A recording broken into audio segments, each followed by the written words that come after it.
12 drivers, 10 races, 1 champion. What makes someone the best? Is it the ability to excel at the critical moments again and again? Is it the strength to blowtorch adversity and retool misfortune? Or is it the foresight to take the unknown and know it anyway? True, luck must be factored in. But at this level, luck is an opportunity built by preparation. It takes incredible effort if you're going to hang your name among legends. And it means somebody always has his sights set on you. Yes, there's a long list of things that goes into being the best. But by the end of today, that entire list will be summed up in a single name.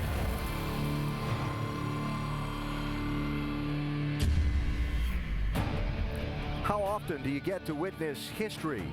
To see something accomplished that's never been achieved before? History could well be made by Jimmie Johnson in the final race of the NASCAR season. Only one man stands between Jimmie and history. One man and 400 miles at this Homestead-Miami Speedway. The NASCAR Sprint Cup will be awarded today. Stand by for history.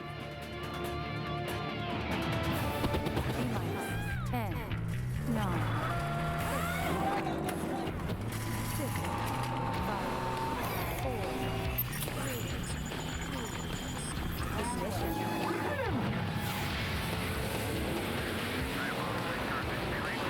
ESPN welcomes you to NASCAR Countdown for the final race of the NASCAR Sprint Cup Series 2009, the Ford 400 from the mile-and-a-half Homestead-Miami Speedway in Homestead, Florida.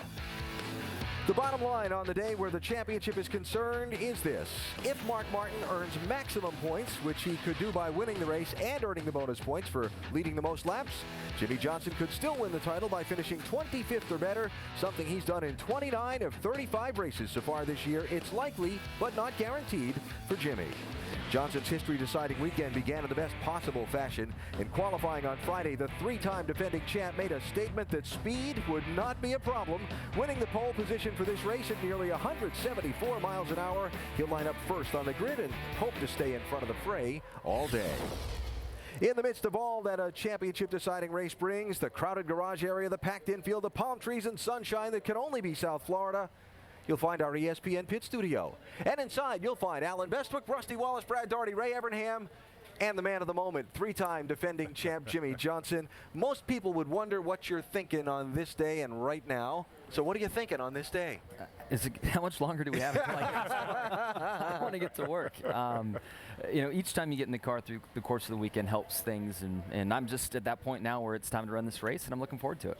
One side note before we talk about today's race: your team owner, we found out just a short time ago, will not be here with you today. Yeah, it is. It's an unfortunate situation that was pretty new and abrupt for all of us. Family issues at home. Our prayers and thoughts are certainly with Rick and his family, and certainly hoping for the best with his niece. One of Rick Hendrick's nieces is about to undergo emergency surgery up in Charlotte, being prepared for a liver transplant, and so Rick not able to be here, but his thoughts certainly in support with the race team. Let's talk about today's race, Rusty. Jimmie, you said all week long you're going to go for it. You're going to try to get the pole, lead the most laps, win the race. Buddy, it's race day right now. You thinking maybe a little different, a more conservative approach than going for it? It just depends on how the car feels. As you know, if the car is good and I can lean on it and the grip is there, I'm going to do what I can with it. If I run those first 5 or 6 laps and the car's sliding all over, I'll make sure that I'm smart and take care of it. But I feel very good about the changes we're making. And at the same time, I also know that no one was comfortable yesterday. I mean, this track is really throwing some challenges to all the teams. It's different than any other big track that we run on. So I think that track position is going to be really important, and I'm going to work hard to stay up front all day long.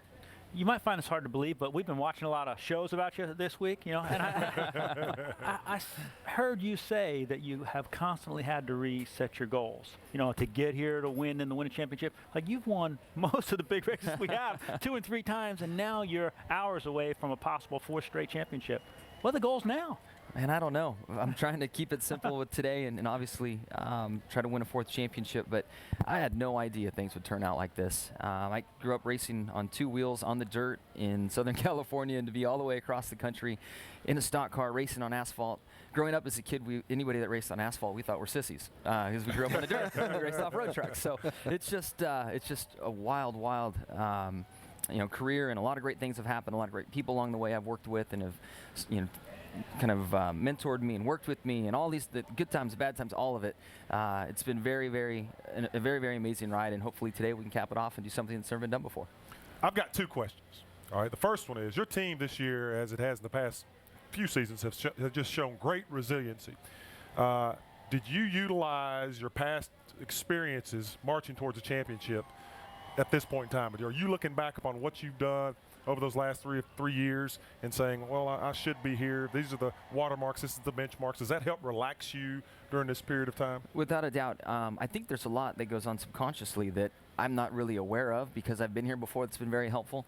And at the same time, when my emotions start to run wild or different things go on, I can look back on what's gone on the last few years and build some confidence in how to handle things. And I was really nervous year 1, year 2 was better, year 3 was better. Things have been very comfortable compared to the other 3 years. I hope that's a good sign. Yeah. Ray, go ahead. I'll save my question for last. He's not going to help you with the lottery numbers. So he's not going to do that. All right. But again, going back to some of the stuff that we watched, and you just said yourself, we watched a really nice piece with Ivan Stewart and Rick Johnson, and how those guys set examples for you. Yeah. How do you feel now knowing you're setting examples for the next Jimmy Johnson? The kids are watching, and you are now the role model. It's wild. It's not something I sought out to be. I'm very proud to be in this position, and it's a lot of the reason why I'm concerned about what I say and what I do and how I act is because of some of that responsibility. At the same time, I was raised right from my parents, and if I stepped out of line, I got put back in line pretty quick. And racing was important to me, and I just had a great childhood.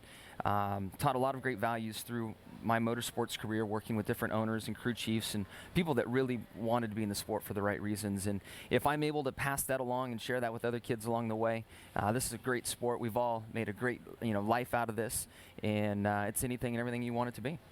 Hey, Jimmy, we talked yesterday in the garage area about the way the cars were handling. It's kind of the hard stuff right now. I don't know if you watched that race last night, but they were just tearing that wall down at turn 3 and 4. Very, very slick down there. You told me you like to run the bottom of the track a little bit more. Are you real concerned starting this race about turn 3 and 4? How are you going to approach that anyway? If you look at where the sun's setting, and today with the clouds, it might be more forgiving down in 3 and 4. The sun really shines down on the top of 3 and 4, really kind of the whole area. But as you run the top side of the racetrack, you carry so much more speed. The lateral forces are higher, and it tries to pull the back of the car around. So for me, and I think for a lot of guys, it's easier just to slow down, go to the bottom, and run a slower speed through the center of the corner to keep the back of the car under you. But again, I think these clouds will help that some. I'm not sure the overall track temperature will be as high. And it's a little deceiving because you go into 1 and 2, and there's shade early down there, early into the race, and you have a ton of grip. And you can fly through that end of the track, and you come over to 3 and 4, and it's like being on ice. We talk about you and Chad and your combination, and it's been incredible. But one thing I don't think we talk about enough is Rick Hendrick and what the opportunity that he affords you and your whole 48 team. Without a doubt. I mean, there's over 550 people at Hendrick Motorsports that are so proud to work for him, along with a lot of people, including Ray, over the years that have had a chance to work with him and for him and bring a lot of happiness to him. And one thing that says a lot about Rick, we are all so happy to make him smile. It's not that we're all out here to work, and that is a large part of it, but we feel good making him happy. Yeah. And again today, I mean, the man has been through so much already, and here his family, he and his family are suffering once again, and we certainly wish him the best. And in a moment where something is going to take place in history with either Mark or myself today, and hopefully a 1, 2, 3 for the company, and he unfortunately can't be here to enjoy that. Yeah. I have good news for you.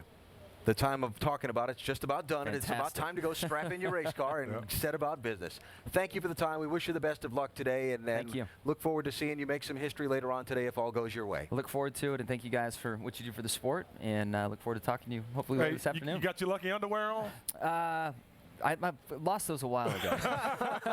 It's a good thing. It's a good thing. Everything I have that's lucky, that has worked in that manner, I have and have had, and my attorney's wearing the same shoes, and friends are wearing the same hats. I mean, everything across the board is. Jimmy, drive hard, and maybe we'll see you here later on, buddy. Thank you. Thanks, bud. Right, thanks, guys. Thanks, man. Jimmy Good luck. Johnson, Good luck, the three-time defending champion, going for a history-making 4th consecutive title today in the Ford 400. Last year, Jimmy tied Cale Yarborough's record for most consecutive championships won. Cale took the title in 1976, 7 and 8. Jimmy in 2006, 7 and 8. 8 drivers have won back-to-back titles and never won 3 straight, let alone 4. And look at the names. Quite a list to have topped for Jimmy Johnson. So as Jimmy heads out the door of the studio and to driver introductions, You're doing a great job, man. Enough for the cheerleading, buddy. I'm good. Everything's fine, man. Keep on digging. Settle in. You'll get them. I will come down pit road and strangle you if you're going to be like this. We've been through the good and the bad. You know, we've had points where we wanted to kill each other, and we've had points where, you know, we've experienced the greatest highs that can come with motorsports. Pre-2005, I was pretty hardcore, obviously, which I still am, but I was really focused on everything going on and every minute detail, and was definitely micromanaging the team. It's just way too much work for one guy, and he was trying to wear too many hats. And not only did I see it, the team saw it. Leading up to that point in 2005, we'd battled for the championship, and I could feel myself getting more tired, more run down, more frustrated that we hadn't won it. The friction was ramping up. Rick sat us down and said, okay, you know, you guys are mad at each other right now and feel like you missed a chance to win a championship. You both have great things that you bring to the table. You guys have something special, and you want to trade these problems in for a new set of problems. And Jimmy, you can have a new crew chief and start all over. Do you want that? With Rick's guidance, we kind of looked at each other and said, all right, you know, we just got to man up here and communicate, grow, make some changes, and continue to grow. Jimmy was giving everything that he had. I was giving everything that I had. But the thing that I didn't realize I wasn't doing at that point, I wasn't allowing the rest of the team to give everything that they had. Man, I have no idea what's going on. There's the end of his championship hopes right there. Great job. Good season. Go home. I look back and I think that I missed a lot of opportunities to win races and even a championship or two before 2006. I feel like that I cost us a couple of championships earlier in our career, me personally. So I feel like that in all actuality, we should be, you know, on like 5. And that pains me at this point that I let the team down when I wasn't prepared enough. So I hope that, you know, we have the opportunity to win more. That way I can kind of repay my debt to the team. I've got to be like the good cop in the group. You know, Chad's with them every day, and the bad cop of sorts. They make a mistake, he's there to kick them in the butt. Come on, guys. We need a good pit stop here. Can't be around. Making sure your shirt's tucked in, making sure you're neat appearing, making sure you're polite, making sure that you're doing your job to the best of your ability. It's a lifestyle and it's a mentality that we push on these guys, and they have to buy into it. Drinking the Kool-Aid, coltish, whatever you want to call it, it's the way that it is, and it's the only way that you're a part of this team. Jimmy Johnson makes history as a 3-time consecutive NASCAR Sprint Cup champion. And 8 Sprint Cup champions. 3-peat, baby. Damn, that's awesome. I'm proud of you guys.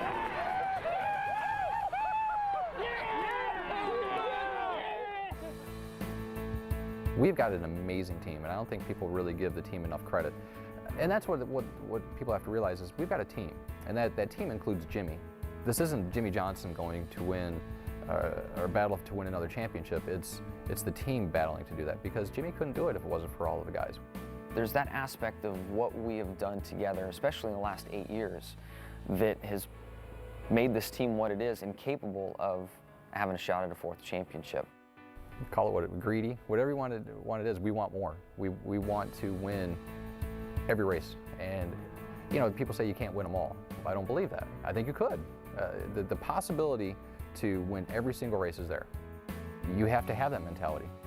My own personal goals and goals for this team have been so far exceeded that we've got to find a new place to set that mark, and I'd like for this team to be remembered as the best ever.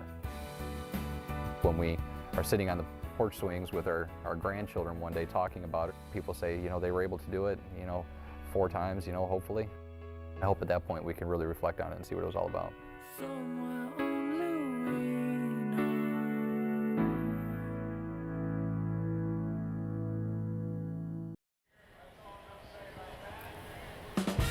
ESPN's Monday Night Football continues in Houston as Vince Young leads the revived Titans against Andre Johnson and the high-powered Texans.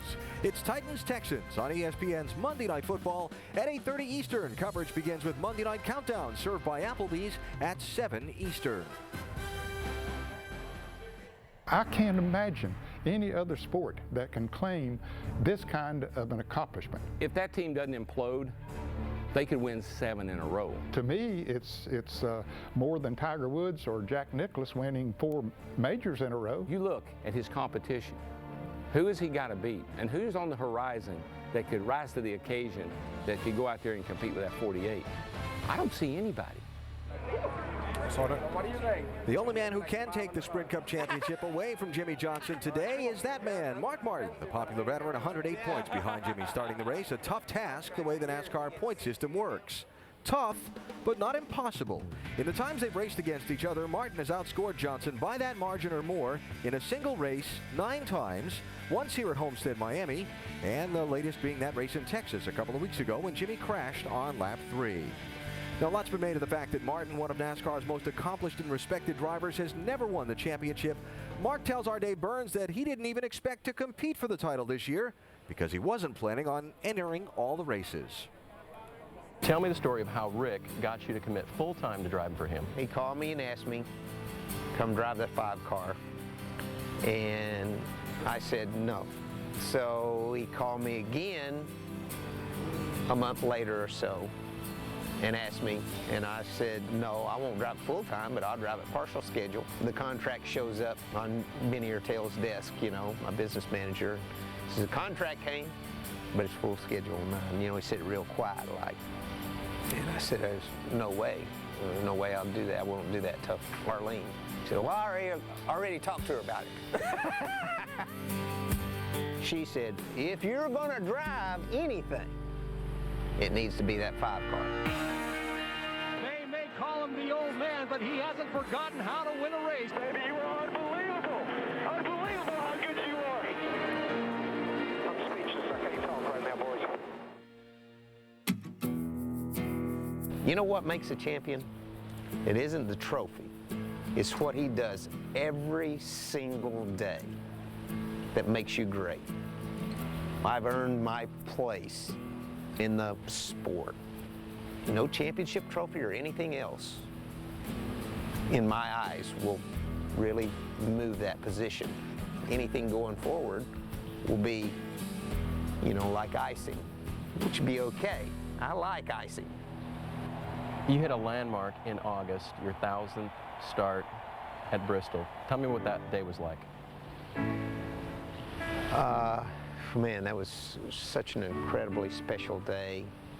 Not because of the 1,000 starts, but because what the fans did. I don't hardly remember ever, you know, being brought to tears.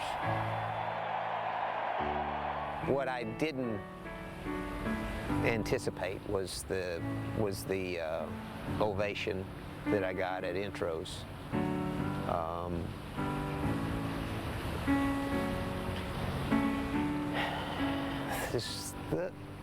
That stuff, I don't know how I've earned it, but if I was on the outside looking at it, I would say, you don't get that. You can only earn it. And that makes me really proud. I don't have a cup trophy, okay? So it's easy for me to say that this is as good as that, or this is as good as that, or whatever. But I have some other trophies, and after I walk by them for X amount of time, I don't notice them anymore. But stuff that has to do with people, that lasts. Regardless of what happens at Homestead, how do you look back on 2009? This is the best year of my life. I'm still that kid from Arkansas who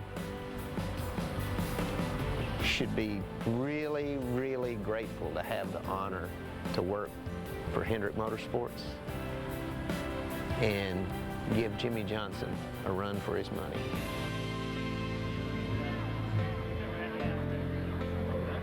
This season may be as memorable for Mark Martin's success as any other storyline. Mark, congratulations on a great season. What's been the defining moment up until now of this season for Mark Martin?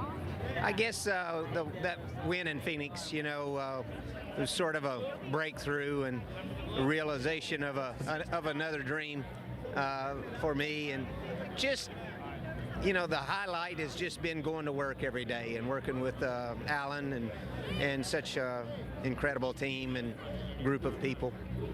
Let's focus on this race here today that we're about to run. There's so much talk about running up top, running down below. We know you prefer the bottom. How much do you feel like maybe you might have to go up top where maybe you're not quite as comfortable today? I'm going to do whatever I can, but, you know, I need to not wreck. You know, we need to put together another great race. And we put together a bunch of them this year. And, you know, we're under the opinion, especially me, that late in the race, where I want to run will be okay. It might not be early, probably won't be in the middle of the race, but at the end of the race, I believe it'll come back to us. I think our car will get better, more competitive in the night, and we may have to fight for everything we get, you know, while the sun's shining. But we've got such an incredible team, and we've done so much good this year, and I feel like we can do it again today. It's already been a great story for Mark Martin. Well, what a great finish it would be if he could pull it off today. Alan? Vince, thank you. Mark starting this race in 4th position. Rusty Bradbury, you heard Mark Martin's words, the feature, the interview. How do you react to what he said? Well, I mean, he's into this race. There's no doubt about that. The guy is absolutely a 100% racer. And you know what, guys? He might win this thing. He might get this championship. He's already thinking about the track. He's thinking about where he's going to run on the track. He's really processing this race in his mind. And I'll tell you, Mark is one of the best at doing that. But he's saying all that stuff he just said from the heart. He really believes it. Yeah, Mark is he's one of the great classy people in this sport. And he's a great role model. A lot of the drivers look up to him, go to him for questions and answers. And I've always been a huge Mark Martin fan. I don't think you have to have a championship trophy to be a true champion. And most importantly of all, Mark Martin is the most important thing. He's a racer. And that's even higher than being a champion if someone calls you a racer. And Mark's a hero, no doubt about it. Well, he is. Where he's talking about he wants to run is the bottom, so I'll be watching for that tonight because Mark will be on the bottom. But you know, here's a man who carries the true spirit of competition, of auto racing in his veins. He is just an incredible talent. He is very humble about what he's accomplished, and he is very appreciative of being recognized for it. Here's what I want to know. Can Mark somehow apply some pressure on Jimmy Johnson today, and can he apply enough to really make a difference? I don't think he can apply enough pressure. Now, he's got to get out and lead the most laps, get up front, but I still don't think that's enough pressure because all the 48 car has to do, if he leads one lap, is finish 27. I think the 48 team has their fate in their own hands. I think they apply the pressure to themselves. That's the only way that Mark has really a chance, I do believe. He can do the best he can, lead the most laps, win the race, but I think at the end of the day, Jimmy Johnson will be right around there somewhere. I don't think Mark Martin can apply enough pressure to the 48 team. I really don't. I think he'll go out there and I think he'll lead a lot of laps, and Jimmy Johnson's probably going to have to have a big problem in order for Mark to get past him. But like I said, it is not over till it's over, and it can happen. Jimmy said he's got all his lucky stuff on, Brad. So lucky draw. Yeah, we'll just have to see. Now, there are a lot of things that can go wrong in a race and cost finishing positions and points. For example, the race here in 2006, Jimmy Johnson's team drops a lug nut on a pit stop. He's ready to leave. Chad Cadell says, stop. He has to wait while it's replaced before rejoining the race, losing valuable positions and points in the process. Preparing for what could go wrong and keeping it from happening, a topic we tackle in our Craftsman Tech Garage now with Tim Brewer. Tim?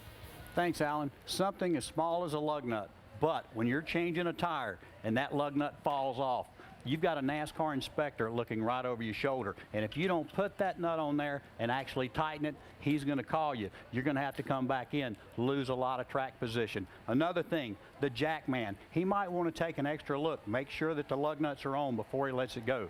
Jimmy, you can't speed on pit road, so you've got to monitor your tachometer. You get a speeding ticket, you're going to get yourself in a deal to wear track position, lose more time. The fuel, you have to get all the fuel in a car, because if it comes down to a green-white checker, you don't want to run out of fuel. Another thing, the catch can. If any equipment leaves the pit box with the car, it's a penalty. Mistakes will kill you. You eliminate the mistakes, you win the championship. Alan? All good things to watch for throughout the race, Mr. Brewer. Thank you, Tim. Our J-Ski News and Notes now. Jamie McMurray has been named the driver of Earnhardt Ganassi Racing's #1 car for next year. Kevin Mannion will remain the crew chief. Robbie Gordon won the Score Off-Road Series title after finishing 4th in the Baja 1000 yesterday. That's in Baja. He's here in Miami to race today. And NASCAR named Justin Allgaier the Nationwide Series Rookie of the Year after last night's finale here in Homestead. Congratulations to Justin. A mistake-free day today will likely result in that trophy, the NASCAR Sprint Cup, being handed to Jimmy Johnson for a history-making 4th consecutive year. NASCAR Countdown continues from South Florida in a minute.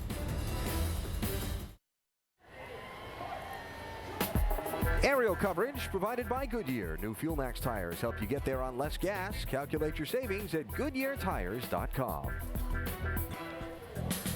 Television's hottest new hit is ABC's V. The visitors will reveal a shocking plan in the final episode of 2009. Don't miss a second of the series that's being called riveting, action-packed, and instantly addictive. ABC's V, Tuesday, 8 Eastern, 7 Central. We know team owner Rick Hendrick will win a 9th Sprint Cup title today, most of any owner in history. Hendrick's drivers, Jeff Gordon, Mark Martin, and Jimmy Johnson, could earn him another record today, the first time one team would sweep the top 3 places in the championship. Marty Smith talks people, performance, and pride now with the man many call Mr. H.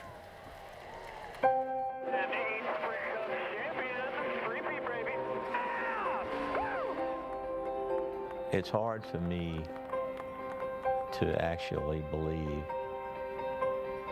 that I've been able to be a part of something like this.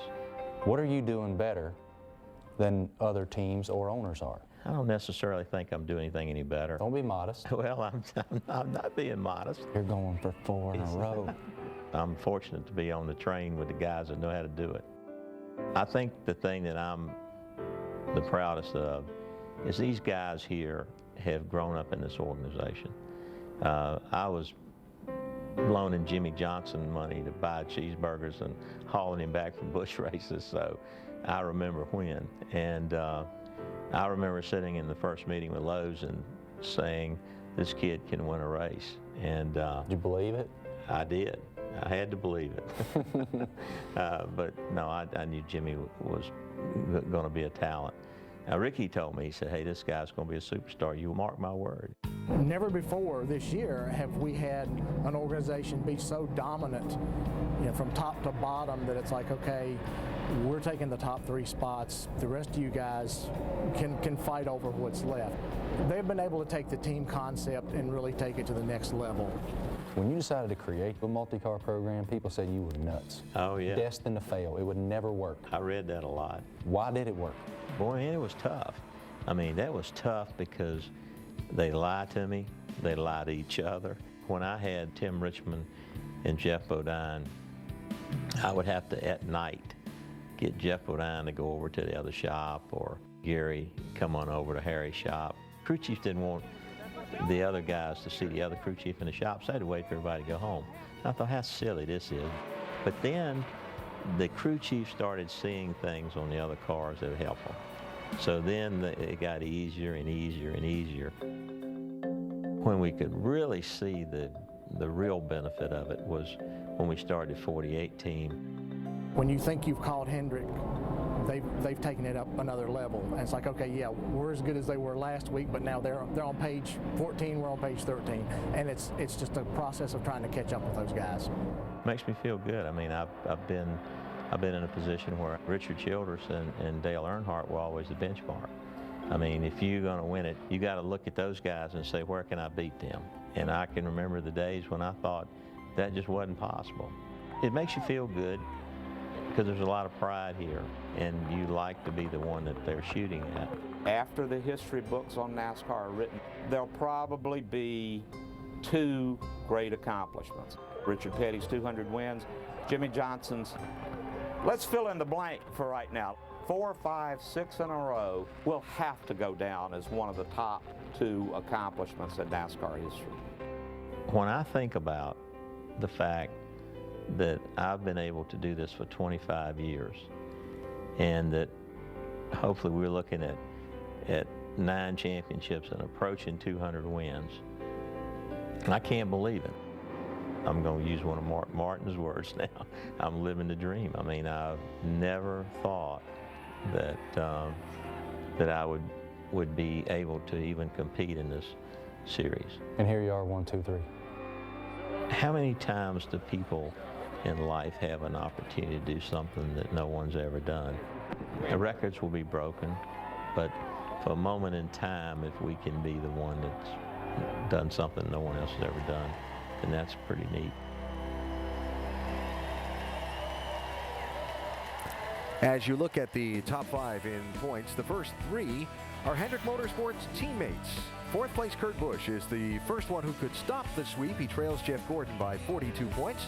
That's as few as 8 finishing positions in this race.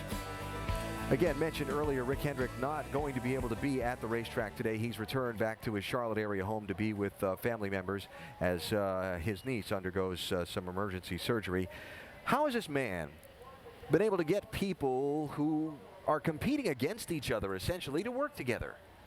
Oh boy, I could tell you a lot of things about books and all that stuff, but you know, Rick used to say something to us. He used to say, "Can I count on you? I need to know that if we were in a foxhole in a war and I got shot in the back, that you'd already be gone." And I think in reality, everybody that works there feels that way about him. He is a guy that you can trust to pick you up, and that kind of charisma, that kind of support just makes you want to work hard and deliver for him. Getting this multi-car thing, getting the people to work together. You heard Rick's comments on there. It wasn't easy. Rusty, you were with a team that was 1 car expanded to 2, and trying to fold all those pieces together was hard for you, wasn't it? It was very hard for me. I mean, I was working so hard on my car, I didn't have time to even think about a 2nd car team. And I needed help to make that happen. And the reason it's working for Rick Hendrick is because everybody loves this guy. He's working hard at making it happen. My car owner, Roger Penske, one of the best in the country. No doubt about that. But for whatever reason, Rick Hendrick has got this big fun attitude. He gets all these people that are dying to work for him and hang out with him, you know, go on his boat together, just have things outside the racetrack. They love this guy, and he demands this multi-car team work, and he expects it out of his people. And you know what? His people deliver for him, no problem. Yes, they do. Yeah, you know, as you look at this organization, and particularly in sports, I mean, you know, names like the Celtics and the Yankees, who are just, you know, coming off another World Series. This Hendrick Motorsports team rises up into that echelon, of the upper echelon of history. And the reason being, when you look at what Rick Hendrick has put together, and I said this earlier, he's done it through bootstrapping it. I mean, this man almost lost everything to get to where he's at now. And that's what makes it so incredible and so compelling. But when you talk about the great franchises in all of sport, now you have to start mentioning Hendrick Motorsports. Yeah, easy to forget that he was trying to shut the team down because they didn't have any sponsorship. Exactly. When Jeff Bodine won a race for them in April of 1984, and they were able to secure some backing and continue on from there. Now, let's make a turn and talk about today's race specifically, our What to Watch For segment. Let's talk about 400 miles on this racetrack and how we're going to see people all over the banking in these corners. Oh, yeah, we'll see guys running the bottom, middle, top, and wide because they got 18, 19, and 20-degree banking. Multi-banking angles here makes it so you can do that. They can run all over the place, but I will tell you, the problem you're going to have is at the top of the track right there, turn 3 and 4. It's been treacherous. There's been a lot of cars wrecking, especially last night. The drivers are going to have to be careful on the top of 3 and 4. If your favorite driver isn't running so well to start the race, don't give up.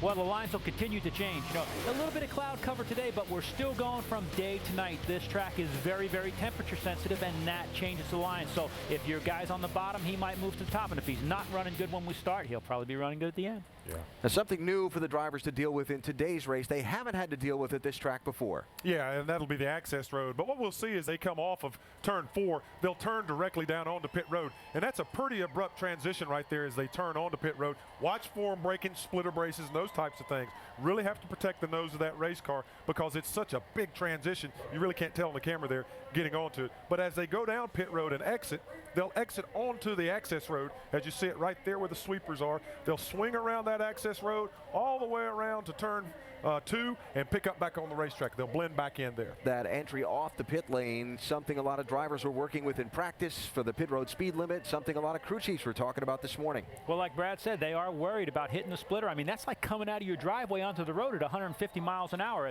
Stuff's going to bottom out. One other thing for us to watch for, The weather forecast. Oh, man, don't even The say it. forecast is a 30% chance of showers for the afternoon here in the Homestead area. You see the radar now. There are a couple of bands of showers off the Keys. Nothing at the racetrack. It may blow right past us, but in all fairness, got to mention it. It's out there and a possibility. And again, the changing temperatures and changing conditions, just something else for teams to have to contend with as these 400 miles run on. There's Anika Noni Rose, the voice of Princess Tiana from Walt Disney Pictures' The Princess and the Frog, that's in theaters December 11th. Anika's going to sing the national anthem when the opening ceremony gets underway here in just a few minutes. So what's this day going to be about? A stunning turn of events and an unexpected first-time champion? Well, I think so, but I also think we had to put the emphasis on Mark and Jimmy, but what about Tony Stewart? What about Kevin Harvick? You know, he wants to get to victory lane this year in that Richard Childress race car. He starts in the top 10. Newman, Biffle, Elliott. I mean, there are other guys who are going to be players, guys, throughout the day, and we got to remember that. Yeah, what about these Ford guys? They've been dominating this thing the last 2 or 3 years. So, I mean, you can't forget about that. Biffle, I mean, this guy's fast around here. Yeah. It's going to be something. But this championship is going to come down between this guy right here, Mark Martin, and Jimmy Johnson. And Alan always says it's best. It's not over till it's over, and both of these cats know that. Got to run 400 miles to figure out how it's going to come out, right? And I think Jimmy's going to run hard for the first mile and a half to get that 5 points, guys. Yeah, that'd be interesting to watch. That's a few spots. Don't lose the lucky hat on the ride around the track to wave to the fans. Keep that aerodynamic bill there slicked around. All right, so history. Will Jimmy Johnson become the first man ever to win 4 consecutive NASCAR Sprint Cup Series championships? The trophy's going to be handed out to either he or Mark Martin at the end of 400 miles. Jimmy and Chad Knaus have talked a lot about luck in their times. They've been asked a lot about luck. Has luck been something they've manufactured or something that fate has just handed to them as they've prepared it? NASCAR Countdown returning after these messages and a word from our ABC station. So, winning 4 consecutive championships, what does luck have to do with it?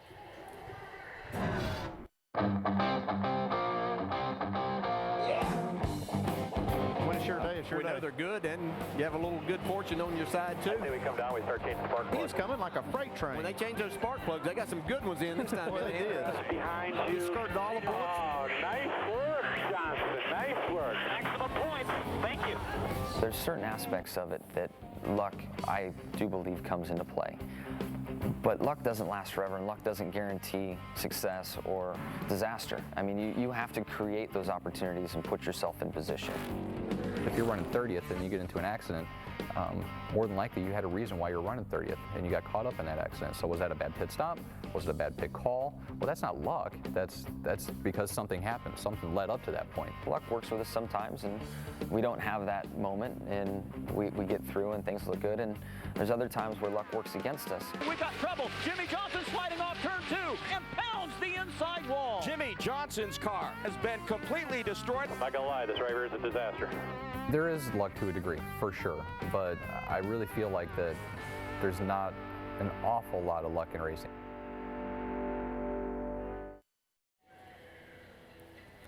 The final race of the NASCAR Sprint Cup Series for 2009, ready to begin at the Homestead-Miami Speedway. 43 drivers going 400 miles over this fast track, racing past sunset and finishing under the lights.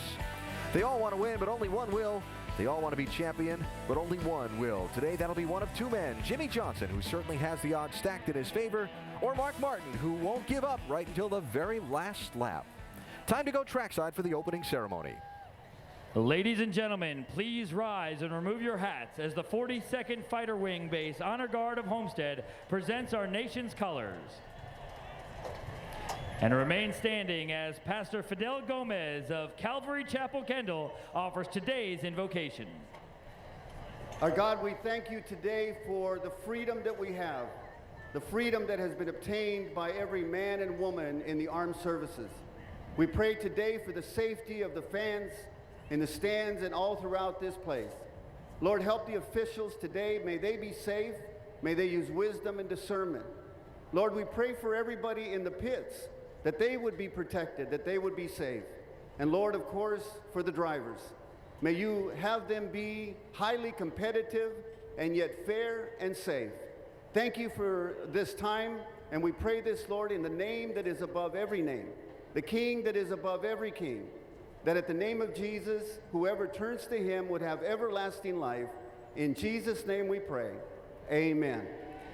And here to perform our national anthem, please welcome the voice of the lead character, Tiana, in Disney's new movie, Princess and the Frog, Anika Noni Rose. Oh, say, can you see by the dawn's early light what so proudly we hailed at the twilight's last gleaming, whose broad stripes and bright stars through the perilous fight o'er the ramparts we watched were so gallantly streaming, and the rocket's red glare, the bombs bursting in air, gave proof through the night that our flag was still there. Oh, say, does that star-spangled banner yet wave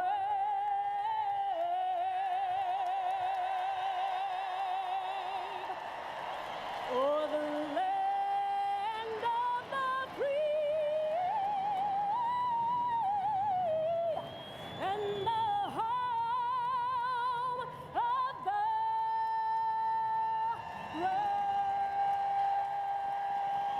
Let's hear it for the all-new 2011 Ford Super Duty towing the American flag.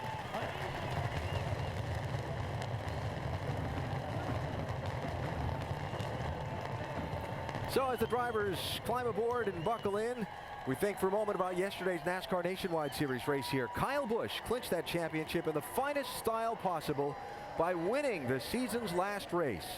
Can Jimmy Johnson put the exclamation point on his run to history by winning today? Jimmy telling us a short while ago this was the moment he was looking for all week to stop talking about it, to climb in and go racing. The engines fire at Homestead next. ESPN's coverage of the NASCAR Sprint Cup Series on ABC, brought to you by Ford. See why Ford Racing's top drivers love the all-new Taurus from Ford. Verizon Wireless, America's largest 3G network. And Pepsi. Pepsi congratulates Jeff Gordon and the 24 team on an outstanding season of racing. Previously in the chase. Man up, boys. Man up. Time to go. Go, go, go. Hard, hard, hard. Straight. Ford, Ford, you are the best, baby. You are unbelievable. Jimmy Johnson wins it at Dover. That's right, boys. Maximum points. What the heck was that all about? He just turned left. Oh, no. There's Casey Kane across, and he takes Biffle with him. Okay, so just go like hell. Got me go like hell. Jimmy Johnson wins the Pepsi 500. Ryan Newman up and over. Mark Martin upside down, barrel roll. Trouble for Jimmy Johnson. 10-4, buddy. Did what we had to do there. Nice job. Yes, yes, yes, yes. Where'd that 5 finish? 5-car finish fourth, but The three-time champion gets it done here at Phoenix. awesome stuff, boys. Awesome stuff. 12 drivers, 10 races, 1 champion. What makes someone the best? Is it the ability to excel at the critical moments again and again? Is it the strength to blowtorch adversity and retool misfortune? Or is it the foresight to take the unknown and know it anyway? True, luck must be factored in. But at this level, luck is an opportunity built by preparation. It takes incredible effort if you're going to hang your name among legends. And it means somebody always has his sights set on you. Yes, there's a long list of things that goes into being the best. But by the end of today, that entire list will be summed up in a single name.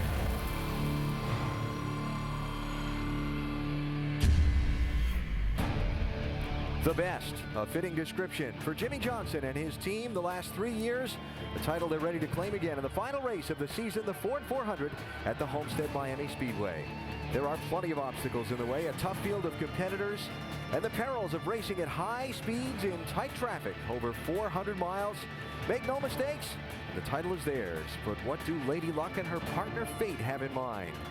Will it be an upset of the likes we haven't seen in a long time in NASCAR? Will Mark Martin somehow pull this championship out? Or will it be Jimmy Johnson on a run to history at the end of the day? Let's go trackside for the command. Race fans, are you ready? The time is now. It's time for those most famous words in motorsports. Here to give the command, please welcome your Grand Marshal, Ford Motor Company spokesman and creator and host of Dirty Jobs, Mike Rowe. If you start your day in steel-tip boots, a hard hat, or a Tyvek suit, I'd say get ready to get dirty. But today, I've got a different message, and it goes like this. Gentlemen, start your engine! Fired up when ready. Bring it up. Fired up. Fired up.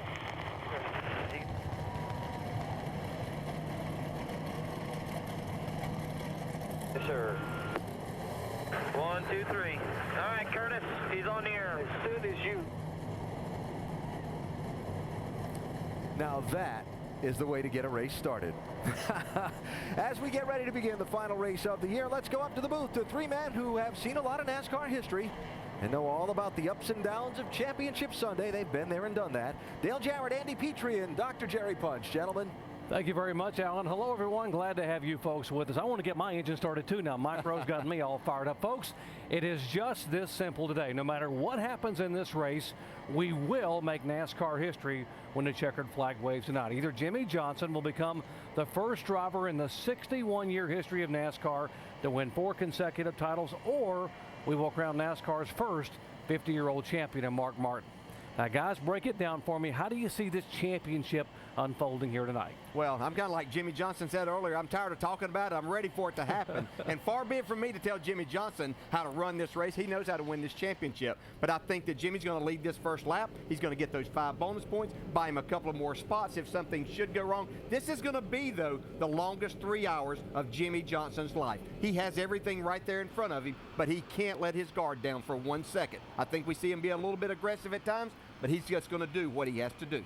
And for Mark Martin, he's going to do what he's done all year long. He's raced with a lot of heart. He's going to go out there and give it all he's got, and he's probably going to have a good shot at winning this race. And if he does, and at the end of the day, he happens to win this championship by whatever reason, you're not going to ever see a happier person in racing. But if he doesn't, he's going to go home a very satisfied person for what he has accomplished this year.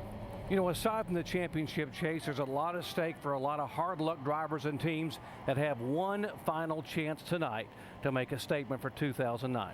And Richard Childress Racing is one of those. They put 3 cars in the chase last year, won races. They haven't done any of that this year. They have not won a race or put a car in the chase. So but they have turned the corner in the last few races. We've seen some life over there, and this could be a real turnaround race for them to go into the off season. So their cars were 1 and 2 in happy hour. They'll have a good shot.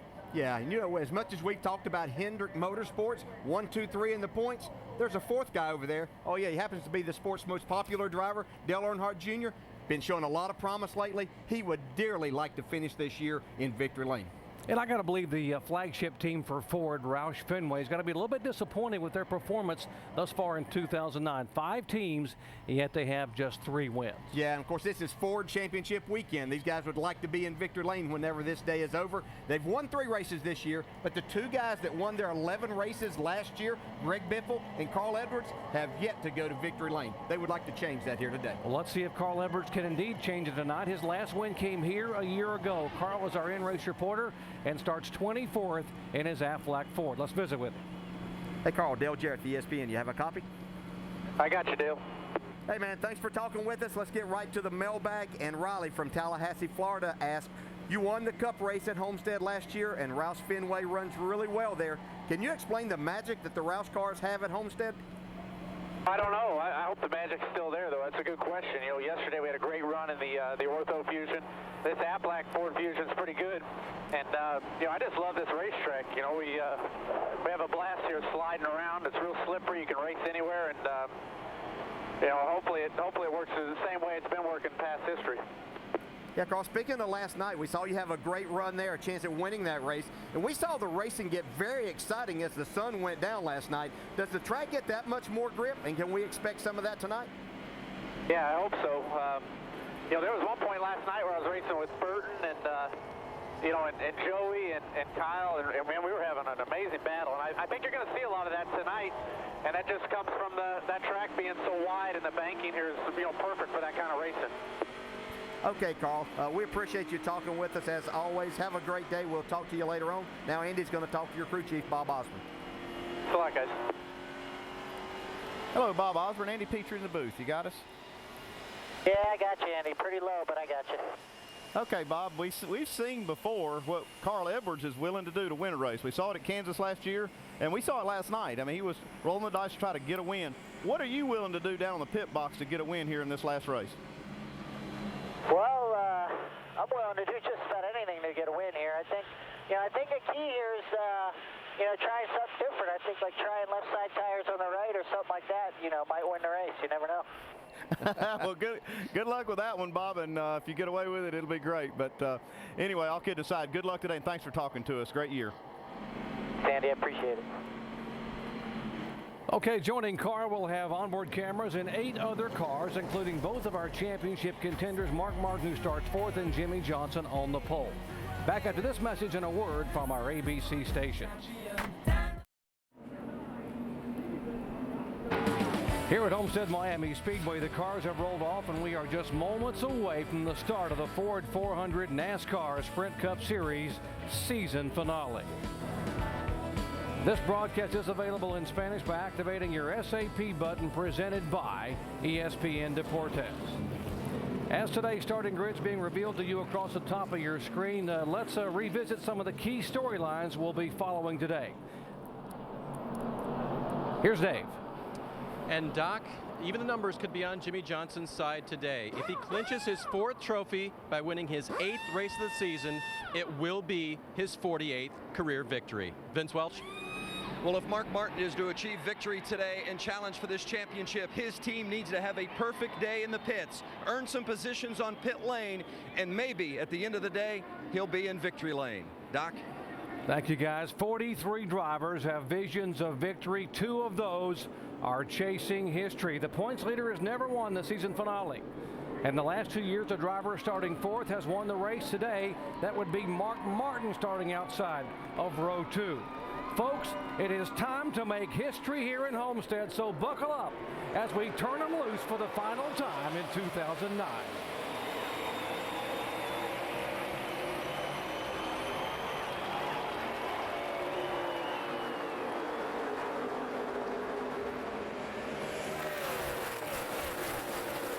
Jimmy Johnson pulling by 4 car lengths. If he leads a lap, the magic number for his championship will change. Mark Martin trying to get there. Yeah, Mark Martin really tried to get there. He got a big start there, spun his tires, and trying to get up there to keep Jimmy Johnson from leading this lap, but he's not going to be able to do it. Jimmy's going to get those 5 points. Jimmy comes down and leads getting those 5 points, and now he only has to finish 27th or better to be the champion. Yeah, and that may sound easy, but these guys aren't geared up to finish 27th. They don't know how to do that. This is what they know how to do, is lead these races. But man, we have some racing going on. Look back here, 2, 3, sometimes 4 wide already. 33 car, you see Clint Boyer up on the high side. His teammate in front of him, Kevin Harvick, 29 car. And there's Ryan Newman looking for his first win in 2009. Right behind them, I saw Tony Stewart working the top of the racetrack right off the bat. That's unusual to see him doing that. He's usually right on the bottom. We heard Rusty Wallace talk about it. They're down in turn 1 and 2 right now. There's a little more grip there. It's already getting some shade on that part of the track. But as they head down the back straightaway and go into 3, that's what gets the most sun, the slickest part of the racetrack. Again, a reminder, it is a 400-mile, 267-lap race, and the final third of this race will be run in darkness. And here comes a 29 car. No surprise that Kevin Harvick is this quick, given how well he ran in Happy Hour. Yeah, he had a huge run down the backstretch this last lap. I don't know if he's running the top or the bottom. I just looked back there on the backstretch. He was passing like 2 cars, it seemed like. He's got this baby rolling on the top. Yeah, that's what you'll see, these guys that on the top, keeping that momentum. Really looks like they have a lot more horsepower when they get to the straightaway. Shannon? Been a very uneventful weekend for this 29 car this weekend. Crew chief told me it's been pretty good, but Kevin Harvick mentally has been in a great mood. And guys, that is 90% of the battle out there on the racetrack. He won the Truck Series Championship this weekend, and he has a great car here today. Same car that he finished 5th with at Texas. That was a 1.5 mile track, just like this one. Yeah, when Harvick's happy, he's hard to beat. Early laps here, 4 laps complete. Jimmie Johnson now has led all 4. Marcos Ambrose, the impressive sophomore season driver, in 2nd spot, and now Mark Martin is 3rd. Yeah, see Mark hit one of those seams down there, and whenever you do that, it really loses the front end, and he went way up the racetrack in 3. You heard Mark Martin say in countdown he's going to have to hang on to his car during the daylight. He thought his car would really come in and be very good once it got dark. Yeah, and what he's saying too, that he was going to be basically committed to the bottom of the racetrack, and he knows that he might have some parts of the race that are not so good because he's doing that. This might be the part of the race that's not going to be so good for him. Kevin Harvick thought about going under him in turn 3 and backed off. Yeah, and I saw Jimmie Johnson just in front of this for the first time take a lot higher line through turns 3 and 4. I don't think you can get a lot of laps out of your tires to see Kevin Harvick make that pass on Mark Martin. Watch this. Right here's where Mark Martin went in the corner, trying to chase down Marcus Ambrose, running right on the bottom of the racetrack, and then all of a sudden, this thing, look at that, turned sideways. Yeah, he crossed over that part to where the banking changes right there, and if you're not careful, if you get your right side tires right on that, right in the middle where you're trying to carry that speed, 49 trying to come inside here. you can find yourself in trouble. About 1 back now. 1 back. Back up front, Jimmie Johnson is leading, but Marcus Ambrose is moving in. The margin now about 5 car lengths. You showing that qualifying run was not a fluke. That and the run at Texas, you know, the last 1.5 mile track that we were on, Marcus Ambrose had a great race car that day. They ran it out of fuel late in the race and didn't have the finish to show what they had done all night long there. Only the first full year as a NASCAR Sprint Cup driver. Marcos Ambrose, very likable. He's from Tasmania, an island off the coast of Australia. His family has already gone back to Tasmania. Marcus said, I can't wait to get on the plane tomorrow and go see my wife and kids, but I got business to take care of. Yeah, he'd like to be putting that trophy on that plane with him, too. The car that qualified. 82 cars falling back. A couple of guys falling back. The 82 car, top of your screen there. That is Scott Speed, who qualified 2nd, and he will possibly lose a couple more positions. Yeah, and here comes a guy that we've been talking about, Marcus Ambrose, for the lead right here on the bottom of the racetrack now. I think he's going to have a hard time completing that pass down there on the bottom. We'll see as he gets this run. Can't quite get it done as Jimmy holds him off. Talked about Tony Stewart moving up to the high side. He's using the high lane now to go by the 5 car of Mark Martin for position. He did it right off the start, too. He didn't even try the bottom. Here comes Ambrose now working the top side of Jimmie Johnson. Yeah, he's going to take that lead right now. That's what I thought he would try to do the first time, but I think Jimmy kind of fooled him when he went high into 3 and opened the bottom the last time. But we're going to have a new leader at the line this time. Marcus Ambrose, very deliberate and very, very careful. That's awesome.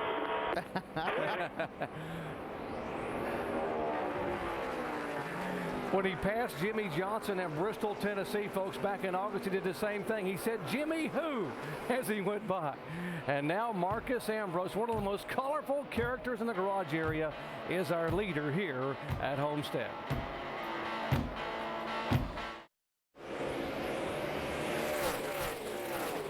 The $10,000 ESPN Pick 12 Challenge winner who picked the correct order in Phoenix is Cindy F. from Sebring, Florida. Now, thanks to all of you who played and made this challenge such a great success. This week's winner who has picked the correct order for Homestead will be notified, and results will be posted at ESPN.com/Pick12. And Marcus Ambrose, who just a moment ago was talking about he thought he might have a tire going down, gets right up against the outside wall. Yeah, he almost hit the wall in 1 and 2. Something wrong. You got a flat tire or something. It's really gone away. Yeah, I'm pretty sure I got a flat right rear. Yeah, I think he does have a problem here. He looks like he's coming in the pits. This will give us our first show. Show you how close he got up here when the car just went right up across the racetrack. He was up there anyway. Did he touch it there? It looks like he may have just barely touched the wall. He is on pit road. Yeah, it goes up, makes the pass on Jimmy Johnson, leads 4 laps, and suddenly the car just snaps sideways. So a very tough break for Marcus Ambrose, who qualified 3rd. Shannon. Guys, the team is calling for right sides only. They're going to take a look at that tire, make sure there's no major problems. But Marcos Ambrose, as you heard, reported that he thinks he has a flat tire. We will get a shot of that for you guys as soon as we can. They better hope it wasn't a left rear. And he will lose a lap. There comes Jimmy Johnson by him. The good news is they do have the free pass here under a caution flag, and right now all the other cars are still on the lead lap. And that's why I would have thought, Andy, maybe about 4 tires. You're going to lose a lap anyway, so why not get the 4 tires on and make sure? And every time in that situation, I'm going to put 4 tires on just for that reason. You just don't know. Right along with Tony Stewart here, who's a 2-time winner at Homestead-Miami Speedway. In fact, he won here as a rookie back in 1999 and backed it up a year later in 2000. Yeah, when he won those races, a totally different configuration of this racetrack. So Tony he felt like that he's had some good cars here since they changed the racetrack and we have this multi-banking, but he hasn't exactly got his car where he's wanted it. But he was pretty excited about and optimistic about his chances here today. Tony was quoted as saying that the neat part about this racetrack is, as you see Kevin Harvick all the way down on the bottom of the racetrack, Tony was saying that you just barely touch the brakes entering the corner. You back out of the throttle, just touch the brakes, and then jam the throttle back down. Let's update the 48 car. Dave. Well, the day started kind of interestingly. Before the green flag, a crew chief's nemesis, if you will, a radio hung open. Chad Knaus looking over the back of the pit box, pointing to everyone, check your radios, make sure you're not keying the microphone and blocking the channel that the spotter needs to talk to his driver. They corrected it, and they got it right. They were telling Jimmy early after that, get up high early. It looks like the grip's coming in a little bit better. The driver reporting the car's a little bit tight in the center, a little bit free off the corner right now. That is so aggravating when you have a radio keyed open like that, especially in the situation that this team's in. They don't want problems like that. So it's good they got it fixed early. Tony Stewart now starting to ease in on Kevin Harvick, and Harvick has changed his line. Whoa, Stewart a little bit sideways coming up off the corner, but now Harvick has moved up in the middle of the racetrack. Yeah, you see a lot of drivers searching around now on the racetrack. I saw Mark Martin has been running the bottom pretty well exclusively, but we have seen him actually experiment some. Yeah, and I just think if you stay committed to that bottom too long, as we see Tony get another run on Harvick for that second spot, that you're going to wear the tires a little bit more than what you want to. See Harvick just pull over and let Tony go as he's caught him here early. We talked about the progressive banking here at this racetrack, 18, 19, 20 degrees. And DJ, how much can you alter the handling of your car by just changing your line here on the racetrack? Well, it changes a lot because it actually feels like there's not quite 18 degree of banking down there where Harvick's running, right down at that white line. But you can change the way that it feels, and as you move around on the racetrack, you're going to find that your car will do different things. So if you've got a loose race car on the bottom, you might move it around and find that it does something totally different that might suit your setup at that particular time. If you just joined our coverage, Marcus Ambrose had passed Jimmy Johnson and led for 4 laps and had a rear tire go down, had to come on pit road, and now is being shown 1 lap down in 43rd position. Shannon. Doc, you can see the cut right here on the right rear of Marcos Ambrose. What a disappointing start to the race. They qualified so well 3rd. They had so many hopes for today. But Dale, maybe you can describe what Ambrose was feeling inside the car based on something that looks like that. Yeah, that might not look very significant, but that's just letting the air out of that tire. And as you try to lean on that right rear tire, then it's getting softer and it's letting the car go down, and the car will just feel like it's going to spin out with you every single time. One car that is on the move. We talked about him at the top of the show, winless in 2009, but making his way toward the front, the 88 car of Dale Earnhardt Jr. Man, I'll say, he is getting it around the top of this racetrack, guys. Look at that, 19 spots he's gained. And he is literally inches away from the wall every single time. Look at that. But it's making him so fast down the straightaway. I've been watching him. It's just incredible how he's passing these cars. He doesn't drive it in very far, but watch him get back to the gas before these other guys are even thinking about it, and then watch the momentum off the corner here. He just inhales that 44 car of Allmendinger as he goes by. And now it's moving in behind the 00 of Rudeman Jr. now in 12th position.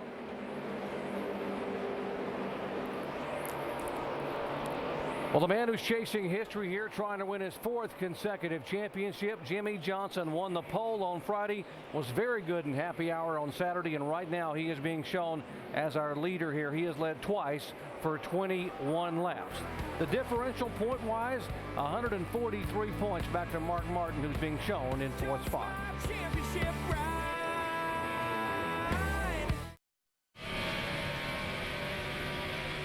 Carl Edwards, Greg Biffle, and Matt Kenseth are driving Fords, and you could be too. Go to I'mDriving1.com to hear what the stars of Ford Racing have to say and register to win your own 2010 Ford Taurus. That is Greg Biffle you're riding with there, back in 14th position. He is a 3-time winner here at Homestead-Miami Speedway.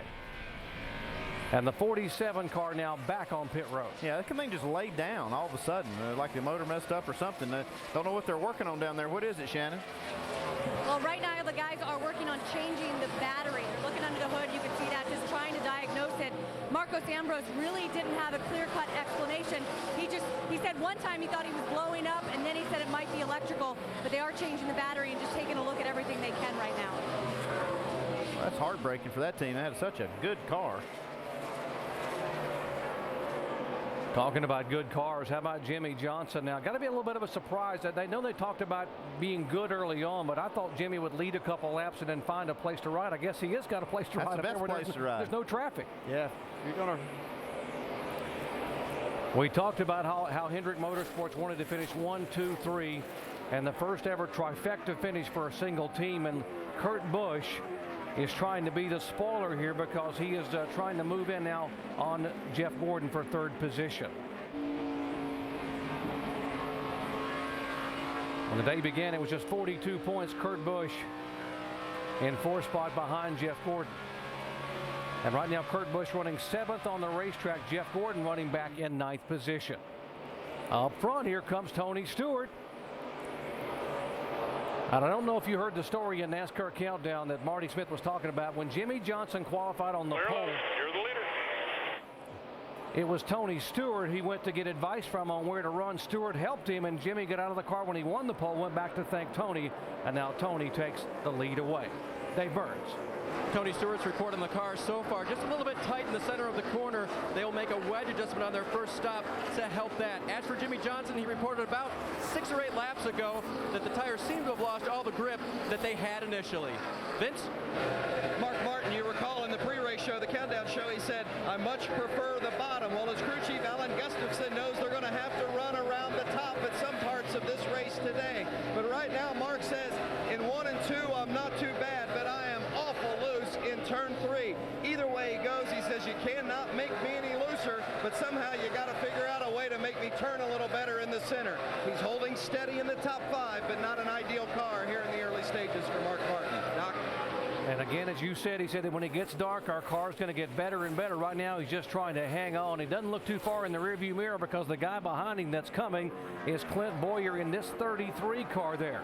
Andy Petrie mentioned that none of the RCR Richard Childress racing cars had won in 2009, and Boyer's got a good ride here at Homestead. Yeah, him and Harvick both have really good cars, and so does Jeff Burton. I haven't seen Burton up in the top 10 yet, but I expect to see him up there before too long. Yeah, he's moved up to 15th, and we know that's how Jeff Burton does it. He doesn't have the stellar qualifying effort, but he makes his way towards the front when it counts.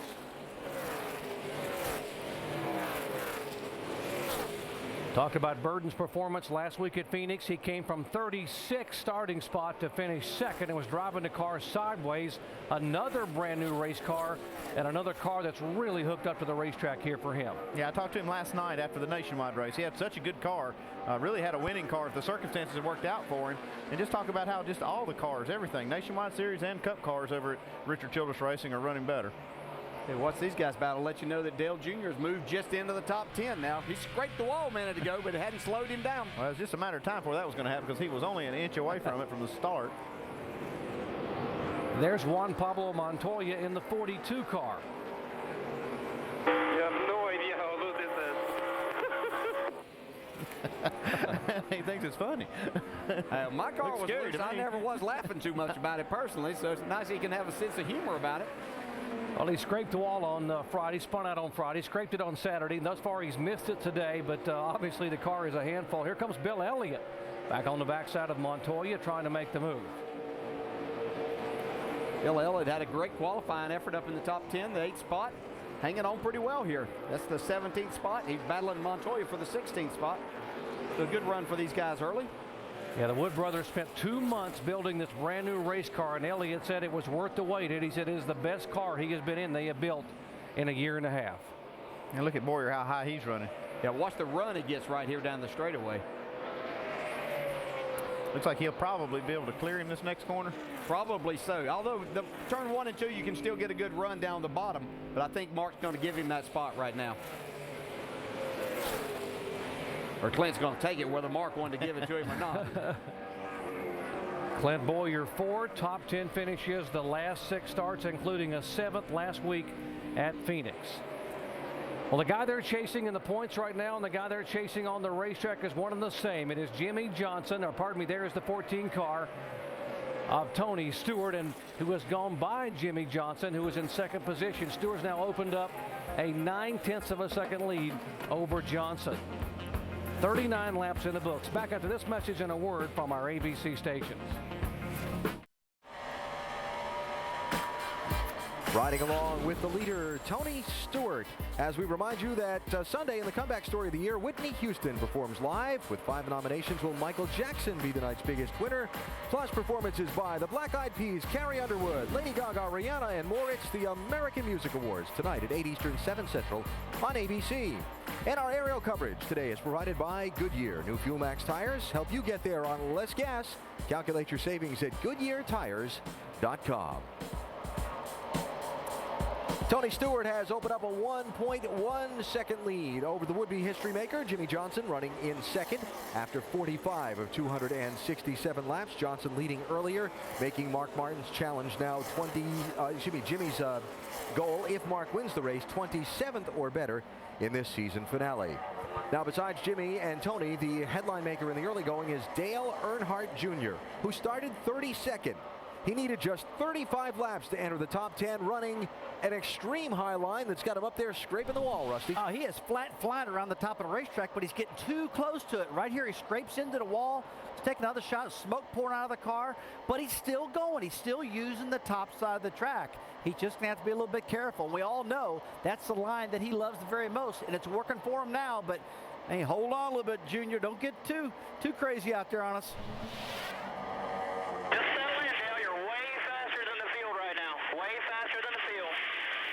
Yeah, I'm not even running hard. It's just the right rear yaw down so much it catches the wall and it just steers you into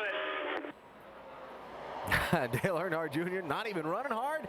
Wow. I'd be telling him as his crew chief, don't run any harder then, because if you hit that wall, we're not going to be able to finish this race. The 2 is running really good, and he may be the guy that spoils the Hendrick 1, 2, 3. I know that Stephen Letarte and Jeff Gordon were concerned about racing that 2 car all day, and as you can see, he's moving through the field really good. I tell you, the Penske organization has really come around. This doesn't surprise anybody how good Kurt Busch is running right now. I mean, fast race car of light, Alan. And while Kurt moves up, he takes a spot away from Mark Martin and kicks Mark farther back. So you see the reset numbers there. Kurt now still in 4th position in points, but trying to see if he can spoil the Hendrick top 3 sweep in the championship. So still in the pretty early going here as we head back upstairs to Doc DJ and Andy, and Kurt Busch looking impressive, guys.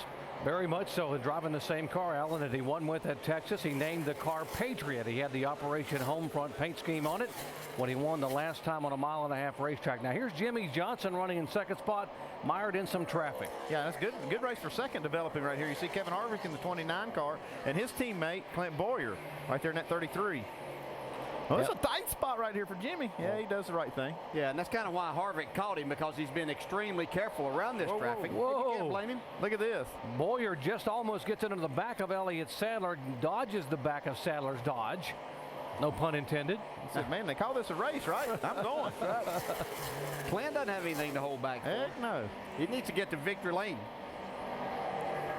Again, Johnson running in second spot. Harvick and Boyer third and fourth. Now it's Boyer and Harvick third and fourth.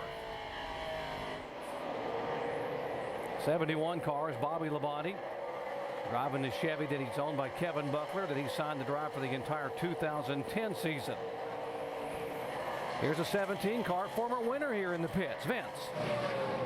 The 17 of Matt Kenseth, you see, making a 4-tire change. They're making a chassis adjustment on the right rear as well, as Kenseth looks for a little more stability here in the early going. You see the time running at the bottom of the screen on that pit stop. Now the 5 car of Mark Martin. It started out too loose, but Mark says as the run went on, it got too tight in the center. They contemplated an air pressure adjustment in the right front, but ultimately he and crew chief Alan Gustafson decided they were going to leave it just like it is. Shannon.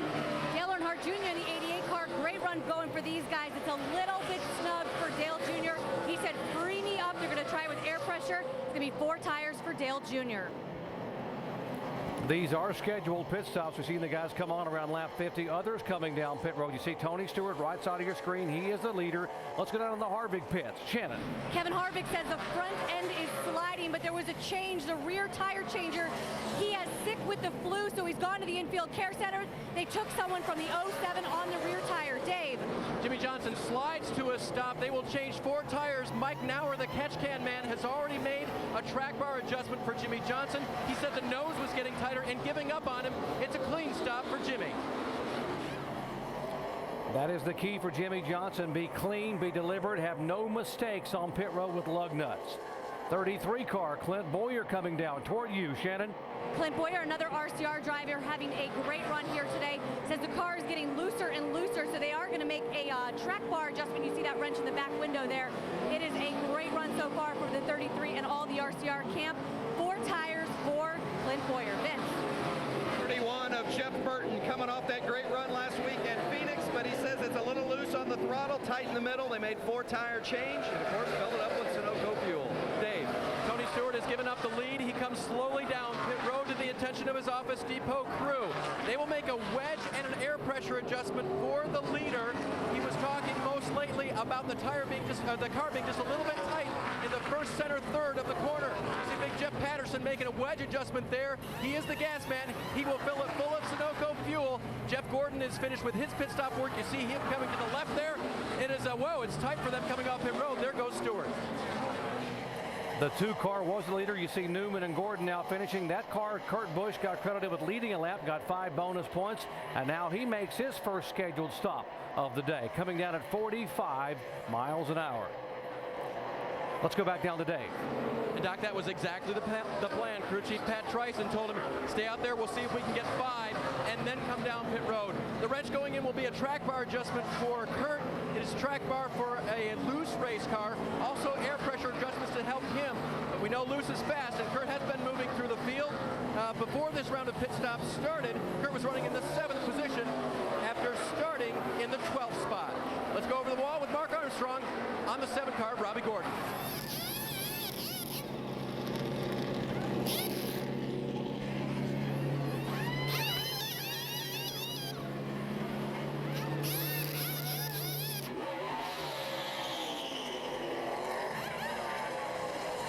We were trying to count those lug nuts for Hollywood Armstrong, who's the rear tire changer there on Robbie Gordon, who just got back from running the Baja 1000 where he had a top 5 finish. Okay, this is a race for the lead right here. Clint Boyer had a 12.6 second 4-tire stop right there, and that's what's got him in contention for the lead. He also pitted just a lap earlier than Tony Stewart. Harvick, man, both of these guys were behind Jimmie Johnson also as they battle for the lead as they come up on this traffic now. Jimmie Johnson's back in the 5th spot. I saw as he came into the pits and even down pit road, he was extremely cautious, which is exactly what he should be doing at this point in time. He doesn't want a penalty, but I think that he's showing up just what their thinking is now. Yeah, I think that's part of the plan for Jimmie. I think the pit crew also very methodical. 15-second stop. I think that's exactly what they're shooting for. You see Robbie Gordon going a lap down as these guys are still battling side by side. The bottom of the racetrack, Harvick. Up top is Boyer. And the car in front of them, the 02, David Gilliland, trying to stay on the lead lap. And look at this, man. This is a whale of a race. You got these top 3 right here, and then you got Mark Martin chasing them down. Jimmie Johnson just behind this group. Tony Stewart, who had been leading, now Trying to decide, where do I go? Do I go between them when one goes high and one goes low? Yeah.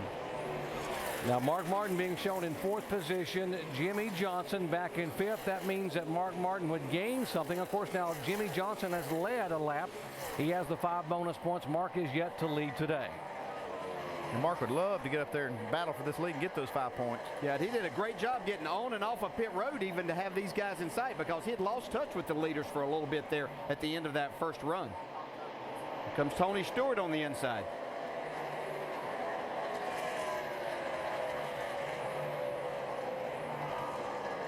Tony able to get down on the bottom of the racetrack and run that middle groove and try to take the spot away from Clint Boyer. Stewart had led 20 consecutive laps prior to that first scheduled pit stop when they came in on lap 52.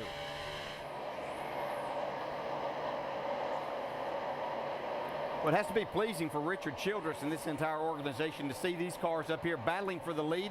They've really struggled at times earlier this year, but seem to have things really worked out now for their drivers. Yeah, it's really an affirmation, too, of what they're doing is working. I mean, that's a big thing going into this last race of the year, going into the off-season, knowing that what you're working on is in the right direction. Tony Stewart now middle of the racetrack. That's Michael Waltrip up high. Tony in the middle as they attempt to put Michael Waltrip a lap down. Harvick able to make the move, and now Tony still running in 2nd position. We have had 6 lead changes, 6 different leaders. And Mark Martin sneaking in the picture here. You heard of Mark Martin telling the crew during that pit stop he did not want to change the car at all. Thought the track would come to him. Right now, everyone is chasing Kevin Harvick up front. Back in a moment.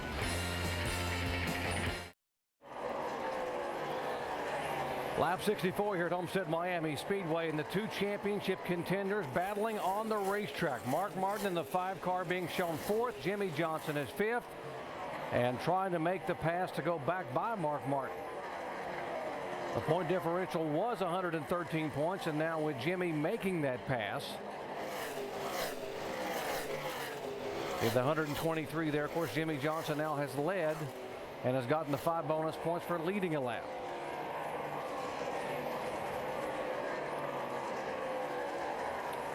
Moments ago, we had a lead change. Kevin Harvick was being shown as the leader, but Tony Stewart now has driven his Chevy back by. See Tony working the top side of the racetrack, gets a good run down the back straightaway. See, Tony's really not driving this car into the corner very hard. Look at him get back in the gas so much sooner than Kevin Harvick right there. He's just making the straightaways even longer by being able to do that. Tony, one of the surprise stories of 2009, becoming a car owner, Stewart Haas Racing, and putting both of his cars in the postseason chase for the NASCAR Sprint Cup. What an incredible job this team and organization has done in doing that in their first year. That Tony winning races. It's just been amazing what they've been able to accomplish. I look for them, obviously, to be a championship contender next year for both of these as they get even more experience. Yeah, 4 wins for Tony. Pocono, Daytona, Watkins Glen, and the last time he won a race was a 1.5 mile racetrack.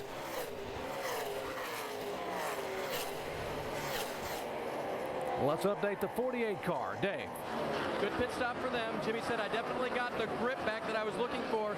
He said I had a funny brief vibration, like maybe it was a wheel weight, but he has not talked off the wheel, that is, but he has not talked about that since. And as far as the line he was running, he's trying to go as high as he can. Chad Knaus told us this morning that he would either need to run extremely low or extremely high. Jimmy's been sort of in the middle high up to this point. Vince? Well, the 5 car of Mark Martin, 2nd in points, currently running 5th. This is the car that this team won with at Darlington in May and Chicago in July. They're trying a handful of different things with the setup this time around, looking for a little extra speed. Mark Martin, and we talked about this, guys, that once this track starts to cool, it'll start giving a little bit more grip. Mark came on the radio just a little while ago and he said, I feel like we're going to be better later on, but right now I just need to turn it better in the center. So he likes the car maybe for the distance that we're going to go tonight, but it's still a little bit of a handful, especially in the middle of the turn right now, Doc.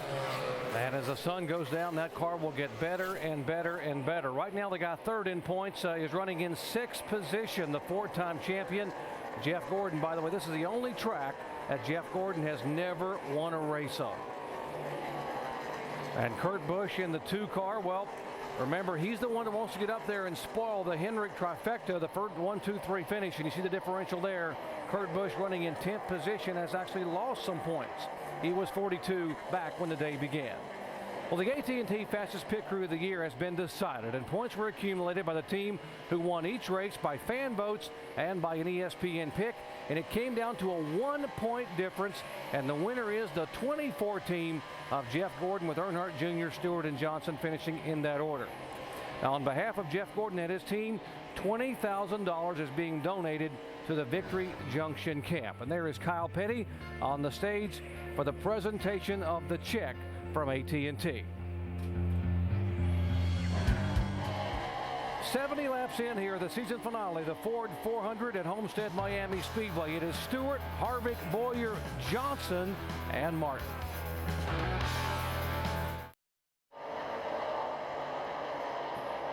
We're past the 100-mile mark of today's Ford 400, the final race of the season for the NASCAR Sprint Cup Series. On the right, the race leader, Tony Stewart.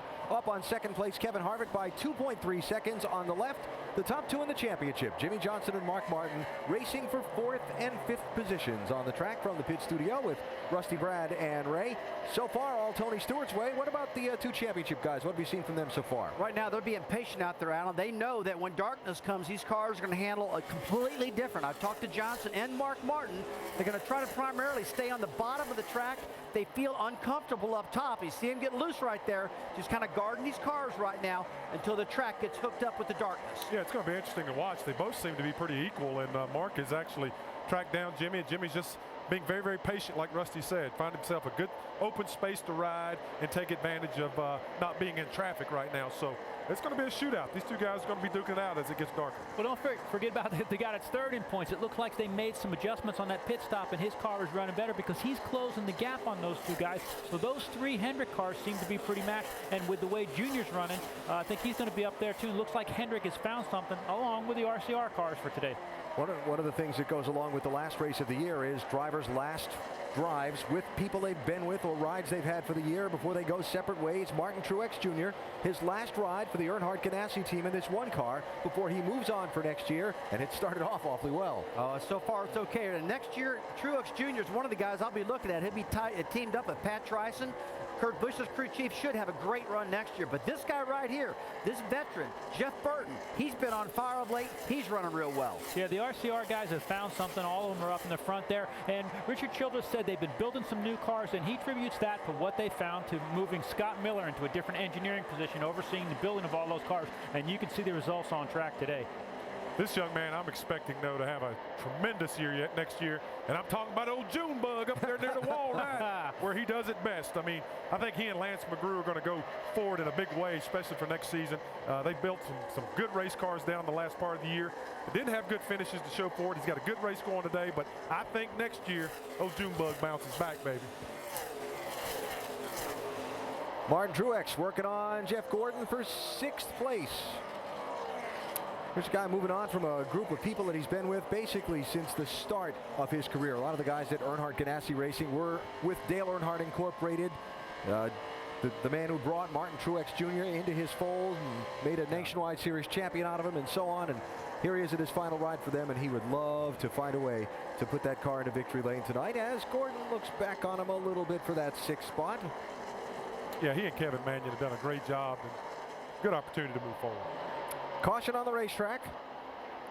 Marcos Ambrose has had trouble since the start of the race, and now he was just facing the wrong way. Didn't hit anything, boys. Come on, Marcos. Like all 4 corners are still pretty square.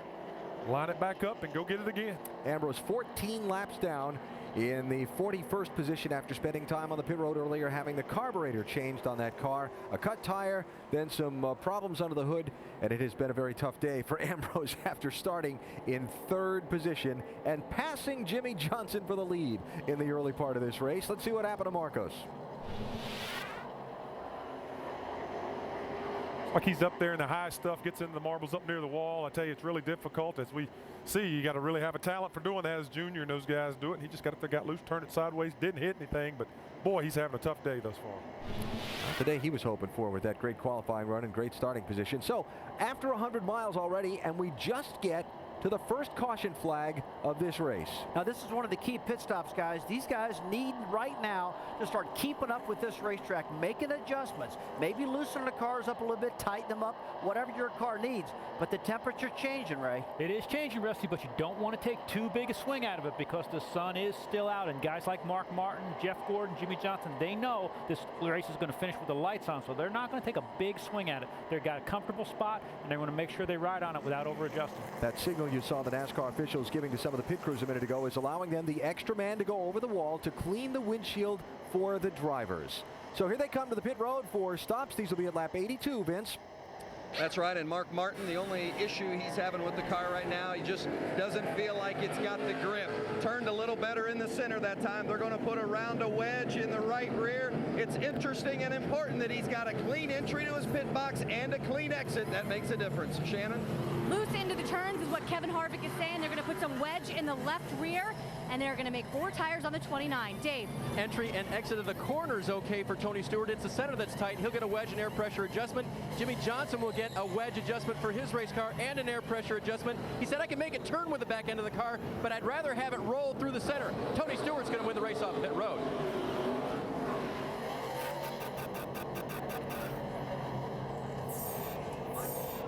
Race off of pit road. There's Tony Stewart. He wins the race. You see Martin gaining a position. Johnson back 1. Kurt Busch up 4 positions. And Truex lost 3 positions back to 9th spot. Yeah, Montoya picked up 3 also. Right here. Look how close it was here with Jimmy Johnson and Mark Martin. Well, look closer than that. And how about a celebration in the Tony Stewart pit? I mean, these guys know they got it done and got their man off of pit road first.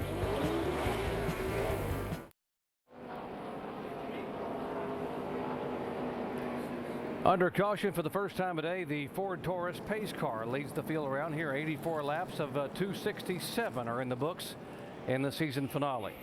The Aaron's Lucky Dog free pass goes to the 82 car. He was the first car a lap down, and Scott Speed able to get back on the lead lap, now giving us 31 cars that are now on the lead lap.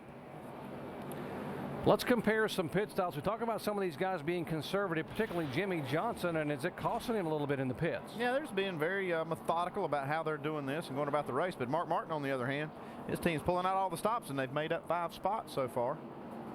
I think one important thing that you mentioned there, Doc, 31 cars still in the lead lap. That means a flat tire or anything like that puts Jimmy Johnson outside of that 27th place that he needs to finish right now. And in 3 of the last 4 times we have run the season finale here, we've only had 5 or fewer cars DNF. That's critical because a problem in the last couple of laps for Jimmy Johnson could hand the championship to Mark Martin. Getting set for the restart here. Tony Stewart, double foul restart for the first time at Homestead-Miami Speedway history. In the NASCAR Sprint Cup Series, Stewart takes the high line.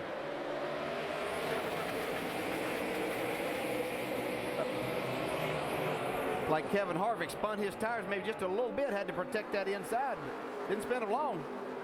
Beat Tony Stewart's turn 1. They're spinning now off turn 2. He's got the lead. Harvick pulls up in front of Stewart. Here comes Harvick's teammate Clint Boyer down, and Jimmy Johnson behind Stewart. Yeah, it's interesting to see if Jimmy Johnson was going to be aggressive on this restart or if he was going to hold back. Well, he feels like the best place to be is up there towards the front. He's driving hard. Tries to take that 3rd spot away from Tony Stewart. Juan Pablo Montoya also getting racy. A lot of fans here in South Florida for Montoya, who lives here in Miami. Yeah, I heard the driver intros. A lot of people cheering for him. Look at this. 3 wide, Jeff Gordon down on the inside of the 31 car of Burton. Yeah, Kurt Busch up into that 4th spot. He had a great pit stop. He's taking all advantage of that as he goes for 3rd. And teammates going after here, the 33 car of Clint Boyer trying to get there.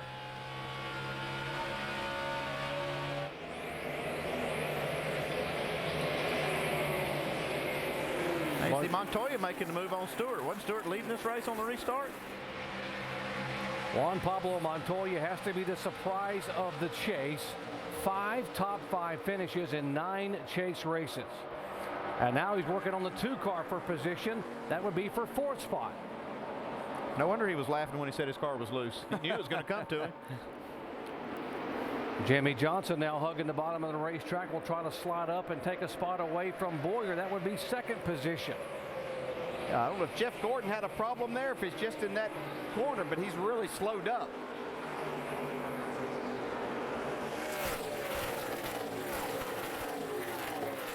The Harvick, your leader, is pulled away by a handful of car lengths, and there's side by side again. Boyer now coming back on the high side.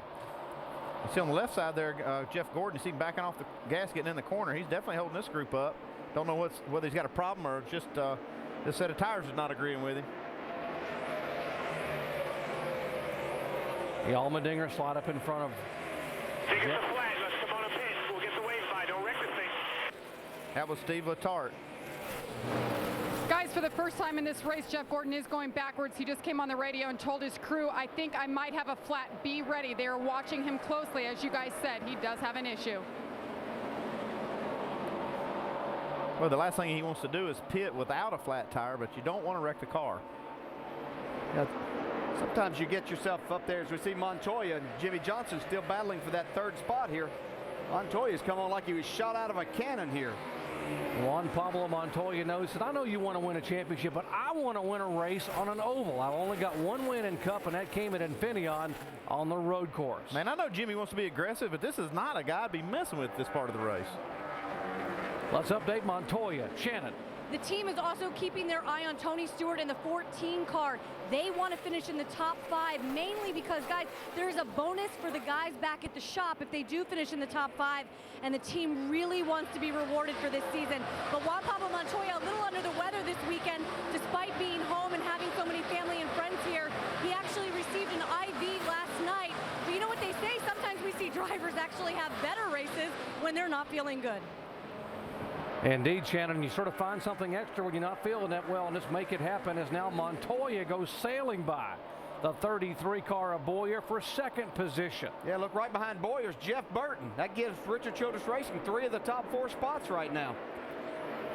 Jeff Burton was the fastest car in happy hour in final practice here on Saturday. He qualified poorly back in 26th position, which is sort of typical for Jeff Burton, but he doesn't stay there very long. I'll say poorly. He might not think that's true. Poorly on there. Jimmy gets loose off turn 2. Yeah, the 48 car getting a little sideways. Everybody getting racing. Now Burton goes down and will take that spot away from Boyer, third position. See another car there, the 11 car, Denny Hamlin. He had a qualifying effort that put him way back too. Now he's made his way up into the top 10 already, up into the 8th spot. Yeah, Hamlin started back in 38th position. I can't remember a mile and a half that we've seen race this good lately. It's a great race. It's all over the place here. I mean, it just, you know, there's so many grooves here, and you get your car hooked up, man, just makes it great. A lot of fun for the drivers. You mentioned they changed this configuration entering the 2003 season here to add the progressive banking, and it's really changed the racing here. It has, and the drivers all like it, but I think the biggest thing is it has changed the racing. We didn't see this much passing in an entire 400-mile event when the track was a lot flatter than this. And give a call to Goodyear, by the way. They brought a new left side tire here, that not one they had run last year, the one they ran at Texas, Andy, that added a lot of grip for these cars. Yeah, they brought a better left side tire. It has a little more grip, a little softer left side, and that's really, I think, enhanced this racing we're seeing. I think that's a big reason for it. I can tell you, Jimmy Johnson, as we look here, Tony Stewart to the outside, Denny Hamlin to the inside. That's not a position he wants to put himself in. That's 4th, 5th, 6th, 7th, and 8th on your screen. And Jimmy Johnson right there in the eye of the storm behind the 2 car and right in front of Tony Stewart.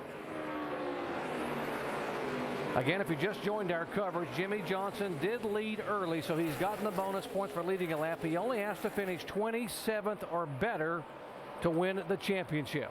See the run there that you can get up high as Tony Stewart really makes that run down the back straightaway to take that spot away from Jimmy Johnson.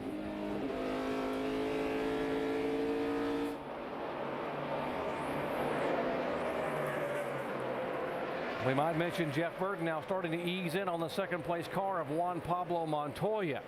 Yeah, he's been beside Montoya a couple of times now on this bottom of the racetrack, but Montoya's using that high side to power by on the straightaways. Right side of your screen, you see Jimmy Johnson there running. That is 6th and 7th, Boyer and Johnson. Now these two racing for second are actually catching Kevin Harvick, who's got clear racetrack around him, no traffic at all. They're actually racing each other and running faster lap times. We were talking about Jeff Gordon earlier, too, as we watched these battles, but apparently he has no tire issue. It's just a matter of his car was extremely loose or something on that restart. He's fallen back to 15th, but he is running some pretty competitive times right now. 31 car just can't quite get it to stick coming up off the corner. And watch Jimmie Johnson now will try to go in on the inside and make this pass. Johnson being aggressive here in the first 100 laps. Well, that's what he does best, is be aggressive. We talk about Mr. Aggression so far, the 88 car Dale Earnhardt Jr., who had brushed the wall in the first 30 laps and actually got up against the wall just a few laps ago. But still has a fast race car. You may not be able to see the number, but he's still coming. Guys, I'm watching outside right now. The sun's starting to really set here. I don't see any sunshine on this track at all. And Junior's car was really good earlier, but now this track is starting to get hooked up a little bit better. Different people are running up front now, and I really think that's the reason Junior's complained about a tight race car now from what he had when he started. Yeah, another reason he might be complaining about a tight race car is he's been banging that wall. That can't be a helpful situation. Yeah. As we look here, this is where he got into the wall again. And you're going to take a chance. You're just not doing much damage to these cars, though. But one thing that got him probably a tighter race car is they had a 16-second pit stop that got him back in traffic after that restart. He gets passed again there by Greg Biffle, and Rusty makes a comment, and Ray Evernham also said in Countdown, a very temperature-sensitive racetrack. It doesn't take much for this track to totally change. Doesn't take much, and these crew chiefs are going to have to really be thinking what they're going to do to try to keep up with this. As Ray said just a little bit ago, you don't want to make a huge swing at it, but you're going to have to make adjustments probably for the next 3 pit stops before you're going to get a track that's going to be pretty much the same the rest of the night, Ben. And here's the 18 car who was crowned the NASCAR Nationwide Series champion, Kyle Busch, trying to work his way toward the top 10. 34 cars hit the wall pretty hard. That'll bring out caution for the second time today.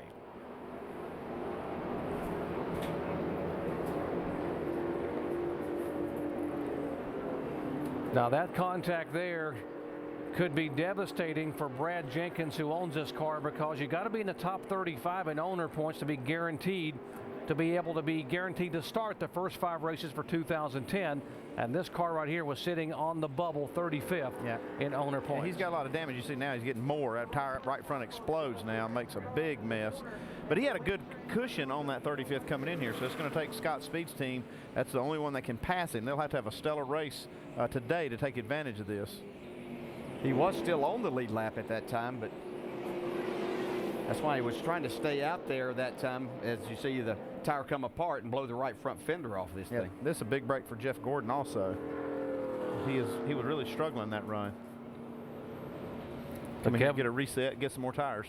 The debris all over the racetrack, and there's just pieces of debris off of that tire. Watch it again, just rip the fender off. This is why you hear the crew chiefs and spotters say, hey, just take it easy, get it back to the pits. Don't let that tire blow out, because when it happens like this, I mean, man, they already had enough damage without this. They were going to be able to maybe bang the fenders out and reset the tow and go back, but now they've got some big problems with that fender. Yeah, he's finally made it on the pit road, but they're going to have some significant repairs to be done. Now, these guys are waiting to service their cars, and as you heard Rusty say, a lot of adjustments need to be made now because the sun going down, not much sun on the racetrack, and the track really starting to change. Here's Kevin Harvick, Montoya, Burton, Stewart, and all the lead lap cars coming down at 45 miles an hour. Vince. Well, when crew chief Alan Gustafson met with his crew today before this race, he said one thing we got to do is let it all hang out and be perfect in the process. So that means no mistakes on pit road. They picked up a spot for the 5 car last time, but they need to make a track bar adjustment and air pressure. He's plowing the center. Shannon? Harvick needs more rear grip. They're going to go up on the track bar, 4 tires. Dave. And Tony Stewart had a car that came to him late in the run. They'll make an air pressure adjustment for him. Jimmie Johnson's car was a little bit snug in the center of the corner. Air pressure adjustment as well. He had to come around Kurt Busch, who was already on pit road and lost a little bit of grip in that right rear. Kurt having a good stop, but Kevin Harvick is going to be the winner on this round of pit stops. Very close between the 31 and the 14, and Burton will get it by just inches over Tony Stewart. Yeah, we heard Bob Osborne say he would do whatever it took to win this race. Took 2 tires right there, gained 17 spots. Well, the race-off was very close, and the drivers know, but you got to be really careful, I guess, DJ, and resist the urge not to speed. Yeah, you have to really be careful there because these lines are in different places, and you have to be extremely careful. Under caution for the second time today. Back in a moment. ESPN's coverage of the NASCAR Sprint Cup Series on ABC. Brought to you by AT&T. Your world delivered. UPS. See David Reagan go head-to-head with UPS drivers in Maximum Driver at racing.ups.com.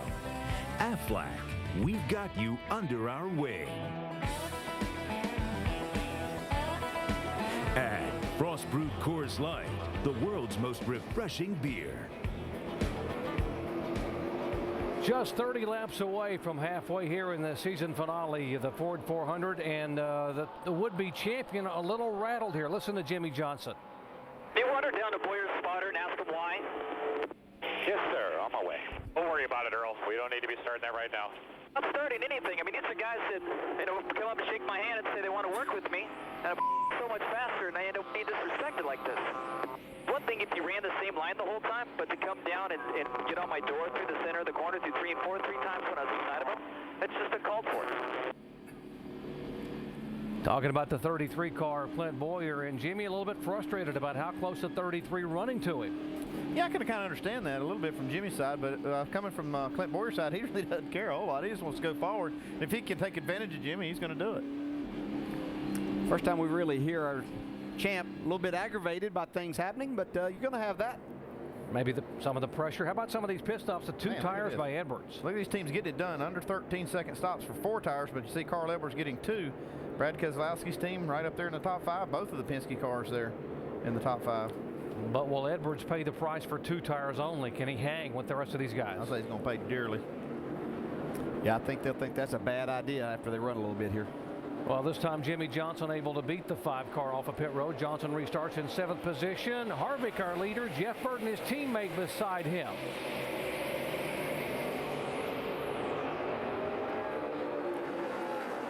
Tony Stewart, 2nd spot, side by side. Hamlin and Burton for 3rd position.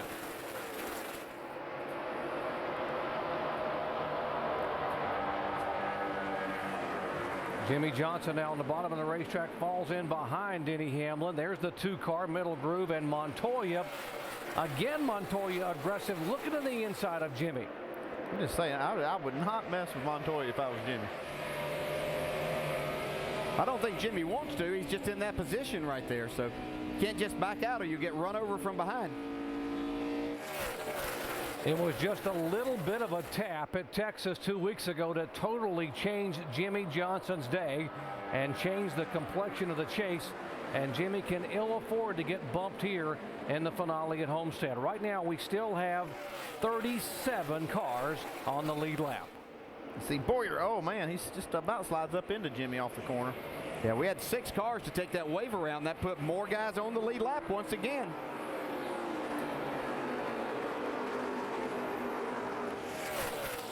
Again, Jimmy Johnson right now 135 point lead over the 5 car of Mark Martin. You see Jeff Gordon and Kurt Busch.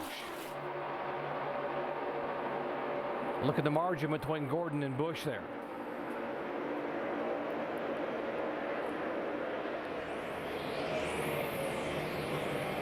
See that 11 car Denny Hamlin? He's made up 35 spots since the start of the race. Caution again. 47 car, we are told, has had more contact with the wall, and that will bring out the yellow flag for the 3rd time. How about a tough day? Marcos is having that. It started out so well with him be able to qualify 3rd, his best qualifying effort on an oval. Previously, he had qualified 3rd on the road course at Infineon. Passes Jimmy Johnson to take the lead and leads 4 laps and suddenly cuts a tire, and it goes downhill from there. We can show you what happened to Marcus here, the latest incident. Top of your screen there. See him slide up and just rubbing the concrete. Yeah, and that was a pretty significant hit there. One that could take some sheet metal away, and so NASCAR had to throw that caution in case something came off of the car. Really not what Jimmy Johnson wanted to see. It was more cautions to where we have more double file restarts. And more cars getting on the lead lap because the lucky dog is that guy, Reed Sorensen. He gets the Aaron's Lucky Dog free pass, first car lap down, and so now that will put now 38 cars on the lead lap. So you can ill afford a mistake, a lug nut issue, a speeding penalty, any kind of a problem. You get off the lead lap, you could finish 40th.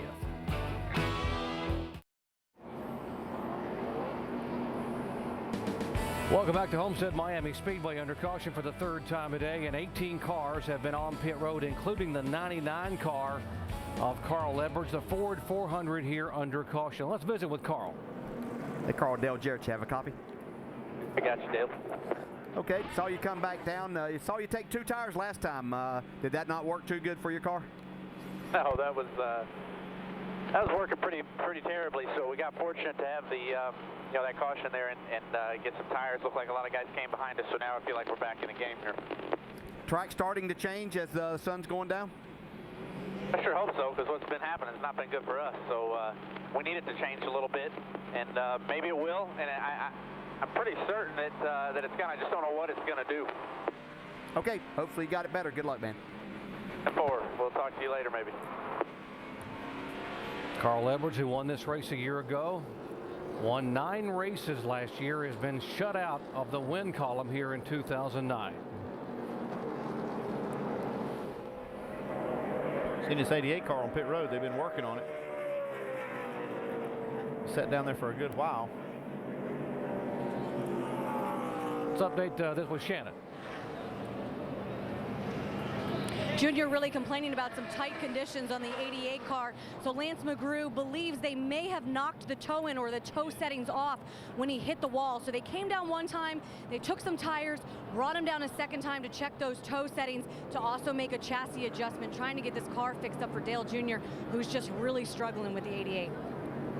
Thank you, Shannon. He'll fall back in at the back of the field. And our aerial coverage from high above Homestead-Miami provided by our good friends at Goodyear. New Fuel Max tires help you get there on less gas. Calculate your savings at GoodyearTires.com. 37 cars on the lead lap. Dale Earnhardt Jr., you saw him pulling in. He is the last car on the lead lap, and the reason so many are there is because of the waiver round. Something else NASCAR added with a double file restart. It allows guys to get their lap back, providing they don't come on pit road until the green flag wave.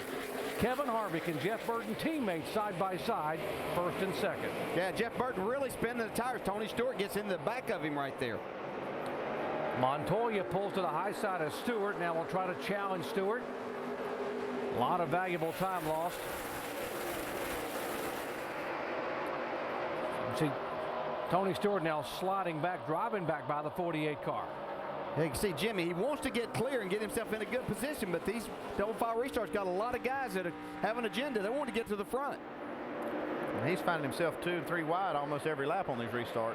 And probably right around the most aggressive driver on the racetrack, that 42 car. Yeah, and another one, Montoya. Another one right behind him there. Kyle Busch is starting to get up in the mix. And they've warned Kevin Harvick on the restart here about you got to maintain your speed coming down to get the green flag. Harvick the leader. Hamlin now in second spot. Third position is Burton. Fourth is Kurt Busch in the 2 car.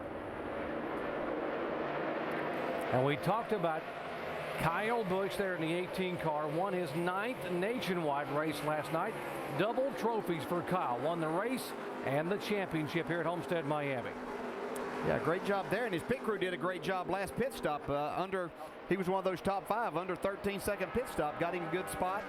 He's doing the job on the track now. Check this car out. This 11 car has gained 36 spots since the start of the race. Started back in 38th position. It was pretty good in happy hour in the top 10. In fact, both practice sessions here on Saturday. Yeah, he had an early draw in that qualifying session on Friday. I think he was the 2nd car out, if I remember correctly, and I think that hurt him quite a bit. Yeah, but one thing, his pit crews helped him a ton. He had a 12.4 second stop last time. Look at this. Goodness gracious. Jimmy just can't find a place to race without having a bunch of pressure. And Montoya just been contact. Man. Montoya and Tony Stewart together. Looks like that might just be a move. Now Montoya's got a flat tire. And there's more to this. We're being told there may have been contact on the turn prior to that between the 42 and the 14. Look at the front of the 42 car. Apparently he ran into the back of the 14 up the racetrack. Let's show you how this all started. Now watch a 42. See, Tony pulls right up in front of Montoya there, with Montoya having a little bit of run. Yeah. That's pretty general for a driver to slide up like that. You know, the guy that has the run, you kind of have to understand that he's going to give you a little bit of room. Okay. There's your payback. Tony wasn't appreciative of that at all. And that cut the right front of Juan Pablo Montoya's car. It sends him into the wall there. Clear. Looking back from Jimmy Johnson right in front of this. And Montoya will slide all the way up right into the wall because of that cut tire. Yeah, if you're going for a championship, that's where you want to be looking at. It's in your rear view mirror. And Montoya needs to be careful getting this car down to the pit stall so he doesn't blow that right front fender off. That's a pretty hard hit. They're going to have to do some body work on that. Again, Juan Pablo Montoya coming in here sixth in the point standings. Here comes Jimmy Johnson. And as they head down pit road, let's go down to Vince Welch. Well, Mark Martin has fallen out of the top 10. His car is not handling. Crew Chief Alan Gustafson and Mark both agree we got to make some major changes. Mark said, let's take a big swing at it. They're going to make a wedge adjustment, and they're also going to get a rubber out of the left rear. That's how much this car is wicked for Mark Martin. They've got to make the changes. Dave. Trouble on pit road for Elliott Sadler. This car was actually on fire for a second. The damage on the front of the 19 car, they come out to him, and he's still sitting there. Here's the 14 car, Tony Stewart getting repaired, Jimmy Johnson down and away. Now, one thing that could have happened with that collision was that Montoya pulled in off the racetrack and tried to pull behind the wall. Could have created a log jam and all these cars trying to come down pit road. And Sadler happened to be right there. Now watch the move. Not sure exactly how this happened. You see Montoya there. Well, actually, it's not even part of it. It's just a stack up there with the 96. Yeah, but Menard, Sorensen, Sadler, and Waltrip. That's the chain reaction there on pit road, and Elliott Sadler got the worst damage. Yeah, I just looked up and saw this 19 car on fire, and then saw this 42 pull into the garage. I thought maybe he caused it, but he was no part of it at all. Sort of fitting the way Elliott Sadler may have ended his year. He could not buy a break here in 2009. They've closed the pit road now because of this, because they've got a car stall. Man, there's a teammate. 43 with a ton of damage also. Man. Reed Sorensen looking for a job for a ride in 2010. Final ride for Richard Petty Motorsports. And they're working on the 88 car, trying to get that repaired. You heard the report about the toe end being out of line because he's bounced it off the wall a couple times. Under caution for the fourth time today here. Incident involving the 42 and the 14. Back after this message and a word from our ABC station.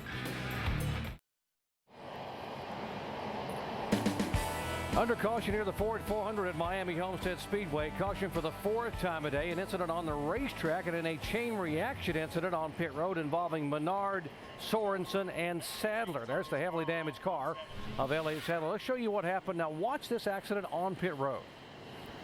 You can see the 96 car really slowed down. Robbie Gordon got in the back of him, and then that just, these other guys really hit hard. You can see the 43 and the 19 teammates had the front end torn up on both of their cars. Jamie? And Elliott Sadler down here just kind of shaking his head. I know you just saw the replay for the first time. What did you see in the car? I didn't see anything, but, you know, we were all coming to pit road, and the 43 looked like he just stopped right in front of me, and then I just saw him replay. I guess the 96 was trying to get in the garage while everybody was pitting, so I'm not sure what they were doing or why they would do it right in front of everybody, but that's tough luck for our race team. That's kind of how our season's going, and hate to end the season like this. Just a lot of people from Stanley and Best Buy here, and to get wrecked on pit road is kind of weird. So just a tough night, tough weekend, but we're going to try to fix it, try to get back out there and finish. All right, thanks, Elliott Sadler. He's going to try to get back out, as he said, guys. Wow, what a wild one. A 5-car chain reaction crash on pit road. And let's show you now the points leader, Jimmy Johnson.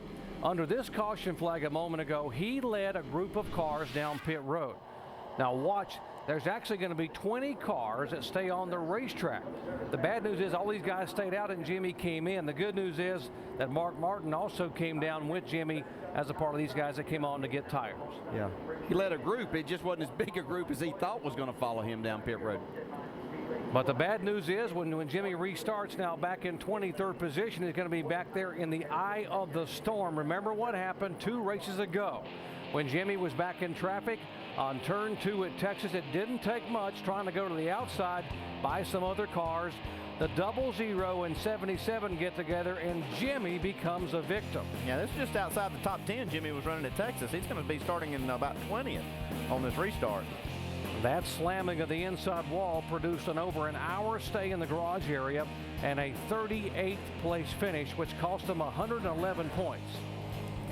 And here are the championship contenders. Jimmy Johnson right now being shown in 23rd position, Mark Martin in 25th, both chasing history.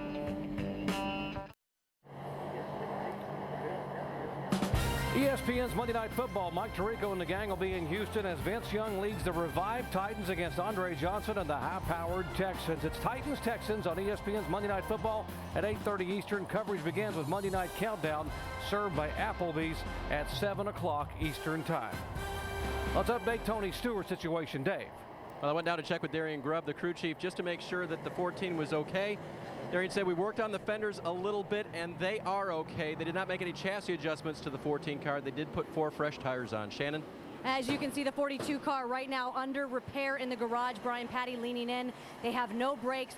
Right side damage. You can totally see it. Guys, it's important for this team to get back out. They're the only chaser without a DNF this season, and you can see them working hard. Guys?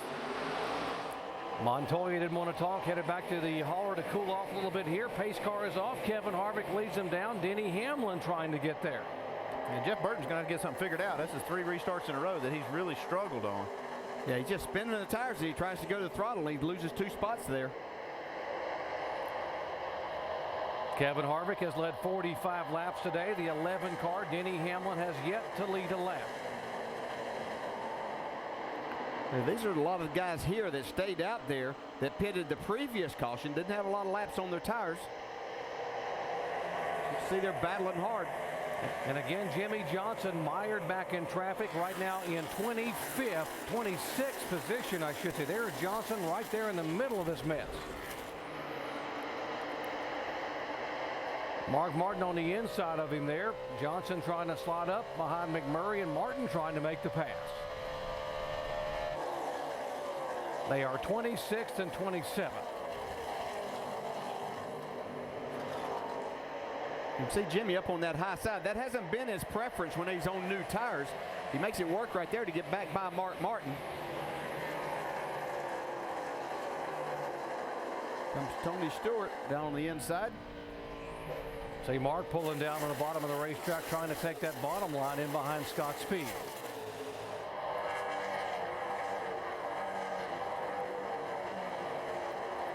Well, Jimmy really being aggressive. You heard his voice a little bit ago, how frustrated he was about guys running so close to him. He can't like this either, but he has no choice. He's got to get through this traffic. Boy, what about the point standings as of right now? Look at this. Look at Jeff Gordon, a tie with Mark Martin right now for 2nd position because Gordon is running 7th. You see where Martin and Johnson are running back outside the top 20. Yeah, how about Denny Hamlin up there to 5th?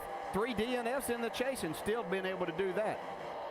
Here comes that 24 car. We told you Jeff Gordon has never won at Homestead-Miami Speedway. Only track in NASCAR Sprint Cup that he has not won a race at.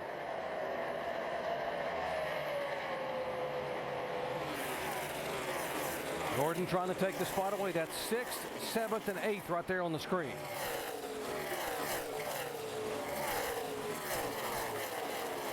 Now, if he can get by Newman, he would assume 2nd right now in the points race.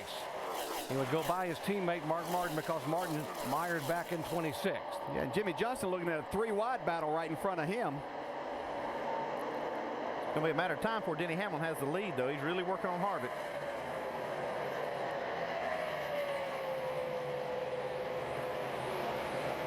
Left side of your screen, Gordon now trying to go downstairs, and he's got there 3 wide there as Casey King goes in the middle and takes both those spots away. Let's say, excuse me, gentlemen, I'm going through. Right side of your screen, Kevin Harvick. We told you it had been almost 2 years since Kevin Harvick has won a race. The Daytona 500, the season opener of 2007.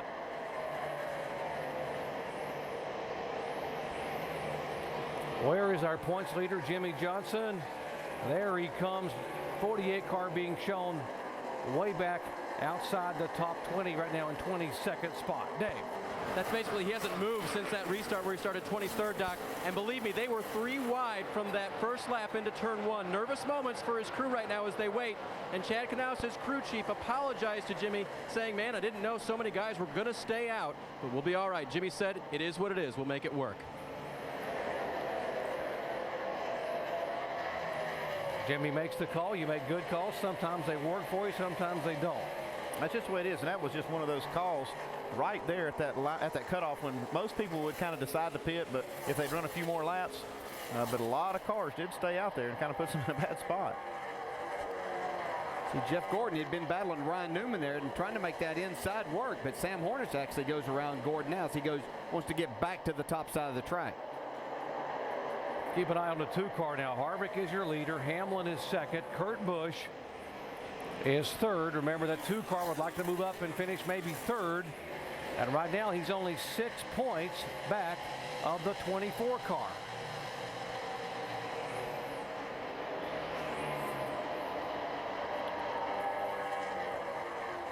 Here comes the 9 car of Casey Kane, a former pole sitter here back when he was driving the car prepared by Ray Evernham. That's historically, Casey and Kenny have had a good setup on races that go from day to night. They've run really well at Charlotte, at California, at Atlanta, places like that. So you can see the track is starting to come to their setup a little bit, and Casey's moving forward. That's a great observation, Ray, because that is one of the things this team has done so well is doing that, is going from the day to night. And when it comes nighttime, that 9 car comes alive. And as you know, Andy, whatever they do with shocks or tire pressure or whatever he feels in that track, he really likes. I think Kurt Busch really likes what's going on with his Dodge right now as well, as he goes to the outside and is trying to reel in Denny Hamlin for second position. Yeah, I think we saw Kurt Busch's car get really good at Texas whenever it got to be darker times. The track really cooled off also. Dave? That car's a little bit loose right now for Kurt Busch, but I want to follow up on the story you guys have been talking about all day. That's moving into third in the points. Pat Tryson told me this morning that definitely was a goal. Even though he's moving on, he really wants to help Kurt get to that number 3 position. As Doc has said, it was only 42 points back when the day started. Shannon? Denny Hamlin has not been extremely happy with this car all race. He started off a little bit loose, but it has started to come to him as the track has started to cool down. In fact, they didn't make any changes on that last pit stop. Remember, guys, he qualified 38th for this race today. And speaking with the team this morning, they were not concerned at all. They said Denny is running the top 3 almost every time he's been here, and that's exactly where he is right now. So we are just past the halfway point here at Homestead-Miami Speedway, and watch the 2 car. Here comes Kurt Busch in the car he won with at Texas, and just as you said, DJ, it's getting cooler, starting to get dark, and that 2 car getting faster and faster. Yeah, he might be a little bit on the free side, but he's making it work up on that top side right now. All the way to the front. Jimmie Johnson now hugging the bottom of the racetrack, trying to stay away from some of the traffic, but trying to pick them off one by one, being very deliberate and very methodical. As I've watched him work this traffic, he's getting a lot of help and a lot of respect from a lot of guys back there, too. He's slid up in front of a couple of guys. You can see him actually get out of the throttle. Brad Keselowski being one of those right there, kind of help him out and get him in that spot. Dave? Hey guys, help me out with strategy a little bit here. They restarted on lap 123. That's about 13 laps ago. How long before there's no flip-flop on the pit strategy? In other words, Jimmie would stay out next time and they would come in and pick up track position, you know what I'm saying? Yeah, somewhere around that lap 10 mark, I would say it'd be so it's already gone. Time to make that decision. No, so it's already gone then, right? Yeah. So he has to pick him off the old-fashioned way, just like he's doing now, Andy. That's it. Do it the old-fashioned way, just drive right by him. 137 laps in, we are past the halfway, and it is the 2 car of Kurt Busch who is the man on a mission right now. Whoop. The 88 car slowing on the racetrack and possible tire going down. 4,400. Flat tire for Dale Earnhardt Jr. I ran over something over there in turn 3. Yeah, you can see the right rear tire's flat. And these guys talk about having bad luck or just so many things happen. They can't have anything much to go their way here recently. And then get it all out of the way here in the end of 2009 and be set to go for 2010.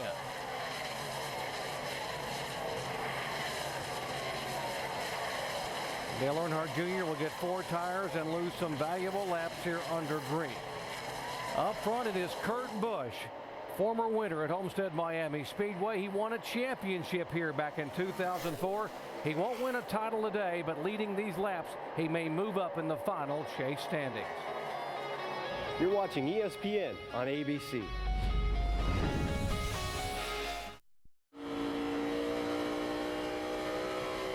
Now Sprint brings you an inside look at the chase for the NASCAR Sprint Cup on the Now Network. Current top 3 in points as they run on the track. Jimmie Johnson in good shape for the moment, with Mark Martin 134 points behind him in second.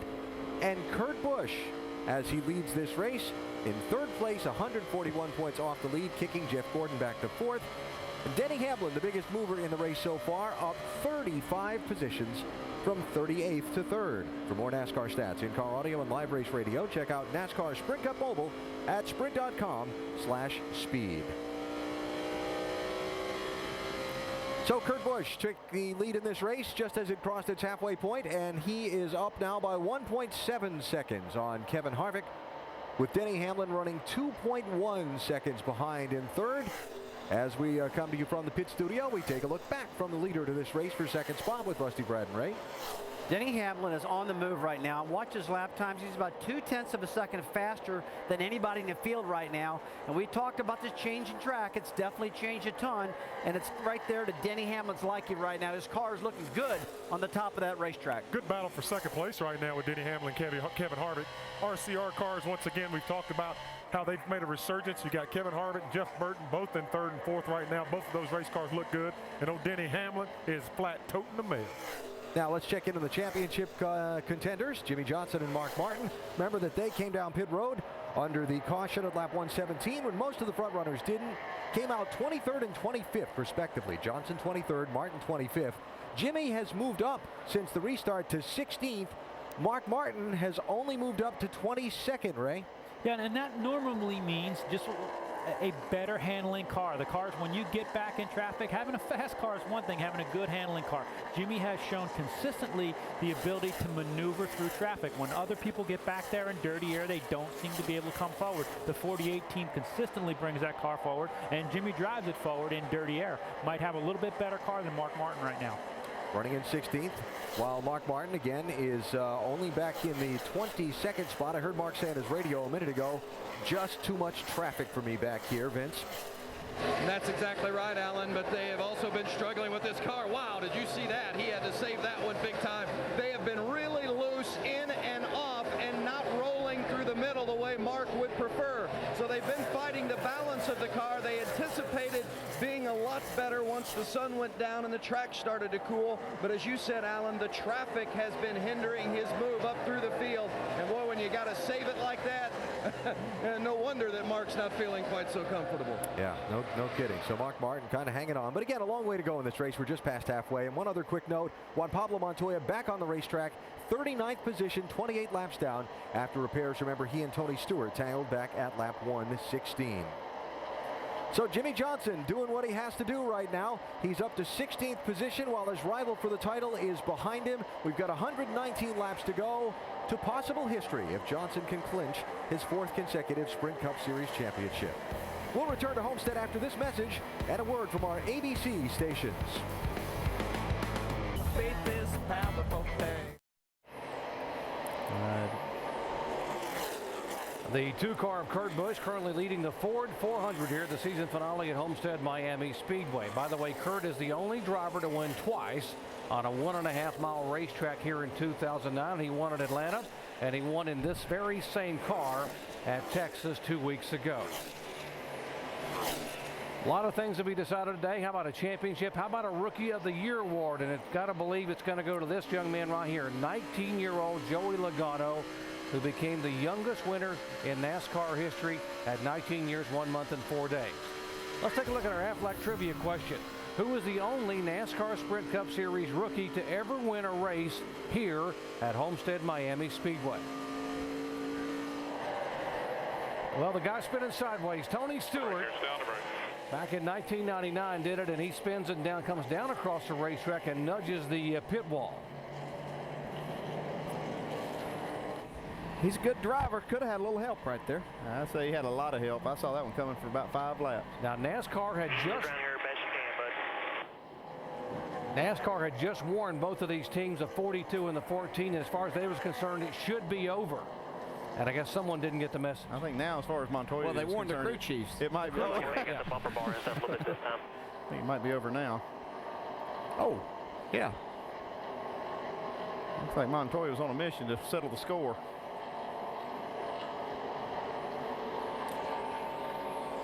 Montoya had been in the garage 28 laps. Comes out, and the 14 car is on the lead lap, being shown in the top 15, and there's the contact. That's a lot of contact. You see the hood buckle up on that 42. We'll show you how it started. This is not the first incident. If you just joined our coverage between these two guys today, two fiery competitors. Back on lap 117, watch the 14 right up in front of the 42. Yeah, that was just hard racing, and Montoya didn't like the fact that he slid in front of him, so here Tony Stewart retaliated, cutting down the right side tires on Montoya's car, and that's what happened. Montoya, frustrated, goes to the garage area while they try to repair his car. He gets back on the racetrack, and we go back to green, and this bump. That was just an eye for an eye, looked like to me. Well, yeah. Guys in the old days used to not talk about it. You know, we saw Denny Hamlin talk about it, and then they used to wait a race or 2 laps. They are going to black flag the 42 and hold him 2 laps for aggressive driving. Here come the leaders down pit road. Jamie. Guys, Casey Kane is saying he got some debris from Juan Pablo's car on his roof. They think he has a hole in the roof. 4 tires right now, wedge and track bar down. Vince? The 31 of Jeff Burton has needed more grip all night long. Still a little bit loose. 4 tires and a wedge adjustment for Jeff Burton. Shannon. Denny Hamlin on the bottom of your screen says the car's a little tight. Air pressure, 4 tires. Dave. Leader Kurt Busch said it was a handful, so they'll make a wedge adjustment for that loose race car. Jimmy Johnson raced from 23rd to 14th on that run. His car was a little bit snug. It'll be a wedge and air pressure adjustment for Johnson, and Kurt Busch will get beat off pit road. Take a look at our Pepsi Refresh race off pit road, and we'll see who made adjustments and who gained some positions there. To the 11 of Denny Hamlin. They just stepped it up big time, man. Denny Hamlin, 12.3 second 4-tire stop. Yeah, and Kurt Busch got blocked in a little bit by Jimmy Johnson coming in later. Harvick lost 3 positions. His teammate Clint Bowyer gained 6 spots. Well, what a stop by the 11 team for Denny Hamlin, Mike Ford and company. That's how much they got him out by a complete car length, and those guys are pumped on pit road. So all the way from 38 starting spot, Denny Hamlin now being shown as a leader. He drove it up there, but then these guys got it done in the pits, and Hamlin is our new leader here at Homestead-Miami Speedway. ESPN's coverage of the NASCAR Sprint Cup Series on ABC, brought to you by Ford. See why Ford Racing's top drivers love the all-new Taurus from Ford. Verizon Wireless, America's largest 3G network. And Amp Energy. Amp up. Working the 5th caution of today's Ford 400, our aerial coverage from the Homestead-Miami Speedway is provided by Goodyear. New Fuel Max tires help you get there on less gas. Calculate your savings at GoodyearTires.com. Jimmy Johnson doing what he needs to do right now to clinch a 4th consecutive NASCAR Sprint Cup Series championship. He's running an 11th spot. Mark Martin's running 14th, and a lot of crew chiefs telling their drivers, save gas with 108 laps to go.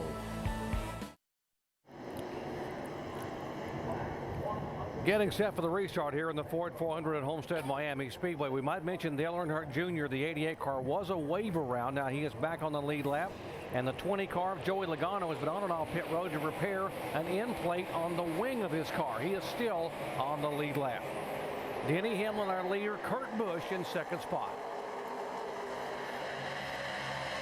And look at this 3-wide battle. Kyle Busch right there beside Jeff Gordon. Well, there comes Harvick, and there is Casey Kane. That was razor thin right there for Kyle Busch to slide up. And here's the 48 and 77. Remember, they got together off turn 2 at Texas. Oh, that was a close call right there. This time it's almost Jimmy that goes up and gets into the 77 of Hornish. And they are 9th and 10th, by the way. Hey, Jimmy's looking at this. Why can't this be easier? Man, that's a lot of action around this 48. Harvick and Gordon. There's the 48 car. Look right behind. Here comes the 99 car. Remember Carl Edwards talking about how good his car would get as it got darker and the track changed. Now Edwards makes the pass. Haven't been able to say that a lot. Edwards making a pass. He's struggled a lot. So nice to see him up there running. We mentioned that Roush Fenway has won 5 in a row here, 5 consecutive years, with Carl Edwards pulling off the double win last year in the Nationwide and the Cup car. See Sam Hornish go way up the racetrack there in turns 1 and 2. Watching this Hornet's nest back here where Jimmy Johnson is trying to stay out of trouble. May lose another position to Truex. That's 10th and 11th.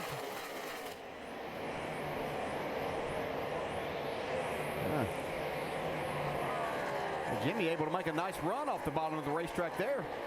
So if he can make that work down here in 1 and 2 and get by Clint Boyer and Casey Kane. Casey fighting back hard though. Casey coming back on the outside. We might mention David Reagan just on and off pit road a moment ago. He had a tire rub. They had to come in and pull the fender out on his Ford. Now, while you watch this battle, I'll remind you Denny Hamlin is the leader. Kurt Busch second. Jeff Burton third. Kyle Busch. Jeff Gordon. Then Harvick. Then this group back here. There's the 2 and the 31. Second and third. We see Jeff Burton really wheeling that car. I can see that steering turn to the right through the middle of the corner, but look how fast he gets up off the corner. We talk about the performance Jeff Burton put in at Phoenix last week when he was driving the car literally sideways coming up off the corner. And Jeff was talking about he learned that's how you got to drive these cars if they're going to be fast. Well, he said, you know, he just found out that he can make it feel comfortable and the car doesn't go as fast, or he can just work hard as a driver, and this is the kind of things results that you get from that. So yeah, it's not as easy. These cars are more difficult to drive. He's learning to do that now. Dave? Kurt Busch during practice on Saturday had a lack of overall grip. They've been searching for that tonight as well. But Kurt running that high line seemed to be where he found most of it. Pat Tryson told me this morning he expected Kurt to run from the middle to the high all night long. And as long as he's got Burton down there, as you can see, he can keep behind him. Vince? Well, in a similar situation for Jeff Burton, they've been searching for grip all weekend long as well, although the balance has been pretty good. Well, what a combination it's been for Burton and Todd Berrier since they hooked up at Talladega. 3 straight top 10s. They've had a couple of top 5s here in the last 3 races. And Jeff ran the Nationwide race last night, and he said that he thought that was going to help him a little bit tonight, guys, in regards to they ran the same tire, and they thought that the track would have similar tendencies this evening. So we'll see if that maybe pays off down the stretch in this race. Paying off right now for him, indeed, that is the case. And what about the 5 car of Mark Martin? He's now being shown in the 13th position behind Mears and Truex Jr. Now we'll show you the points now. Things have sort of rerouted a little bit. Jimmy Johnson is our points leader. You see Mark Martin now 135 back, showing in 13th spot. Jeff Gordon another 30 back, running 5th. And Kurt Busch, who's all the way up to 2nd position, gaining some ground, but now back 4th overall right now in the chase point standings. It seems like the cooler the track gets, Mark gets a little bit better. It's not like night and day, no pun intended, but it's still getting better. It's the right direction for Mark. He can keep working on this car. I believe he can get up there. And here again with so many cars on the lead lap right now, with 33 cars still on the lead lap and only 3 cars out of the race, anything can happen. There's Jimmy Johnson you saw a moment ago. Let's see battle here. I think Jeff Burton getting to the inside of the 2 car actually forced him into another line, and he's actually caught Denny Hamlin now. Both of them moving in. Toyota of Hamlin, Dodge for Kurt Busch, and Chevy for Jeff Burton. As a driver, sometimes you get forced into those situations as to where you have to run, and it actually lets you find something a little bit different. And now Kurt Busch is up here ready to take the lead from Denny Hamlin. Can't say enough about what this 2 team has done. The Blue Deuce It was announced that their crew chief, Pat Trosson, will be leaving back before the chase even began. They mentioned it at Richmond. He would be leaving when the season was over. They could have folded their tents and gone home, but they have not done that. They have persevered and performed. You got to hand it to them. They really have done a good job. Yeah, and you know, you hear say so many times when teams are going to make changes and things. Well, the way I always looked at it, you signed up for the whole year. So why not go ahead and make it happen? But when they said that the crew chief couldn't come to the race shop during the week, I thought that was a pretty big mistake. But Pat Trosson and Kurt Busch, to their credit, have made this work. And here they are trying to battle their way into the top 3 and win another race in the chase tonight. Still haven't announced a crew chief, by the way, for 2010 for that 2 car. Here's a 24 car. There's Gordon, Harvick, and Jimmy Johnson. They're being shown 5th, 6th, and 7th. And even though these guys are running right up there, I think it's interesting as we've transitioned now the racetrack a little bit. We see different characters up there at the front. We saw Harvick strike out earlier as he tries to make the pass now. Kurt Busch looking on the inside of the 11 car and can't quite make the pass as Hamlin will pull him off the corner. So now what's this going to do? Denny Hamlin was forced up there. Maybe he'll learn something. You see him now working up top. Going to let Kirk try the bottom side.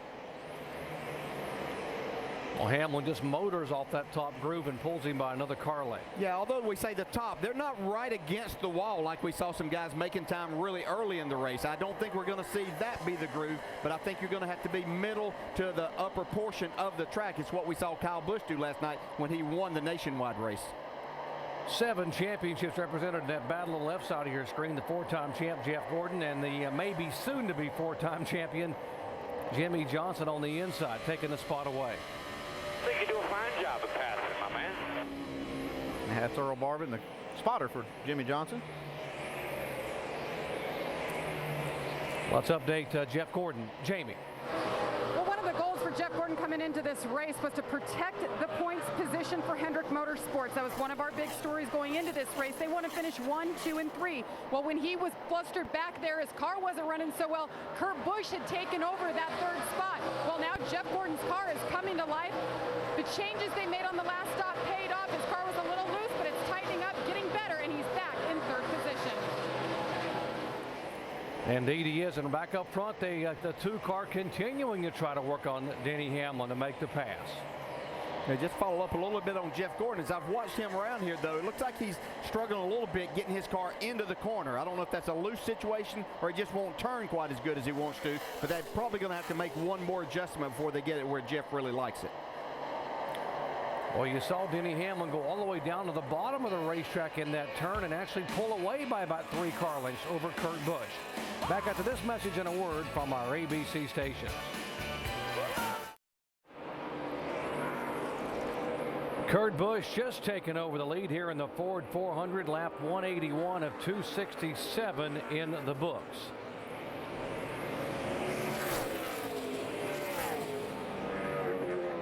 Show you it happened a moment ago. They kept swapping lines on the racetrack, and finally Kurt able to go to the high side and make the pass. Now Denny's been committed to the bottom side and looks like he's been getting a really good run to keep Kirk back there. See, this time Kirk goes in a little lower, carries a little more speed, and that's going to translate into a lead change here. Back to the front for the 2. 11th lead change of the day. There have been 7 different leaders, 5 caution flags for 23 laps.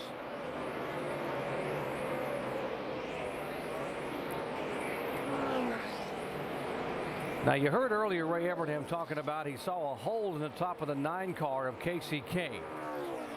And the crew was talking about some debris, something, a brake rotor that may have hit the top of the car. There's a hole right there in the middle of the 9 in the roof of Casey Kane's Dodge. Speculation was it might have been a brake rotor, and indeed it was. Now watch the circle. That's the part of the brake rotor that had come off of between when the contact between the 42 and the 14 took place. You see right there, that contact from the wall just split that brake rotor, and there's a piece of it bouncing on the track. And right there, you see it hit the roof of the 9 car. Like a giant can opener just peeled open the sheet metal. Why don't we go down to explain? Let's go down to Tim Brewer in the Craftsman Tech Garage. Thanks, Jerry. The brake rotor right inside this area right here. But what happens on impact when the wheel hits the wall? it basically collapses. When it collapses, it breaks the rotor right here inside of here. You wonder where that big piece is at? The little pieces, they're still out on the racetrack. And as far as some of the flat tires, you can't find all the parts and pieces on the racetrack. You know, the workers work really hard, but when you got fragments of cast iron laying on the racetrack, that's what punctures these rubber tires. And Tim, thank you. That's a big piece of shrapnel. Just cut a hole in the top of that roof, and it might have been what got Dale Earnhardt Jr.'s tire like a lap or two later. Yeah, and on top of that, Jerry, you know, that's where NASCAR does a really good job. The windshields, the front windshields in these cars are actually quarter-inch Lexan, almost bulletproof, and that is exactly why, because of things like that happening, it protects the drivers against that piece of debris coming through the windshield. Exactly right. They want to make sure these drivers are safe. In fact, the crew was looking for that debris in the car when they made the pit. They thought it was inside the car. It had come through the roof in the car, but we saw with that replay it did not.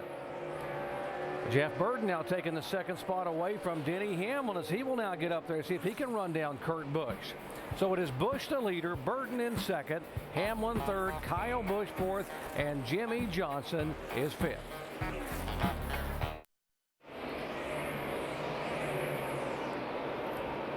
Kurt Busch, our leader here at Homestead-Miami Speedway, and we're riding right above him courtesy of our good friends at Goodyear. New Fuel Max tires help you get there on less gas. Calculate your savings at GoodyearTires.com. Nice panoramic view of this mile-and-a-half racetrack. We're about 30 miles southwest of the glitz and glamour of Miami Beach. Now there is Kurt Busch, our leader. Burton is in second spot. Denny Hamlin third. Kyle Busch fourth. And what about our points leader, Jimmy Johnson? He's being shown right there in fifth position. Right now the points margin is 150. That's a separation between Johnson and Mark Martin. Martin has yet to lead a lap here today. Now our in-race reporter Carl Edwards is running back in seventh spot. We told you he won this race a year ago and has not won yet in 2009. Okay, bud, it is time to shine here. That sounds good to me.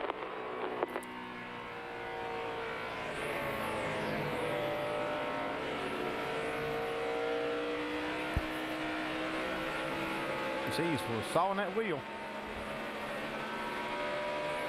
They were talking about how this car would probably come to him as it got darker and the track changed, and indeed, DJ, it has gone. Blowing ahead on the bottom of the 34.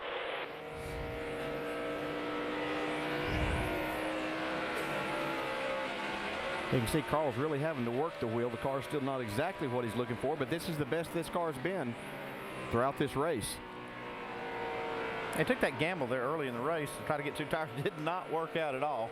You got an opportunity to get them off of there and get forward. You can see right, that's a great shot. Got a spin at 2, yellow's out, wreck and turn 2. Wreck and turn 2, just gonna slow down. Got the 7 setting crossways on exit. You heard it from his spotter first there, Robbie Gordon's Toyota has come around and will bring out caution now for the 6th time tonight. Left side, boys.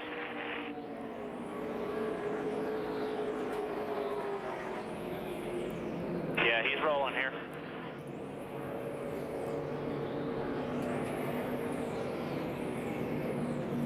Lost it. Up in the high groove. Heard Robbie say he just lost it up in the high groove. Looking down from the Goodyear blimp, we'll watch Robbie's car come around. Man, it looks slick up there. Yeah, it's just a fast part of the racetrack. You're back in the gas. See if he gets a little damage right here. Yeah, it does get into the wall a little bit, a little left side damage.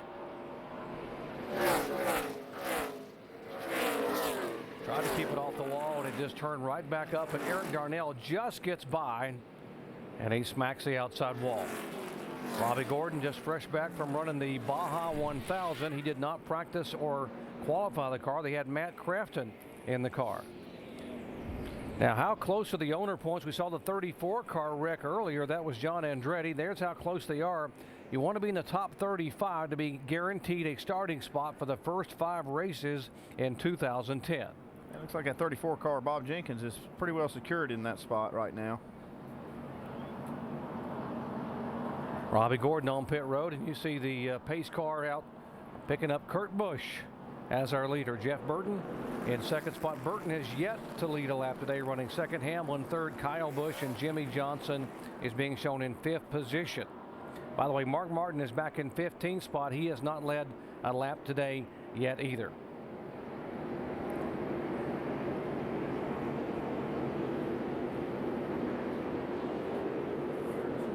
Expecting the leaders to come down pit road. 73 laps to go. They cannot make it from here on fuel. They'll have to make one more stop. If we were to go green at now 45 miles an hour under caution, here they come. Vince. Getting ready for Kyle Busch to hit his pit box. This has been his worst track. His average finish 29.5. He says the car's loose in and loose off. They're going to make an air pressure adjustment and 4-tire change. Now on the 31 in the middle of your screen, more grip. That's been the call all night long for Jeff Burton. Air pressure adjustment and track bar. Shannon?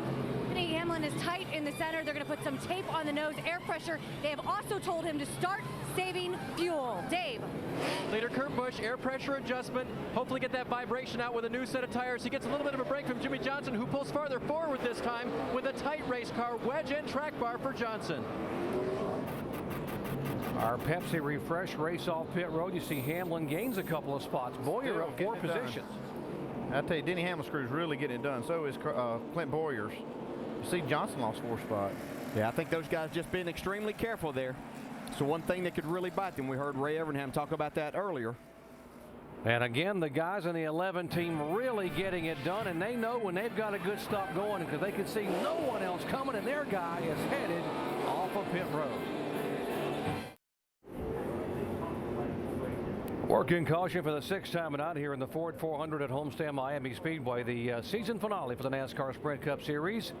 The 7 car, Robbie Gordon bringing out the caution. Leaders have been on and off pit road. A break for the 2 car had a vibration. It just reported a vibration. He came in, was able to make a tire change, Kurt Busch. And you heard him telling the 11 car, Denny Hamlin, to save fuel. Why would they tell him that? Because last year in this race, he was very, very good and had to pit with just a few laps to go because he couldn't get the fuel mileage they wanted to get. Now, they shouldn't be able to make it, though, right now. They should not be able to. I mean, that's kind of surprising that they would say that they think they could go 70 laps here. But we've seen stranger things. Now, here's the 88 car, DJ. Explain what happened to him on pit road here a moment ago. Well, he'd just gone on to pit road, and he was on the access road when the caution actually came out. So he had his tires and everything. They gave him the lap, which would, the way he was 2 laps down. He would have been in front to be able to get the wave around as these other cars would have been pitting. And so now that's what's happening here. He's actually getting the wave around right here, which is going to get him back on the lead lap, which is the way it should have been. So that will put now 32 cars on the lead lap. 70 laps to go. They should not be able to make it on fuel. Last year it was Carl Edwards who ran 66 laps and was just nursing his car home the last 3 or 4 laps about half throttle to make it to the checkered flag. But most everyone ran out on lap 62 or 63. Pace car pulls away. Denny Hamlin the leader. Jeff Burton is second. Kyle Busch, Kurt Busch, the Busch brothers 3rd and 4th. Boyer 5th. And Jeff Gordon is 6th. Jimmy Johnson back in 9th.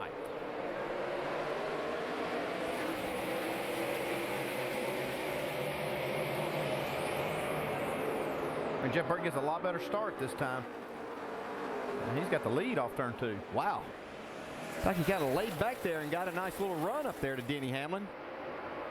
Kyle Busch there in the 2nd spot now. Kurt Busch down on the inside of the 11 car for 3rd position as Kurt will try to take that spot away. This would be the first lap tonight that Jeff Burton has led if he can hold on. And he would become our 8th different leader here tonight. And where is Jimmy Johnson? He's back in 9th position.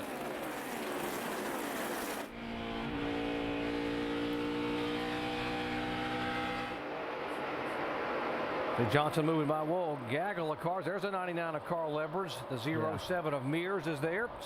You see Mark Martin right in front of this group. Yeah, and Carl Edwards just gave Mark Martin a big break. He had a run up on the outside of Mark, but it looked like Mark was sliding up, and Carl just backed out of the gas.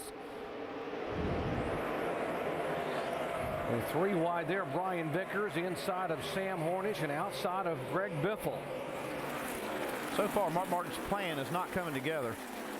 This car's still not coming around for him like he thought it would. Mark Martin is yet to lead a lap tonight. He did not lead a lap at Texas or Phoenix. In fact, the last time that 5 car led a lap was back at Talladega.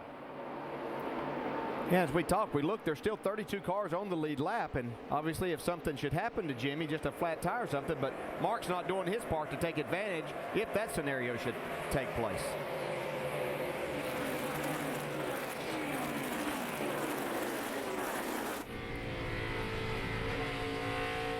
Greg Biffle back in behind the 07 and the 5 of Martin as they are being shown 15, 16, 17. Jimmy Johnson going downstairs inside of the 24 car. Still 3 wide, still 3 wide. Oh, Jimmy.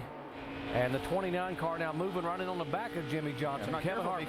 Be 4 wide here in a second. Yeah, and that's about the worst scenario you'd want in a 3 wide situation. Then a guy gets right on your bumper to loosen you up even more.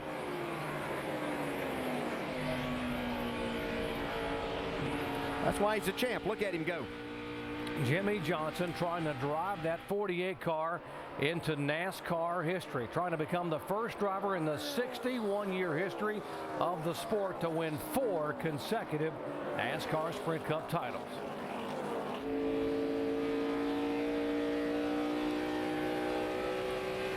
See Martin Truex up there, he's in 6th. See Jeff Gordon back in 7th. Johnson and Kane are there 8th and 9th. Harvick now going by Casey Kane. Yeah, these guys racing 3 wide, almost 4 wide right here. Jimmy's glad he's put that in his rearview mirror.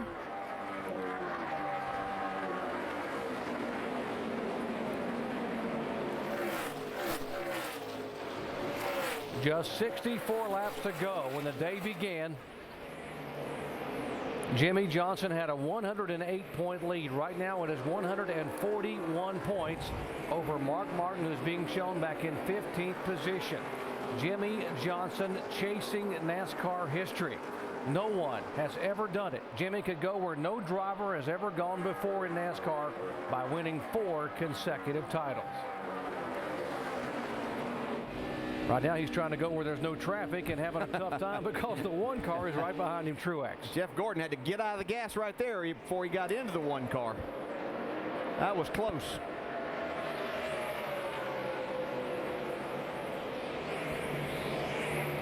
Again, Jeff Burton is your leader. Kyle Busch and Kurt Busch running 2nd and 3rd. Hamlin 4th. Boyer 5th. And in there is Burton going by. Burton. There are Burton's driven away. I'm sorry, Jerry, but Burton's driven away to over 2-second lead. Yeah, once he got there, he just pulled off and left him. This is the battle we're watching on the racetrack for 6th position. This is a race that have a lot of people, a lot of different things, a lot of guys glad that the season's kind of over with, as we see battle with the Busch brothers right here for a 2nd spot. But you got the RCR guys that wishing this season would continue on, or we could start 2010 here in about 2 weeks. Remember, these 2 guys at Texas, these 2 Busch brothers led all but 13 laps at Texas Motor Speedway. Kyle dominated, leading over 250 laps, but because of having to pit for fuel, running out of gas actually, with 2.5 laps to go, it was Kurt that won the race.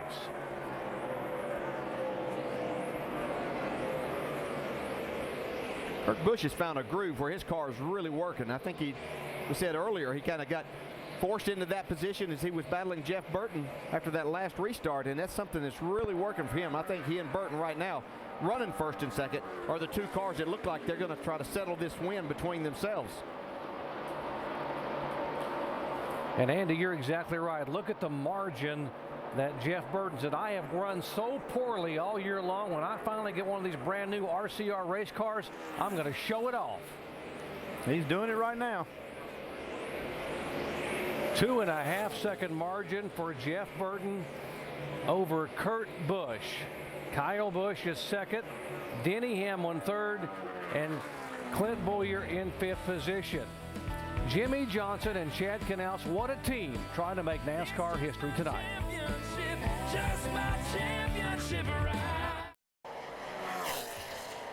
There are less than 100 miles remaining in the 2009 NASCAR Sprint Cup Series season. And Jeff Burton is out in front of 2nd place Kurt Busch by 2.8 seconds. with now 53 laps to go at the Homestead-Miami Speedway. Jimmy Johnson running solidly in 5th position, while his championship rival on this day, Mark Martin, runs back in 15th position. Johnson's crew down on pit road, Dave, has had a little issue a time or two today. Nothing drastic, but they've lost some spots. Alan, Jimmy lost 4 spots on that last stop. He's made them all up on the racetrack. But Chad Knaus, as he always does, came down to let the crew know he was behind them. Mike Lingerfeld, the front tire changer, was working on his gun right afterwards. Chad said, good job, hang in there, and get it done next time. Jimmy came on the radio, said, I need you guys for the final stop. Now, Mike Lingerfeld is an interesting story on this front tire changer for the 48. He joined the team last year, and when he did so, he told me I should not be here because of the injury I suffered in the 2000 Daytona 500. He broke his left femur. That's the big bone. And Mike came back after 8 months of rehab to get a championship with Tony Stewart, and then to submit his resume here when things were right with his contract, and Chad Knaus was looking for a front tire changer last year. He was a champion front tire changer last year, and on this final stop, Jimmy Johnson needs him to be a champion again. Dave, thank you. And looking at some of the numbers, this race went back green with 69 laps to go, and Ray's got his handy-dandy statistical caution analysis histories out. What are we looking at? Oh, boy, you guys, I don't know. Oh, It said, hey, whoa. Caution's out. It says the caution's going to come out right now. What he was going to tell us is that there's a near sure thing to have a caution somewhere in the final 10 laps of this race. Yeah, it looks like still an 85% chance that between lap 250 and lap 260 there's going to be a caution. 85%. 85%. That's not what I see on that paper. I see 100. Nothing 100, baby. So that big lead Jeff Burton had, gone. We're inside the fuel window now where everybody can make it to the finish, right? Got 51 laps to go now, 50 laps to go here. And we have set up for the money stop. Right now it's 4 tires, fill it full of fuel, get your best adjustment on your car, and hope that it works to get you to the end of the race. And Mark Martin better pull something out right now to get his car hooked up, because right now it has not been good all day long. It's been a big surprise to me. That's a big opportunity for Jeff Burton's crew too. This whole RCR group, all these guys have run well, but if he can get on and off pit road and get out first, he's fast enough to stay out front. Could be a great day for Jeff Burton and RCR. Caution, a big break for Tony Stewart. He's going to get the free pass and come back around onto the lead lap. Also a big break for Dale Earnhardt Jr. Remember, he got the wave around. He's going to get a chance to get back on equal tires and fuel with the rest of these guys now. And we will see how big a break it is for Jeff Burton or Kurt Busch or Jimmy Johnson or any of these other guys up the front now. And pressure's on these pit crews to get it done. So they're going to stop with 49 laps to go. Top 5, Jeff Burton, Kurt Busch, Kyle Busch, Denny Hamlin, Jimmy Johnson, Mark Martin's back in 15th place. Do they try something just to get some track position? We will see. Vince, here they come. Well, the 18 of Kyle Busch, remember he says this is a track he's not good at, but he won the nationwide race last night. He's having an outstanding run today. Says the car is loose in and loose off. That's been the predominant complaint from Kyle in the 18. They've been massaging the car all day long. Dave Rogers has done a nice job. 4 tire change, and air pressure adjustment, and a chassis adjustment. Now the 31 in the middle of your screen, need more grip. Well, we've heard that all night from the 31, an air pressure adjustment and 4 tires for the 31, Shannon. 11 crew have been getting it done on pit road. Free on exit for Denny Hamlin. Air pressure 4 tires. Dave. Car's too loose for second place Kurt Busch. He takes 2 tires and he's gone. Jimmy Johnson says his car needs to be freed up in the center just a little bit. That'll be a wedge adjustment. Let's see if they can be solid and keep their position. It looks like they're going to lose a couple spots, guys. Wow. How about that, Jeff Burton? Going to be back 4th on the racetrack. Ray, how about that 2-tire call? I don't think it's the right thing. You know, the track seems pretty abrasive. We're looking at least a 30 or 40 lap run, I think. I just don't think 2 tires are going to be the way to go. We saw Carl Edwards try it early, and it didn't work for him at all. In fact, he couldn't get back into the pittery quick enough. So I have no idea why they've done the 2-tire deal on the 2 car, but it didn't work for Carl Edwards. I don't know why it would work for the 2 car. Really wanted Jeff Burton to get a good, just a great pit stop there. I would kind of suspected he guys might be a little rusty from being in this position, but boy, he's got a tough road to hoe being back there in 19th. So, Doc, what do you guys think? Boy, gutsy call. I agree with you guys. I don't know how in the world that 2 is going to make that work on 2 tires. Just too many laps to go. Why don't we visit with our in-race reporter, Carl Edwards, the 99 car now being shown in 7th spot. Hey, Carl, Dale Jarrett, you have a copy? Got you, Dale. Well, you made any adjustments that make you think you can get that thing at least up in the top 5 here? I believe the rotation of the Earth has helped us the most. The cooler temperatures here are good, so this thing's fast. We had a little trouble on pit road, but then the guys had a good stop here. I think on this long run we might have something for them. It was real good the previous long run. Are these restarts as exciting from the cockpit of that race car as they are watching it here? They're pretty wild. They're pretty wild. So we'll see what happens here. Anything can still happen. There's a lot. You can spin the tires real easily. So there's a lot of dicing before the first corner, if you want to call it that. It's pretty crazy. Okay, we'll follow you forward, buddy. All right, be time to shine here, bud. We'll be waiting. And that's what happened a year ago here in the late laps. Carl Edwards got it done. He was able to shine. In fact, Carl took the lead again with just 3 laps to go. Let's update that call on the 2 car. Dave. And that came from Pat Trison. 2 tires. I know the car was loose. Is that how you tighten it up, or was this all about track position? Well, it's about both. Tighten up track position. So we'll see what happens here. I feel like earlier in the race when we stayed out on tires, it was a real good run. So track position's pretty big. So see what happens with the Miller Lite Dodge, but we feel pretty good about it. We'll see what happens. All right, they tested it earlier, according to Pat. We'll see if it works out. Well, he made the call, guy. What do you think? Loose, can he get that much of an advantage without, the track position you got, but obviously with 2 tires, can you stay there? No. Can you explain? That's the short answer. I just think you need 4 tires. Yeah. This racetrack it's just so abrasive, just like Ray was saying. You really need that grip. I think he's going to pay the price right here. Yeah, the guys were all waiting for night to get here so they'd have grip, and now you don't give maximum grip by getting 4 tires. Pat Trison and Kirk may be right. We'll see what plays out, but you'd have to think that this could be a risky move on their part. Now, prior to the caution flag, the 5 car, Mark Martin, was very frustrated. Listen in.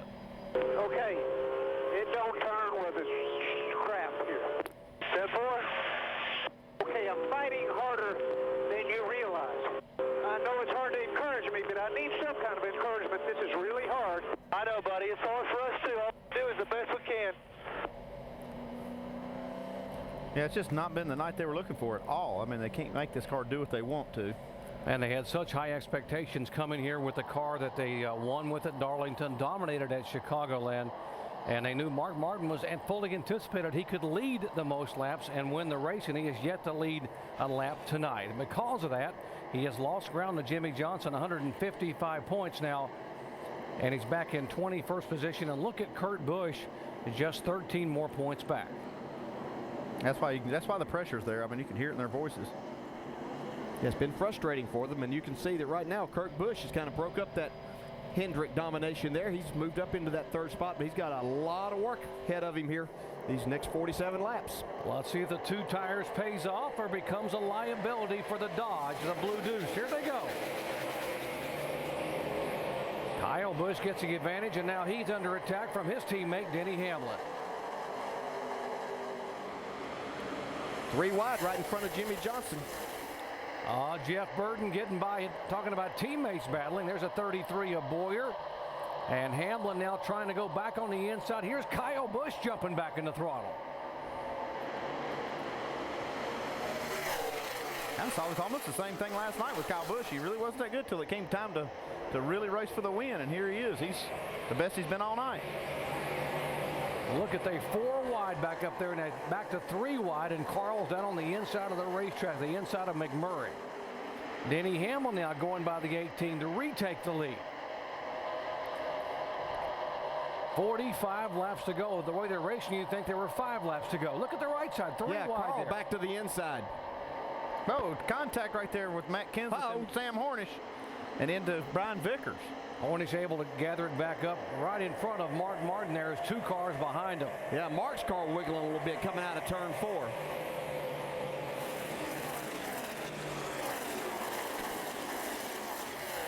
Remember, Dale Earnhardt Jr. got that wave around, got back on the lead lap. Now he's moving in behind the 16 car, trying to move back up. He's being shown in 19th position.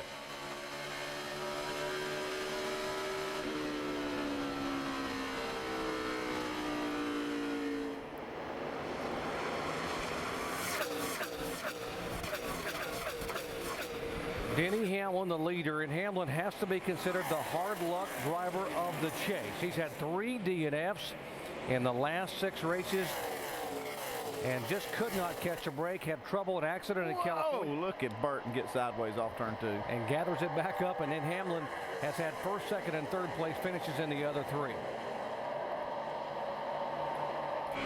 So Carl was able to slide by those guys, gets in front of Casey Caden now. See if he can hold him off, though. I think Carl's wanting to work more of that top side, but Casey Caden looks like he's working pretty good on the bottom.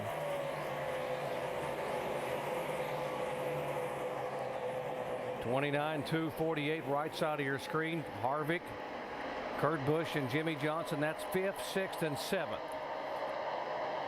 You can see the 2 car is sliding back, and just behind him is Jeff Gordon, who's having a better run here. So points-wise, that's moved Gordon back up into the 3rd spot, with Kurt Busch not being up there in the front anymore.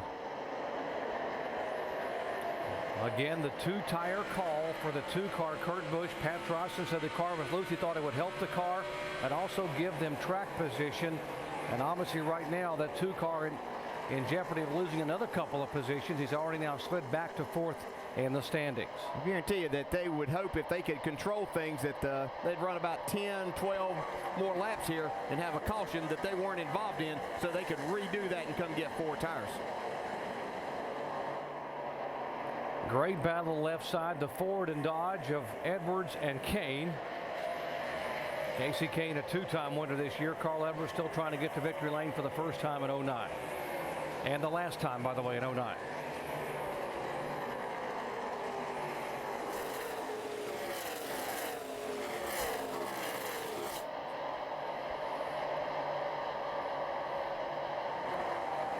Carl Edwards, by the way, finished 2nd last night in the NASCAR Nationwide Series race and 2nd in the point standings to the same guy, Kyle Busch, who won the race last night. A couple of teammates here, the 48 of Jimmy Johnson, the 24 of Jeff Gordon. They're being shown in 7th and 8th spot.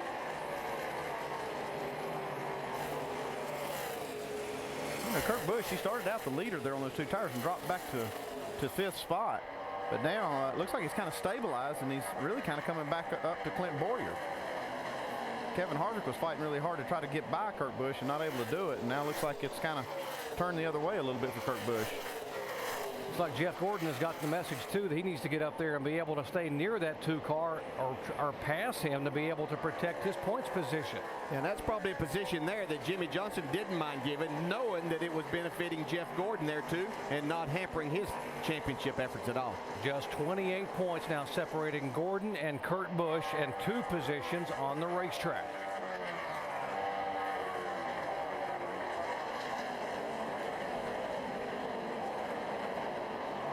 Battles all over the racetrack. Jamie McMurray, who won at Talladega, giving Roush Fenway their 3rd win of the year. There's McMurray going by. Now he has gone around the 99 car and taken the 11th spot. Edwards back in 12th position. Yeah, a good run for Jamie McMurray. His last time in this car at Roush Fenway. He'll be moving over to the 1 car with Bass Pro Shops, which is the car right in front of him. He's seeing the future right there ahead of him. Earnhardt Ganassi team he'll be driving for next year. And by the way, McMurray had his best year statistically when he was driving for Chip Ganassi back in the early years between 03 and 05. I'm just going to ride for a minute.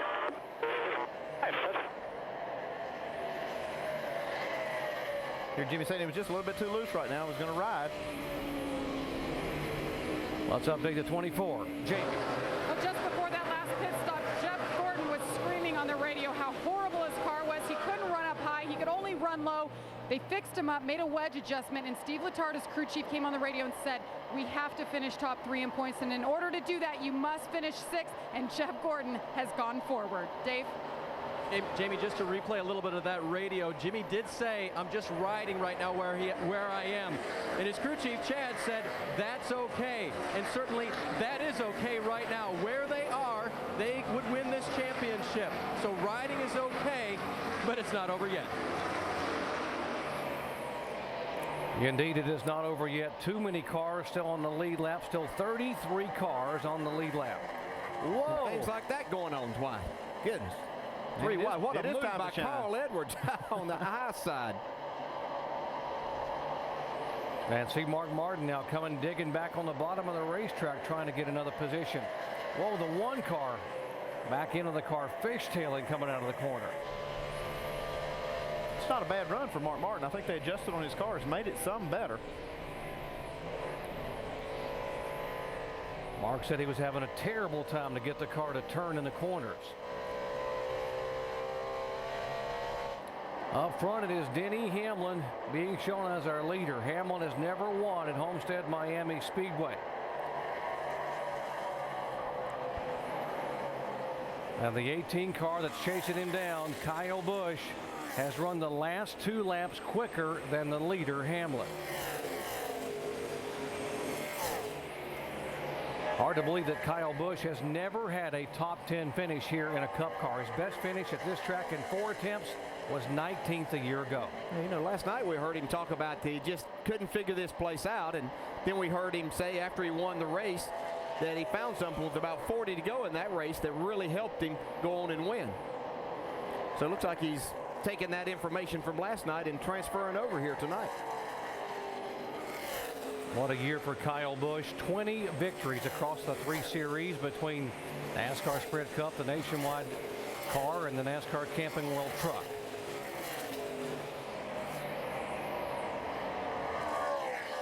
Clint Boyer now seeing in his mirror that he's that the Hendrick boys are coming after him. Gordon and Johnson back in 7th and 8th. Mark Martin and Truex been really going at it. Truex runs that high line.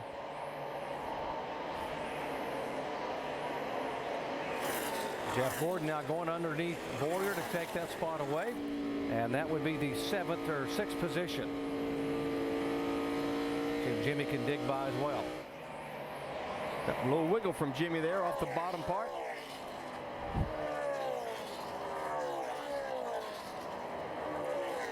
See Boyer go to the inside. Jimmy was a little unhappy with Clint Boyer earlier in this race. Felt like that maybe he was hampering his move forward as they raced a little bit. Let's see if he's able to get back by Clint. Carl Edwards has now driven that car into the top 10 in 10th position. Let's ride along with our in-race reporter, Carl Edwards.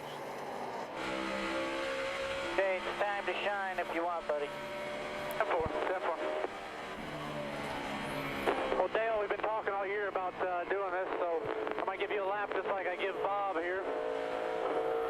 A little tight right there. Coming to the line here, and I'm watching the 44, seeing where he's running. My and are just a little bit lower than him.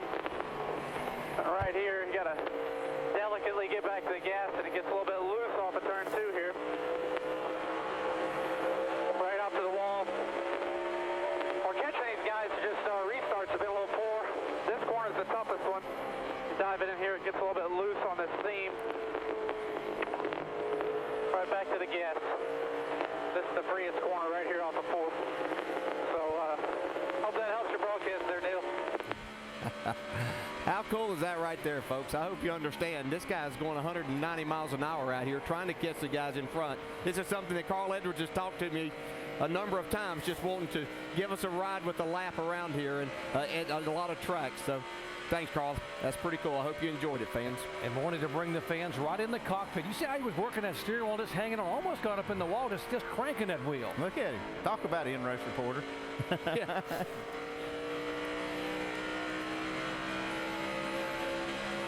27 laps to go here at Homestead-Miami Speedway. NASCAR Sprint Cup Series season finale. Denny Hamlin has already had a career high 3 wins in 2009. He won at Pocono, Richmond, and Martinsville. This is the car he won with at Pocono and Martinsville, and trying to go to victory lane for the first time at Homestead-Miami Speedway. Kyle Busch is second, Jeff Burton third, Kurt Busch fourth, and Kevin Harvick now being shown in 5th position.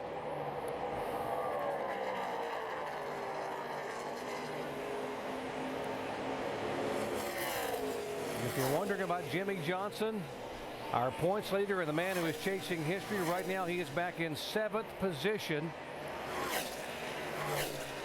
Jimmy led the early lap, so he will get he's gotten the bonus points for leading twice for 28 laps. There is Jimmy Johnson. 26 laps away from making NASCAR history. Yeah, Jimmy's found a nice place to run right here. It's no problem at all for him to run in this spot. No cars around him. Mark Martin, on the other hand, is just digging as hard as he can. He's moved up to the 12th spot now on this run, so he is definitely, trying everything he can to get every spot possible. Yeah, Jimmy's had to really work for this most of the day. I mean, he's been in the middle of a lot of battles on these restarts and things. And they're still looking at Truex and Martin. They're still just battling like crazy. Truex has been married to that top side pretty much all day. He's made it work nice for him here in this race.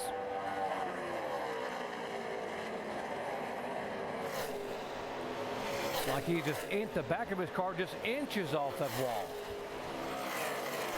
Whoa, man, look at that. You don't think Mark Martin's driving hard?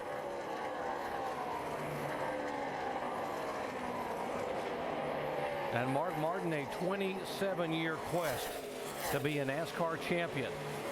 He knew it was an outside chance coming here today, and it's not over yet, folks, but he wanted to come here and lead the most laps and win the race and force Jimmie Johnson to have a good top 25 finish in order to beat him.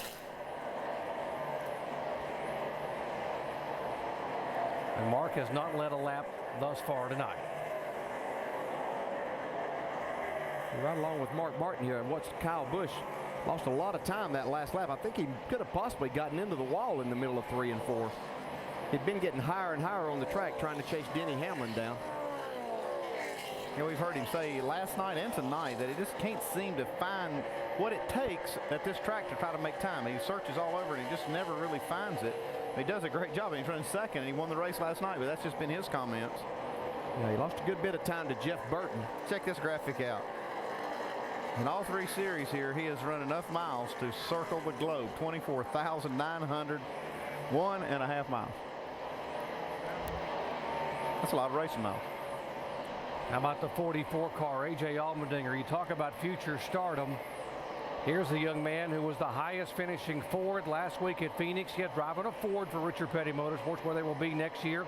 He's already been the highest finishing Dodge twice this year. How about that from one season? The highest finishing make in 2 different manufacturers. Yeah, and he's the highest running Ford right now. You see Carl Edwards trying to catch him, but AJ takes that spot away from Clint Boyer, so he's up to the 8th spot now.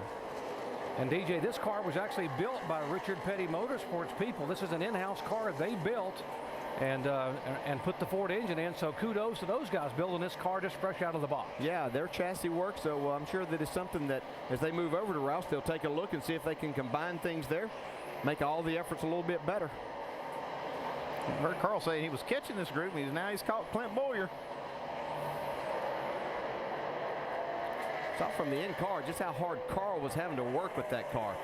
You see a lot of the time he was turning back to the right as he was making the exit of the corner.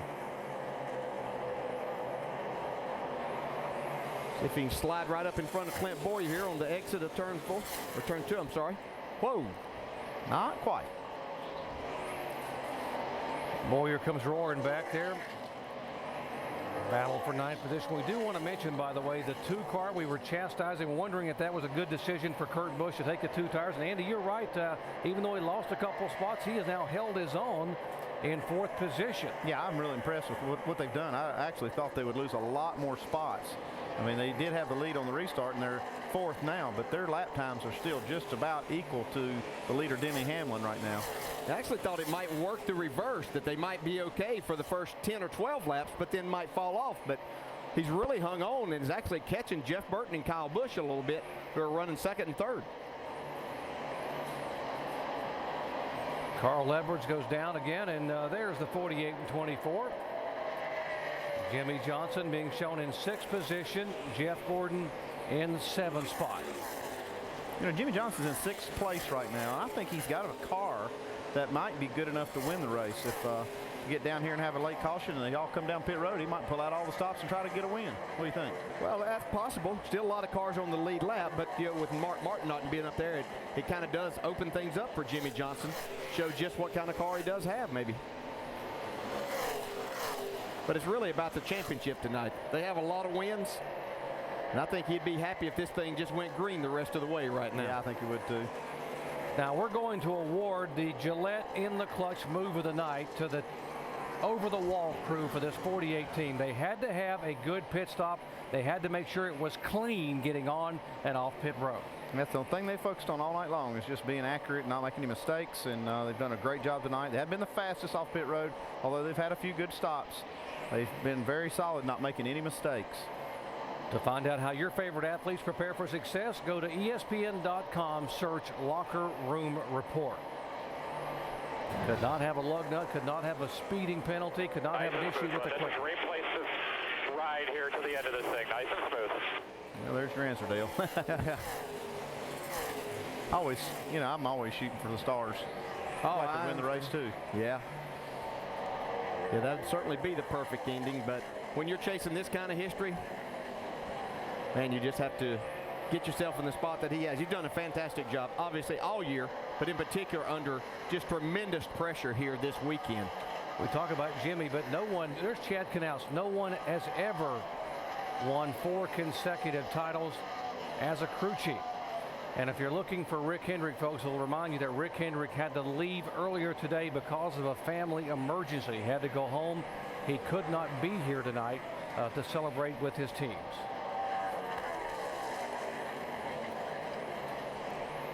See, Jeff Burton on the left there has called Kyle Busch, trying to take that second spot away.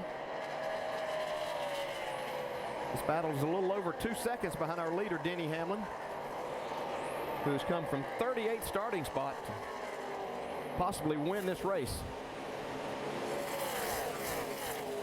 Jeff Burton came from 36th a week ago to finish second, and he is now taken over the second position here with just 14 laps to go. Now it's looking like qualifying's no indicator on how you're going to race.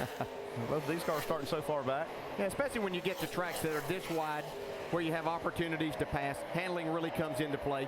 You have a good car and a good driver, you can make that happen. Now the 2 car of Kurt Busch realizing if he's going to be able to get up there and finish third in the points, he's got to get by some of these guys, and he's got to go now.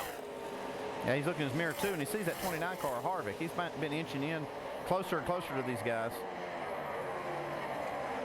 He'll try to get by this 18 car as quick as he can.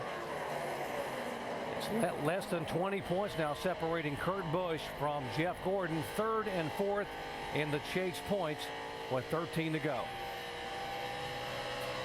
A little brush of the wall there, Kyle Busch. That's how close it is there. Kurt Busch trying to get up there and slide in on that Hendrick 1, 2, 3 finish.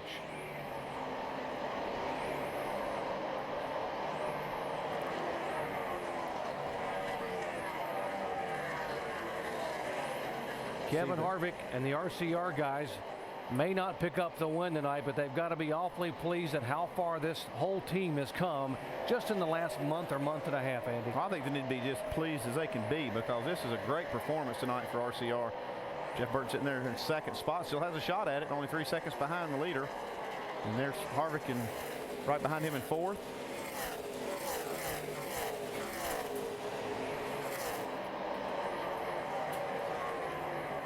Be 10 to go next time by. Denny Hamlin is our leader. Toyota has never won a NASCAR Sprint Cup race here at Homestead-Miami Speedway. Jeff Burton is second in a Chevy. Kurt Busch third in a Dodge, and then Harvick, and then Kyle Busch. That's the top 5. Jimmy Johnson now being shown in 6th position.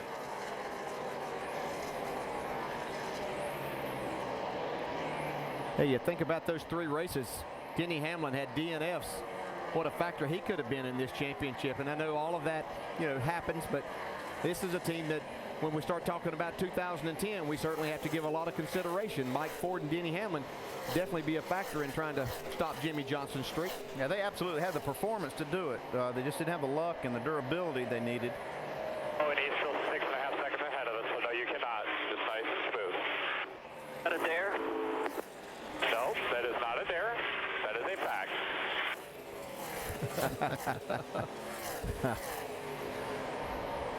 Well, it's 129 points right now. It was 108 when the day began.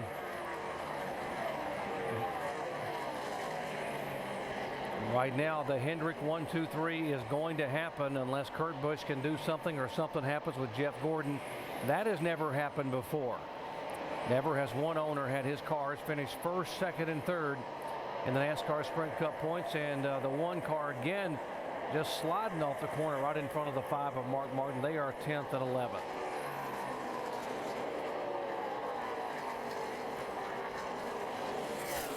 Let's talk for a moment about that 5 car, Mark Martin. When the day began, we had a feature, Mark Martin talking about he has not won a championship. He has not won a trophy. But I will tell you, DJ, that from the people who know Mark Martin, many of us have known him for 25 years, the guys like you that have raced against him, everybody will tell you that in every other way, Mark Martin is a champion. Yeah, that's the only fact is he doesn't have that trophy, but we all know that he is a champion. He's a respectable person out of the race car, and certainly on the racetrack, he's probably the most fair person that you would ever race against, and the utmost respect of anyone else out here. And we'd all like to see that, as we see Jimmy Johnson has taken over that 5th spot from Kyle Busch. But Mark Martin is very pleased with where he's at in his life, and as long as he's happy with everything, he knows that that would have been a tall order. The first year with this race team, with a crew chief, that they would come in here and win the championship. I mean, let's talk about them for next year too. Mark Martin will be back at that 5 next year, and we talked about how he got the ride with Hendrick sending him the contract. Here's still some question marks on the 2 car. Who's going to be the crew chief next year? They have not made a decision. I talked to Tim Hendrick, said they had some people in mind. They were waiting to make a decision here till the year was over. There's Pat Trosson moving on over to the Michael Waltrip Racing Team. Well, he'll be a part of that the 56 car with Martin Truex Jr. next year.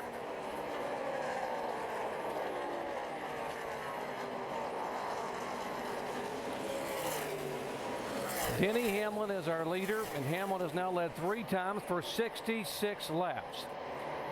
Just 5 laps away from the checkered flag here on the season finale at Homestead-Miami Speedway. Okay, here's Jeff Burton now running second. He's a good almost 2.5 seconds behind, but he is faster than the 11 car.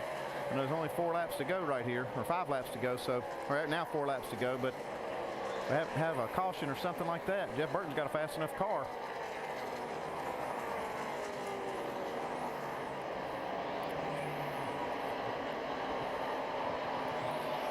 And Denny Hamlin now moving in on the 55. And by the way, this will be the last race that you will see a Waltrip full-time in NASCAR Sprint Cup competition. I was talking to DW yesterday.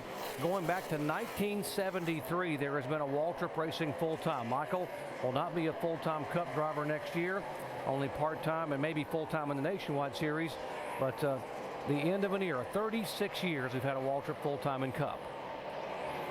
All good action here. Harvick on the inside of the 2 car. Kurt Busch coming back. You can see as he got to the right rear quarter pound of the 29, got a little wiggle out of Harvick. 3rd position they're battling for it. And Kurt just stays in the throttle in that middle groove and pulls him now by a couple of car lengths. Watch Kevin Harvick now come back on the bottom of the racetrack. Now he gets a good run, but you got to have all the racetrack, and you see right there, Kurt Busch is right in his groove. Kurt's done a great job with those 2 tires.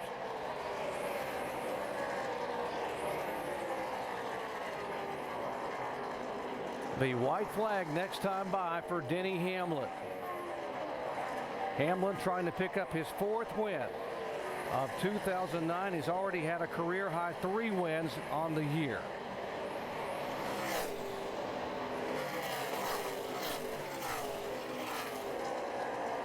There he comes out of turn 4, and Denny Hamlin will take the white flag 1.5 miles away. And there is Jimmy Johnson 1 lap away from making history. So Denny Hamlin will come down the back straightaway, and barring incident, Hamlin will come down and take the checkered flag for his 4th win in 2009. But folks, the story is history being made by a driver, Jimmy Johnson. There comes Hamlin. Open up the history books, folks. On a November night in 2009, Jimmy Johnson is a 4-time Cup winner.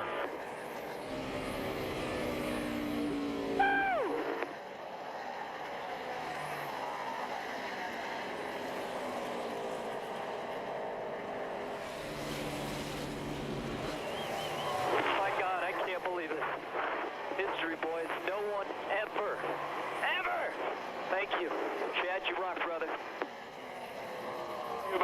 That's all you. Thank you very much, man. I love you, brother. Mr. Hendrick, buddy, we really wish you were here with us today. We really wish you were here to celebrate, but we understand what it's all about. We hope everybody is good with, everything's good with their needs. Thank you for the opportunity, Lowe's, Hendrick Motorsports, and all these fantastic race fans. Thank you for everything.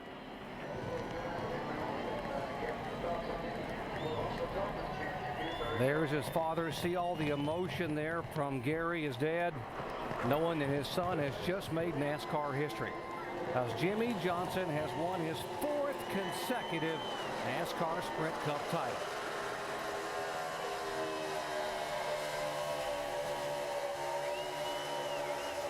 There is Denny Hamlin on the burnout, having won for the first time at Homestead-Miami Speedway. Not only for him, but giving Toyota their first win here. And Jimmie Johnson has now gone where no other driver has ever gone in NASCAR history, winning 4 consecutive titles. Dave. Well, Chad Knaus has engineered another victory and another championship for this team this year. And all night long, 3 wide, 4 wide, back of the pack. I mean, I don't think you had room to breathe out there hardly ever tonight, Chad. Man, what a great race, wasn't it? I mean, it really was. Fantastic race. I just couldn't be happier. You know, we got back there a little bit, but we wanted to make sure that we, every opportunity, we kept fuel in the car. We didn't want to get ourselves in a position to where at the end of the race we wouldn't have enough fuel to make it. So we pitted that one time and fell back a little bit, but man, just motor right up to the front. The car was so fast. I mean, we had a really good race car, so I'm really excited about coming back next year because I think we'll have a shot to win this thing. I think we could have done it tonight if we just had a little bit better opportunity, but man, what a fantastic job. I got to thank Mr. Hendrick. I wish he was down here with us tonight, but he had a family emergency, wasn't able to make it, and we hope everything's good there, boss. I got to thank all the Lowe's employees and all the managers and everybody that are here from Lowe's and all the fans. And what a great crowd tonight, and all the fans watching at home. And man, just what a great season. I don't even know what to say. It's fantastic. The record books are going to say first ones to win 4 consecutive. Chad, what are the emotions? Man, I don't know. That's awesome. That's just absolutely incredible. I think that's got to say just how impressive this Lowe's team is, and what a great, fantastic driver Jimmie Johnson is. I mean, just Jimmie is an incredible, incredible talent. He's the most underrated driver in this garage from a perspective of, you know, media recognition and things like that. I mean, that guy can do things with a race car that I've never seen done before, and I hope this proves it to everybody. And I assume we're going to go for a 5th and just keep the record book going next year. Right now, I'm going to celebrate our 4th and work on going to Daytona. How's that? That sounds great, Chad. Go celebrate. 4th in a row for these guys. It is unbelievable, and they do make history in NASCAR. Doc? Folks, I encourage you to take a second and glance at your watches and remember this moment, because you are witnessing NASCAR history. In the 61-year history of this sport, it has never happened before. No Dale Earnhardt, no Richard Petty, no one has been able to win 4 consecutive titles. What an effort tonight by the Joe Gibbs Racing team of Denny Hamlin. The driver drove it from the back of the pack from 38 starting spot, and the crew did an awesome job getting him off pit road with sub 13-second stops.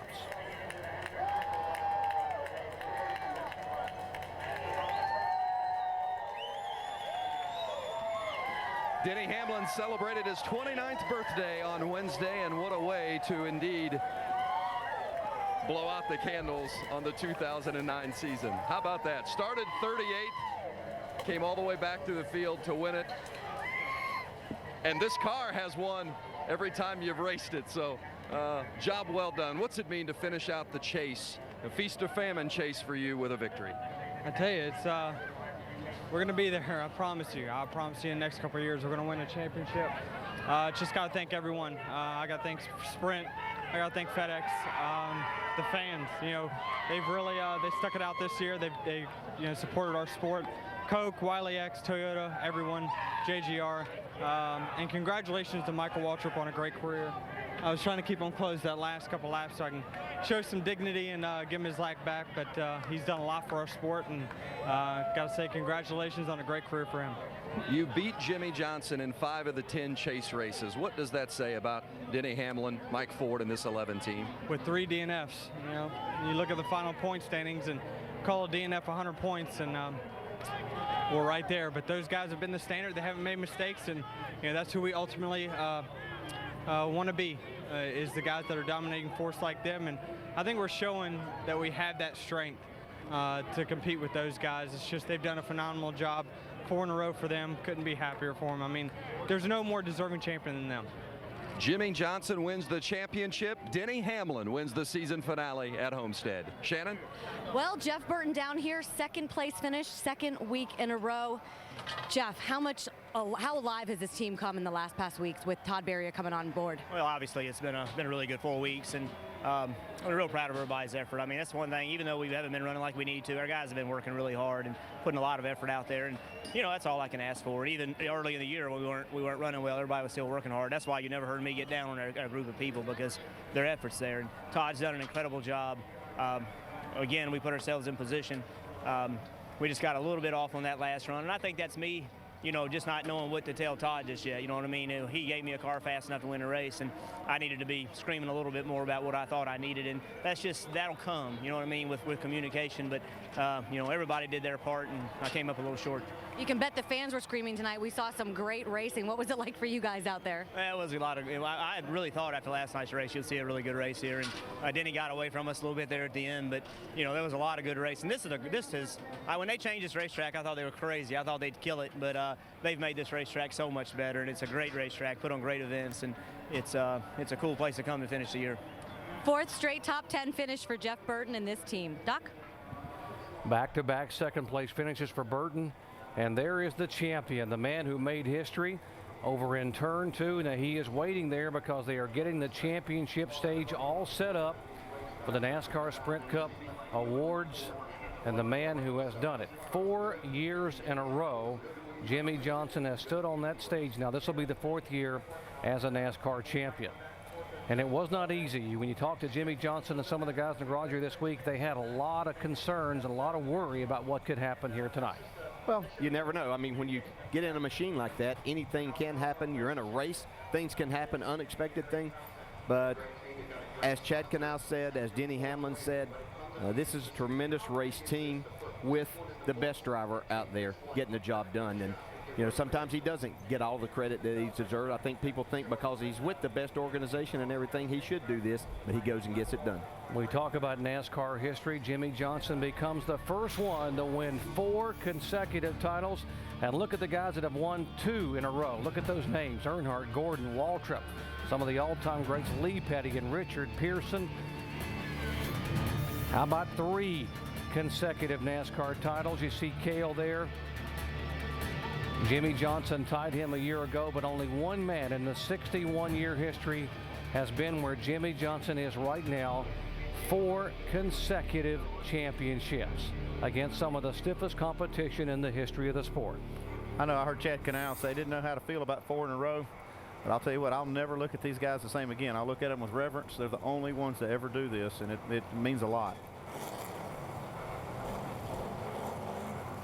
They have given him the command to fire it up, and in our Sports Center special, which we began the day with, and in our countdown show, we talked about how Rick Hendrick helped this young man. He loaned him money to buy cheeseburgers. He helped him get to and from the short track races when Jimmy wanted a chance. And what about the eye for Rick Hendrick, believing in the talents of a young man from Southern California who grew up in a mobile home park and had a dream of someday being a NASCAR champion?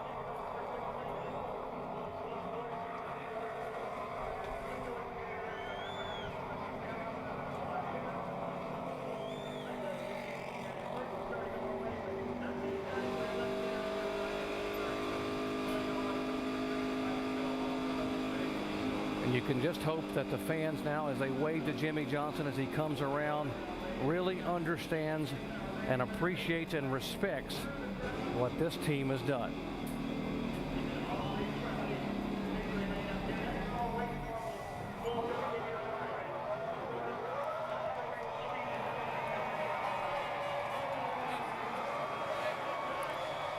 Jimmy Johnson turning some donuts to celebrate a history-making night. And what's the scene like down there, Alan? Doc, does the word chaos mean anything to you?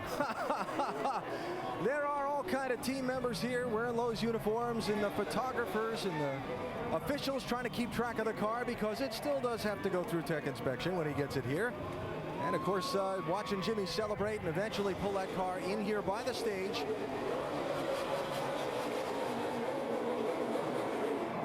Pardon me while I step back.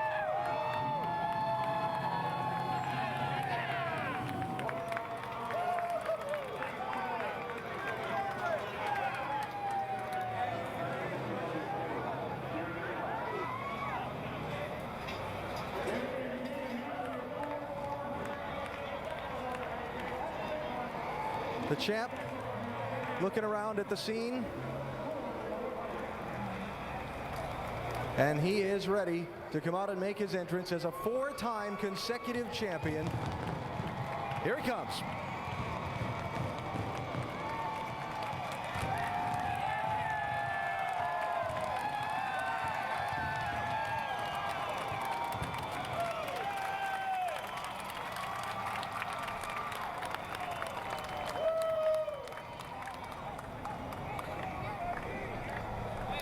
A moment with his wife, Shani. Jimmy, Richard Petty, never did it. Dale Earnhardt never did it. Cale Yarborough, Darrell Waltrip, Jeff Gordon never did what you and this team have just accomplished. 4 consecutive championships. What are your thoughts? Thank you, fans. I hear you. I appreciate it. Thank you. Man, it's going to take a little while to sink in because I haven't really let my mind wander, but the truth of it is to do something that's never been done in the sport and love the sport like I do and to respect it like I do, and the greats with Petty, Earnhardt, Gordon, to be, to do something they have never done is so awesome. And to win 4 championships in 8 years, what this team has done, the great support from Lowe's, Hendrick Motorsports, the team, and we talk about it all the time, but such a team sport, and I don't even know where to start. This is unbelievable. From the moment you stood in this very spot 12 months ago and knew you had one shot to do something no one had ever done. Oh, Mark Martin here. Pardon me.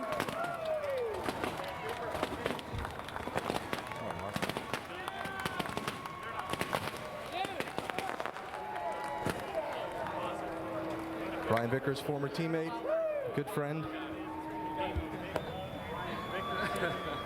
So to continue. Yes. But well-deserved congratulations. From the moment you stood in this spot 12 months ago and knew you had one shot at making history, that it had to be this year, how much does that weight on you? I wasn't sure we'd be in this position, but I knew with the team that we had, the changes we were going to make, adding Mark Martin was going to help us understand these cars a little bit more with his experience.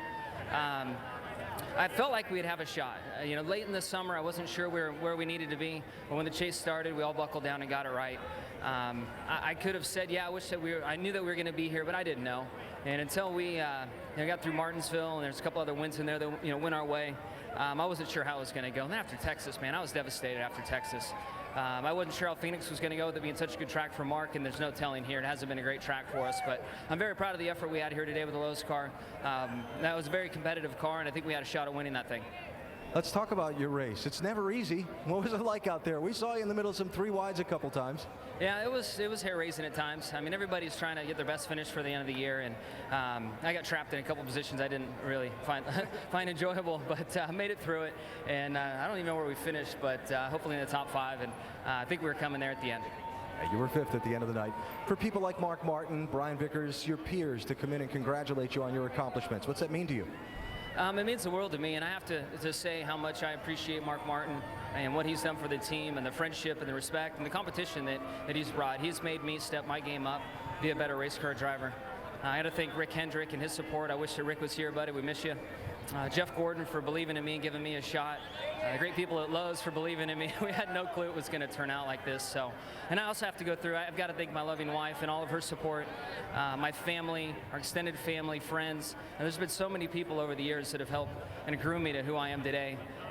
Good and bad times. They've all made me who I am today. I'm very proud of that. History. Congratulations. We'll give you a few moments with your team, then we'll get you up on stage and you can put your hands on that trophy again. Awesome. Thank you, buddy. Jimmy Johnson, 4-time consecutive champion. Jimmy coming home tonight in the 5th position and edging his teammate and friend Mark Martin for the title. Ain't no highway, sure ain't no river, baby.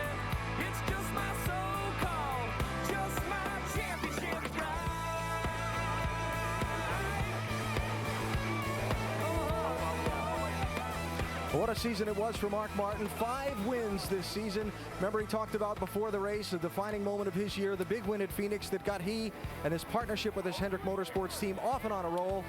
Mark caught up, Vince Welch caught up with Mark just a minute ago.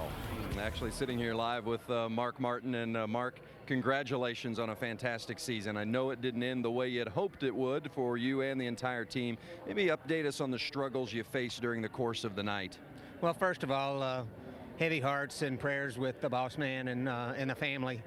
That sort of takes a little bit of the shine off of it.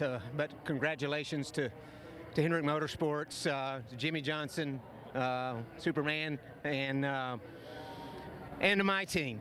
I want to tell you, the fans and the competitors, you know, made it nearly emotional for me. It's just so incredible to have the rally and the roar and the intros and all the support. And for me, to even have a chance is pretty incredible. And it just speaks volumes about this team and my first opportunity to work with Alan Gustafson, and I feel really, really blessed to have had a chance.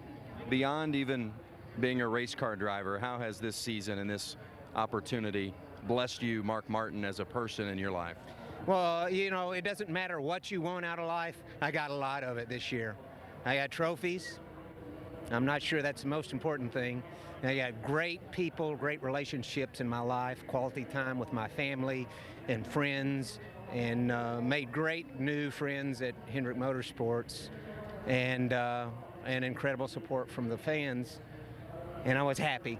I was happy last year too, but it just made things a little bit better. This was like icing on the cake to have a year like this and have an opportunity. And you know, if you look at it, we were the only car in the field, only team in the field that even had a chance, and that is quite a you know, achievement for this group. Runner-up in the chase, Mark Martin, but boy, how many fans he won over here this year, Alan. Certainly so, Vince. A terrific season for Mark Martin, but this day will be all about, in the long run, Jimmy Johnson, who wins the championship for a 4th consecutive time with a top 5 run here at the Homestead-Miami Speedway. The celebration is on for Johnson, just as it has been after the 2006, 7, and 8 editions of this race. Tonight, after 2009, it's Jimmy once again getting ready for the championship celebration. And just again this year, Chad Knaus holding up a message, this time to his owner, Rick Hendrick, at home.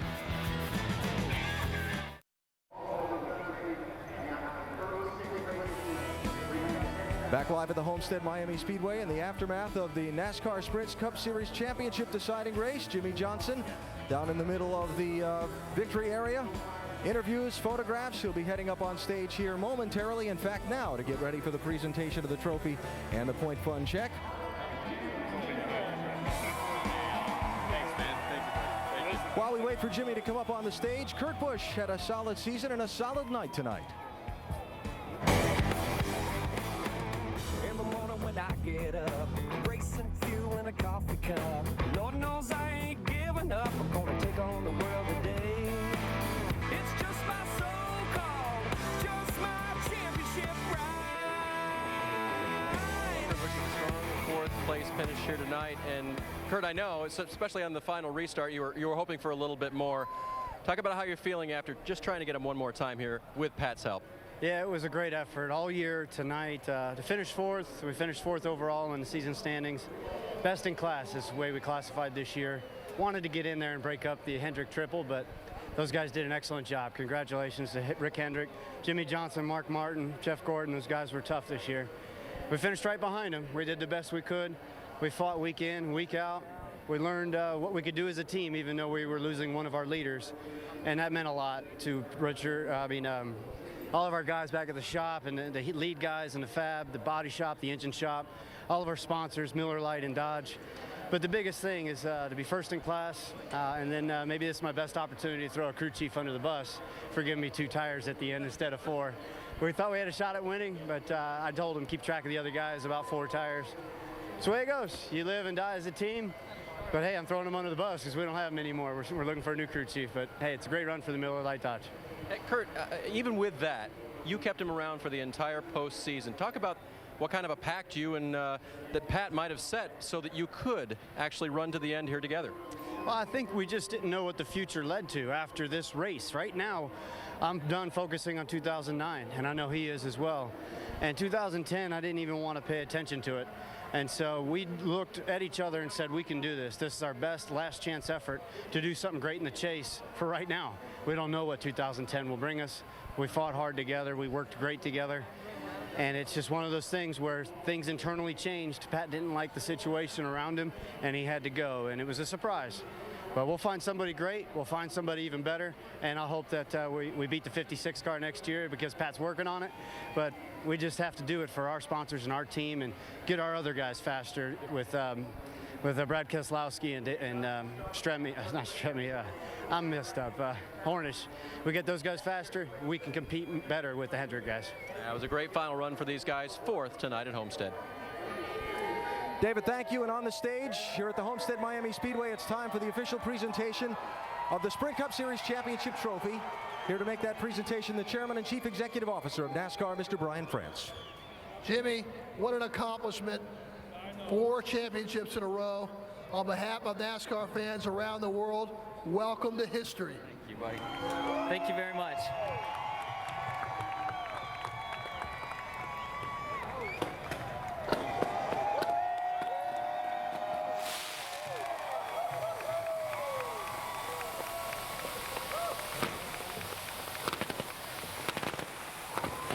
That doesn't get old, I'll bet. Let me trade places here with you, champ.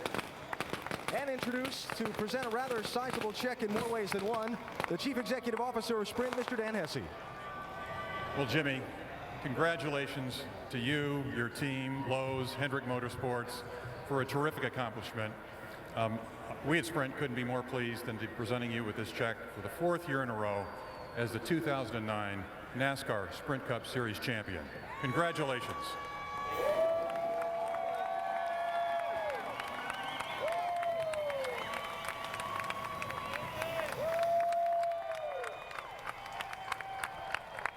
So he's got the trophy, he's got the check, and the celebration is on here at the Homestead-Miami Speedway. Jimmie Johnson is the NASCAR Sprint Cup Series championship for a 4th consecutive year. Time to start the photos and the party with his Hendrick Motorsports team.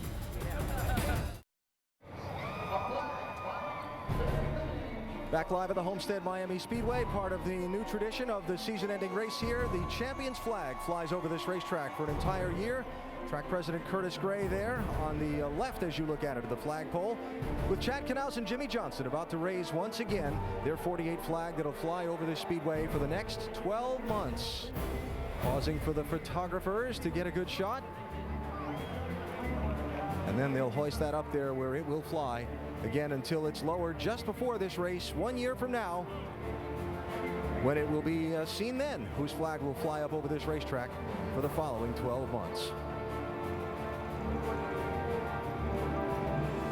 Well, Johnson's championship, Mark Martin's runner-up finish, and Jeff Gordon's 3rd place finish in the championship this year makes Hendrick Motorsports the first team ever to finish 1, 2, 3 in the championship. What a season for Hendrick Motorsports, and a solid season for Jeff Gordon as well.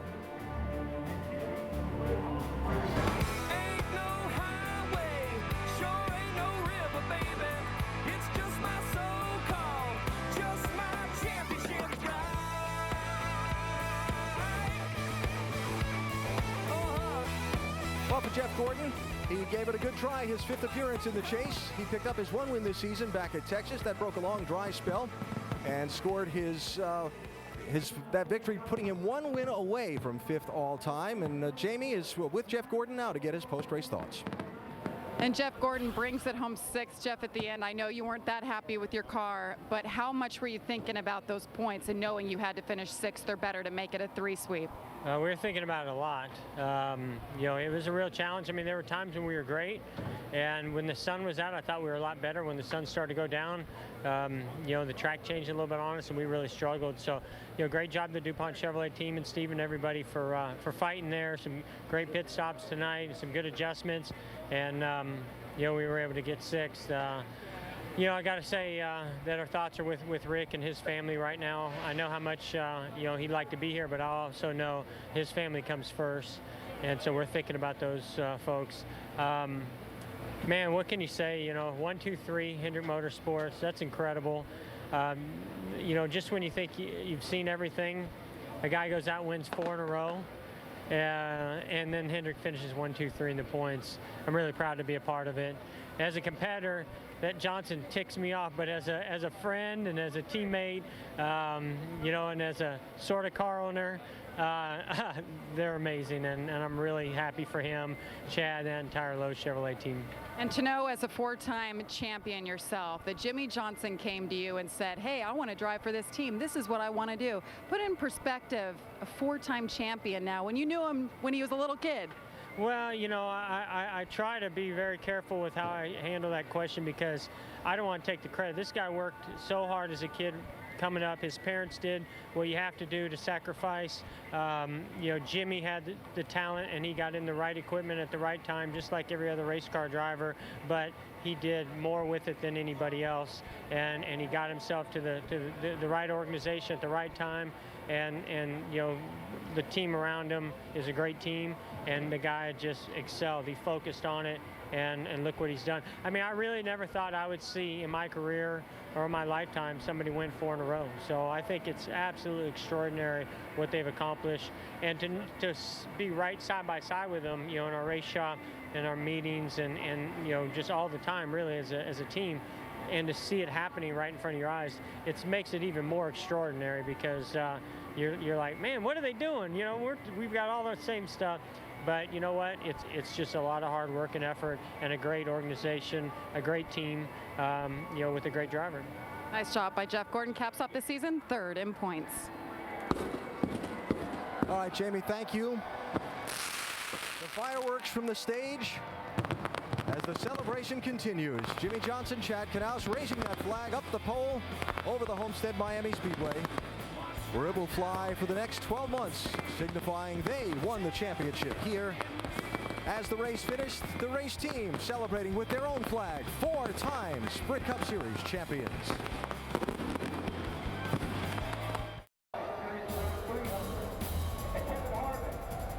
What a night here at the Homestead-Miami Speedway.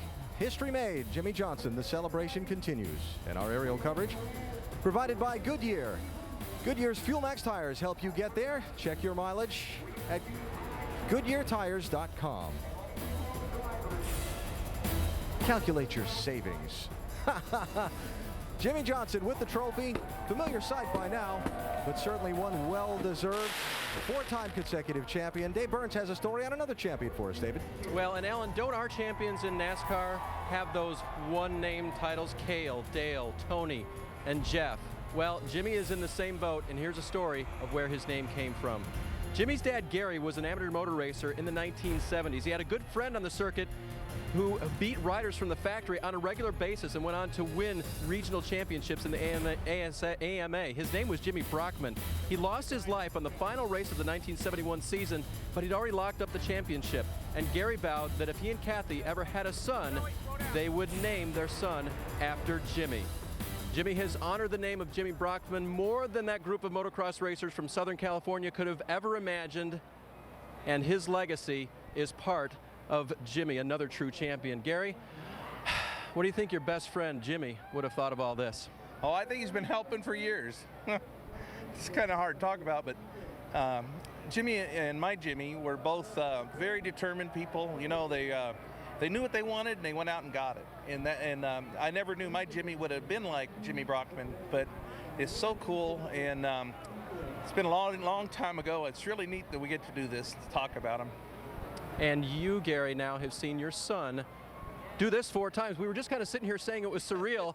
But I remind you, we probably better take it in, because we never know, right? And what is it like to experience again here in Victory Lane, the championship? Yeah, this last 100 laps, I kept thinking about, you know, the motor things in the car, you know, like how they talk about hearing noises and stuff. And I wasn't nervous all day to like the last 100 laps, and I was just hoping, you know, please, everything just keep going to set history. I mean, make history. It's amazing.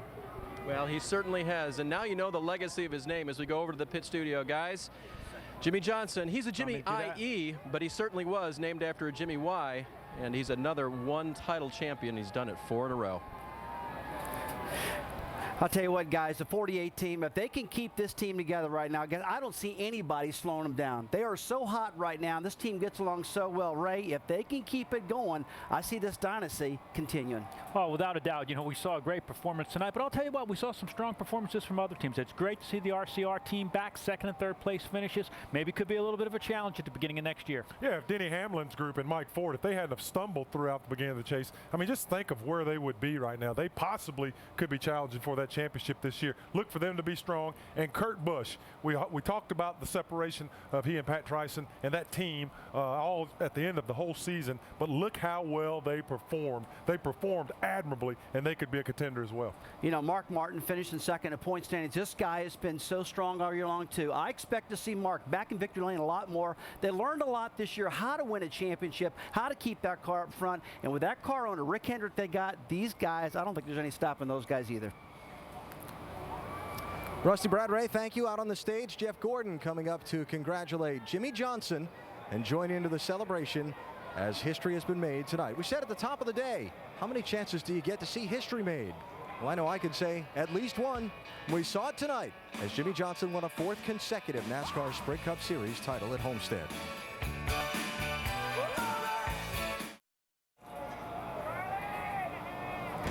Why do I have the feeling these guys are going to be celebrating all night long after winning a 4th consecutive NASCAR Sprint Cup Series championship? The photos, the presentations, Jimmie Johnson being taken around to some of the interviews, and why not? He deserves all the credit he gets. Look at some of the things that Jimmie's accomplished compared to some of NASCAR's all-time greats. Richard Petty earned his 4th title in his 14th season of competition. Dale Earnhardt, 7-time titleist, got his 4th in his 12th season. Jeff Gordon, a 4-time titleist, earned his 4th in his 9th season of competition. And now Jimmie Johnson, the only other man to win 4 or more titles, has won his in just his 8th season of Sprint Cup Series competition. For some perspective on what we've seen tonight and throughout these last 4 years, for that matter, let's head up to the booth. Dr. Jerry Punch, Dale Jarrett, and Andy Petrie, gentlemen. Thank you very much, Alan. And guys, you both have stood where Jimmy and Chad are standing now on that stage celebrating a championship. If you would, put in perspective what we have just seen: 4 consecutive championships. Yeah, that's the key. Yeah, I stood there one time, but 4 years in a row. And it's something, as I've watched the greats go through this sport, through a lot of years of history being around this sport, have been fortunate to do that. And I've seen people win 200 races, 7 championships, as Dale and Richard did, but not ever have they put 4 consecutive years together in a time that the competition is as difficult and as tough as we've ever seen it before. So it's just simply amazing. I'm actually dumbfounded. I mean, I thought that I could come up with some words that may help describe it, but simply amazed that these guys are that good. And who knows where it's going to stop. Well, and just think about it. Since 2002, they've never finished out of the top 5 in points, ever. And now once they learn how to win a championship and they say you have to learn how to win them, they hadn't lost one. So, I mean, it's just been incredible. I don't know, like you say, how to put it into words, but like I said earlier, I'll never look at these guys the same again. They hold a real high place in this sport. By my rough calculations, folks, in 4 years, Jimmie Johnson has won 29 races and earned just shy of $60 million over the last 4 years in the chase. That's pretty impressive. Now, we're crowning a champion tonight, and how about a Rookie of the Year possibly, as Joey Logano standing by with Jamie. And Doc, it is official. At 19 years old, he has become NASCAR's youngest Rookie of the Year ever. Here's your hat. You're official. Joey, you end up 20th in points. Sum up this year for you from start to finish, what it's been like. A roller coaster ride, to be honest with you. You know, obviously we had our real tough starts at the Home Depot Toyota. You know, just in the first 8, 9, 10 races, you know, we were struggling. Mostly me just trying to figure out what was going on, and I feel like we made big steps towards the right direction to get better and better. You know, got in the top 20 in points. If you told me that in the beginning of the season, I'd have been, yeah, right, this isn't going to happen. But to get it up there, it was really cool. I feel like we got a little ways to go. We'll work hard over the off season here and try to make it better. But you know, overall, it's cool to get the Ray Best Rookie of the Year. You know, and I got to thank the Home Depot for sticking behind me. You know, in the rookie season, that was real neat to have their support. They certainly believed in you, and so did your crew chief, Greg Zipadelli. He said you're a quick study, but I understand he also gives you homework during the week. What is that all about, and how much did it help you? Yeah, I mean, I try to do as much as I can, you know, especially, you know, I mean, the beginning part of the season, you're, okay, what can I get that I can study up on? What can I do to make myself a better race car driver? And you know, it's just whatever I can find. You know, notes from last season. You know, when Tony was driving. You know, as much stuff as I can figure out, you know, that's what I need to do. So as far as watching the races, race on the simulator, everything I can do to become better, you know, is what I need to do. And I feel like that's helped me out a lot this season. You know, Mike McLaughlin is kind of like my mentor and has been traveling around with me and helping me a lot. So I've had a lot of help this year. I got to thank all those guys. Got to thank my team. You know, they did an awesome job this year. And yeah, I guess I'm excited it's over. We got what we needed done. We got done what we needed to do, and you know, we'll work hard and go next season. Joey Logano, he says it was a roller coaster season. He had some big spills, and he also became the youngest winner in NASCAR history. What a year. Alan? Yeah, a big thrill for Joey Logano, that victory, and no doubt being named Rookie of the Year, joining such greats as we detailed earlier today as Richard Petty and Dale Earnhardt and Tony Stewart and more, who've gone on to great heights in NASCAR Sprint Cup Series racing. Hold that trophy high, Jimmy. You deserve it. 4 consecutive championships for the 34-year-old from El Cajon, California. We have more post-race coverage from Homestead-Miami Speedway in just a minute. The racing's done for this year, but there's plenty of football. ESPN's Monday Night Football tomorrow features the Tennessee Titans and the Houston Texans. 8:30 Eastern Time, Titans-Texans on Monday Night Football. Coverage begins with Monday Night Countdown, served by Applebee's at 7 Eastern Time. Already the talk begins of who might stop Jimmy Johnson and Hendrick Motorsports next year. Well, Richard Childress Racing served a little notice tonight that they've got some things going in the right direction. Shannon caught up with Kevin Harvick. Well, it was a third-place finish for Kevin Harvick here in South Florida. I know this has been a great track for you, but in order to get a good finish, you got to have a good car. What was that car like tonight? Yeah, it was a lot of fun to drive. Our Shell Pennzoil Chevy was really good from the time we unloaded it Friday afternoon, and we had a flat right front tire there and got really loose and just thought the racetrack was changing.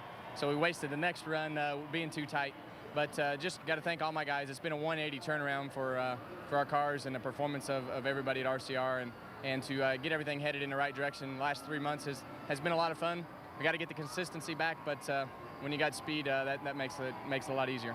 Yeah, great couple weeks for RCR. What does this say about where you guys are going to pick up when we head to Daytona in just a couple months? Well, we can't sit on our hands. We have to, worry about making our stuff better than it is today. I think everybody has a good direction of where we need to go. But before we finish here, I just want to say congratulations to Jimmy Johnson, Rick Hendrick, and that whole 48 team. I know the garage really respects what they have done and really realize how hard it is for that to happen. To win a championship in this sport is 4 times in a row is something that's pretty remarkable. But I think it's time for the fans to give the credit that he deserves, and he is our most dominant. That is the most dominant team that we have sitting in this garage, and they deserve that respect. Absolutely. And Kevin Harvick himself, a championship team owner, his truck series won the championship this year. It all came down to this race at Homestead. And a nice third-place finish for Kevin Harvick here. Shannon, thanks. And as we get set to wind it down here on NASCAR season, don't forget to watch the 2009 American Music Awards live tonight at 8 Eastern, 7 Central, here on ABC. Well, Jimmy Johnson came into this season knowing he had one opportunity to make history, and he had to do something pretty tough, hold off a very stiff field of competitors to win the NASCAR Sprint Cup Championship. He and this team did it. Saddened by the fact that their team owner, Rick Hendrick, was not able to be here with them in person tonight. Rick tending to a family emergency back in North Carolina. Certainly all of their thoughts and our thoughts are with him. But all congratulations due to Rick Hendrick on the organization he's assembled.